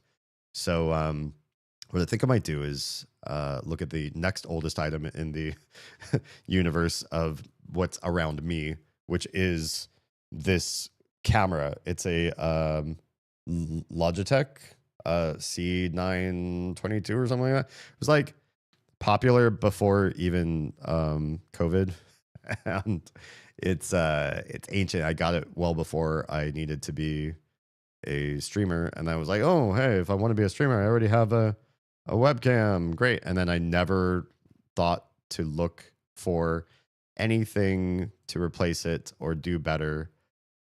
Again, the history of all of my streaming forever, and it's fine. It works. It's a fine camera. It is also the oldest piece of equipment and least tech thing that is in this room. So that might be next on the stream goal list of things to do. She's also completely twisted. Oh, gotcha. New camera? Yeah, I think so. Don't use your cell phone as a stopgap. Cell phone's great. It's I often need it either like midstream to run off and like help Oz with the kid, or if I go take a bio break or something, I'm gonna scroll on my phone for a little bit before I come back. I don't want to just shove my phone into. I don't know. It feels like it would be more trouble then would it be worth to use my phone as the camera? Yeah. Yeah, I like having my phone freely available. Plus, every once in a while, if I'm playing like a full screen game and I have OBS and everything over here and other stuff, Discord and things over on that side, like it gets crowded, and sometimes just doing research on my phone, as boomer as it looks to be on stream and like pull up my phone in front of my face to type something up, just kind of feels like it hits a certain way. Yeah. Geez. It's later than I thought, and I had hoped to get to sleep earlier than this, but I also feel fine with what happened with tonight and I'm not in a rush to get to sleep. Let me finish this room and then I might call it. I need to get going to bed myself. Don't harm yourself being here just because the conversation's good. Don't do anything I wouldn't do. And I love sleep. Although I did spend 5 years or so really neglecting sleep just to be a streamer. And other stuff. Even on the nights I didn't stream, sometimes I would just get 3 to 4 hours of sleep because I wasn't prioritizing enough self-love back in those days. That's my fault. Talk to you later, man. Ligos, thank you so much. Appreciate the chat. Thank you for a great stream night. Appreciate you very much. All right. Shall we recite the music tutorial? I think we must, because I have no idea what on earth is going on here, but apparently it's music. Use keys 1 through 4. Oh no. To play notes. Key 5 to change style. Or don't. It's your life. Okay. You can also coerce your bandmates into playing their instruments by pressing the space bar while facing them. Try it. Maybe. Okay. Oh, we've got instruments. Oh, wait, it's just me. Oh, my teammates are here. Okay. So can we... There's music. It's happening. Let's turn up the volume a little bit. Wait. Let's see if I can do pitch perfect here. That is a C. A C major. On an electric guitar, obviously. Say G. Ew. I shouldn't stack these. Is that a D? No. What would these be to each other? Actually playing the game? Maybe.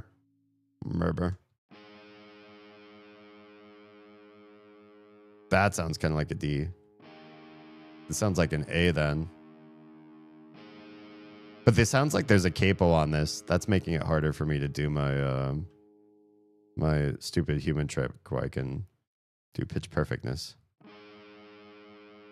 Are you 5 minutes into it? Into the game? Pretty much 5 minutes into where we started the stream today.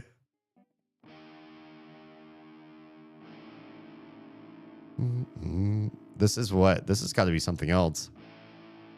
F, maybe?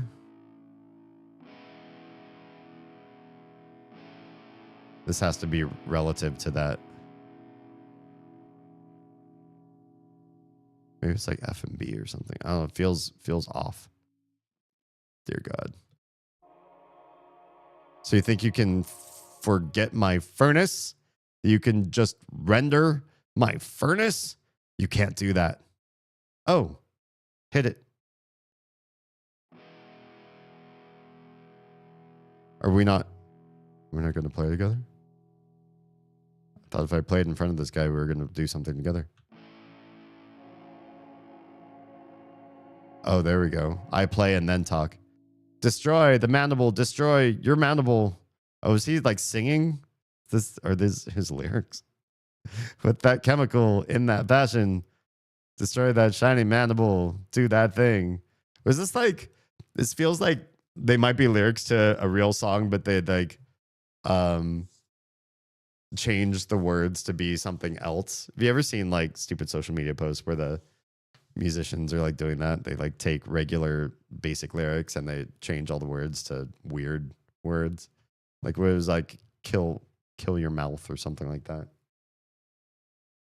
Or smash mouth. This is out of spirit of what the Twitch game category is used for. What I did with the stream? I've been doing this since I started streaming. This is how I live. This is how I live. I could do just chatting, but then people ask what the game is. That's the problem. Is sometimes in the past I have put just chatting. We spend 3 hours of a 5-hour stream chatting, and then there's like 20 people that come into the stream and they're like, there's a game in the background. Wait, what game is that? What game are you playing? You're playing a game right now? What's the game? Or if I put the game category, nobody asks questions. If I chat at the same time. What?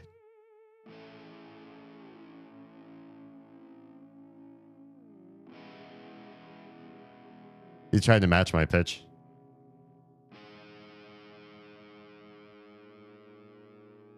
Oh, that didn't match my pitch, buddy. Ew. Okay. You're my bassist now? And you're my drummer? What about this guy? My synth and my vocalist. Your lyrics are weird, though.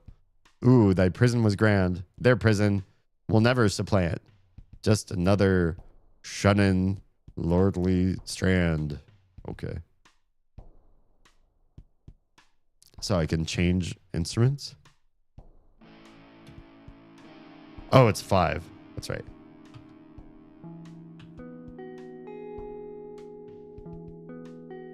Oh, that first one is out of tune. Yeah, there's a capo. That's what's screwing me up. Okay, I don't do well with capos on guitar.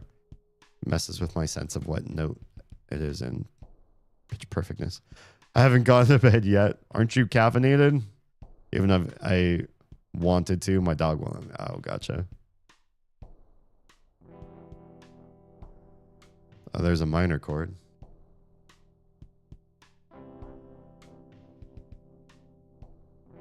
It's like a E minor, but again, I think it's capoed. An A minor. A G. I don't know what that one is.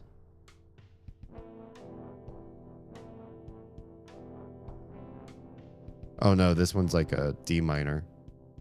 E minor, D minor, A minor, and a G major. Anyways, who are all you guys? Watch, we're getting into fights down here. Yo, dirt chemical dirt. The sound, so refulgent. Can you guys do Lees and Grease? That science is my theory. Rock on, my convexity. Oh, sweet, we got another bug. Hell yeah. This is my levitate in jam, yo.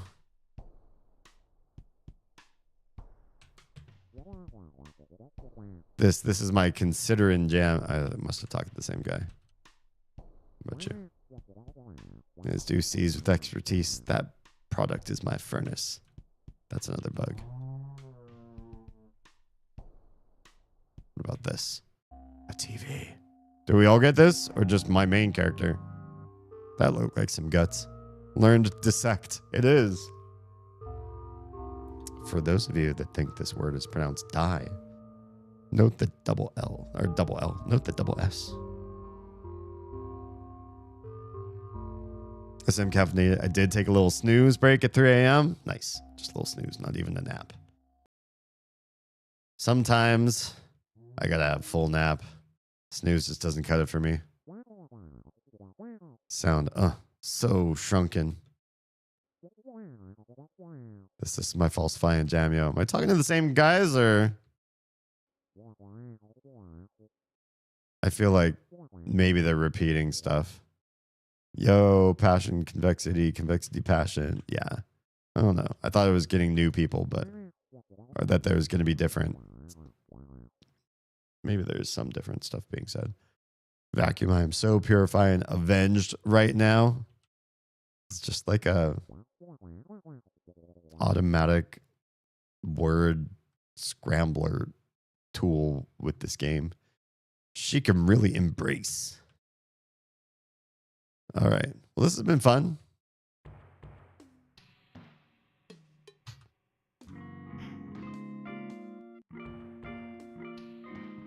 Guess it's all guitar. Back to the beginning.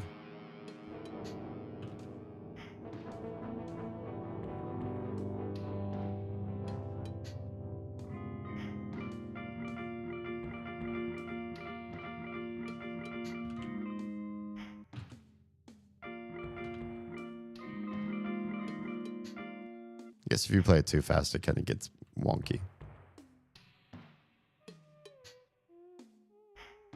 This guy sounds like theremin. I guess he is playing a theremin. Look. He's playing a drum machine. He's playing a theremin. And this guy's just screaming vocals. But he also sounds like he's playing a synth. Maybe that's just the way his voice sounds. Okay, so then the question is, that power to sect, did we all get it? Yeah, we did. I wasn't in a group with them, but I was in a group with them. So what does that do? Damages all enemies and removes positive statuses. That sounds pretty important. Good shit. Okay. We're gonna save. I'm sorry I didn't see I saw like 3 islands out of all the places that we're here to see. But it was such a good conversation. It was such a good stream. I should probably go pass out, to be perfectly honest though. It's time. It is time. And if I don't go to bed now, tomorrow's gonna be a really, really shitty day. The kiddos passed out real fast. Oz ended stream early. Everybody else is gonna be awake so much earlier than me. It's better if I get to sleep ASAP. Okay. If you're watching on any other platform besides the purple one, we're saying goodnight to you right about now. I thank you very much for a wonderful evening. I do. Tomorrow night, we're going to be playing more Moon Crash, the Prey DLC. We're very far in, which means I've seen a lot. I've done a lot. And I feel like I'm getting to a point where maybe I could even try to beat the game. I don't know if it's going to happen tomorrow, but we'll see. We'll see what I can do. I'm already pretty far in the story and everything. I'd love to see how it ends if I'm able, if I'm cool enough. And if the RNG is kind enough to me, because the RNG is crazy. So tune in for that. If I start the stream on time, that'll happen at 10 p.m. Eastern, 7 p.m. Pacific. So please don't miss me there. And cyberstalk me in the meantime. Just go to damienholme.com and you can find all the other places you can mess with me and help me grow. The more I grow, the more likely we will be able to raise a family doing content creation, which would be pretty badass. All right. I'll see the rest of you on the flip side. If you're on the purple platform, hang on. We're going to go find somebody to raid out to. Okay. Bye, everybody else.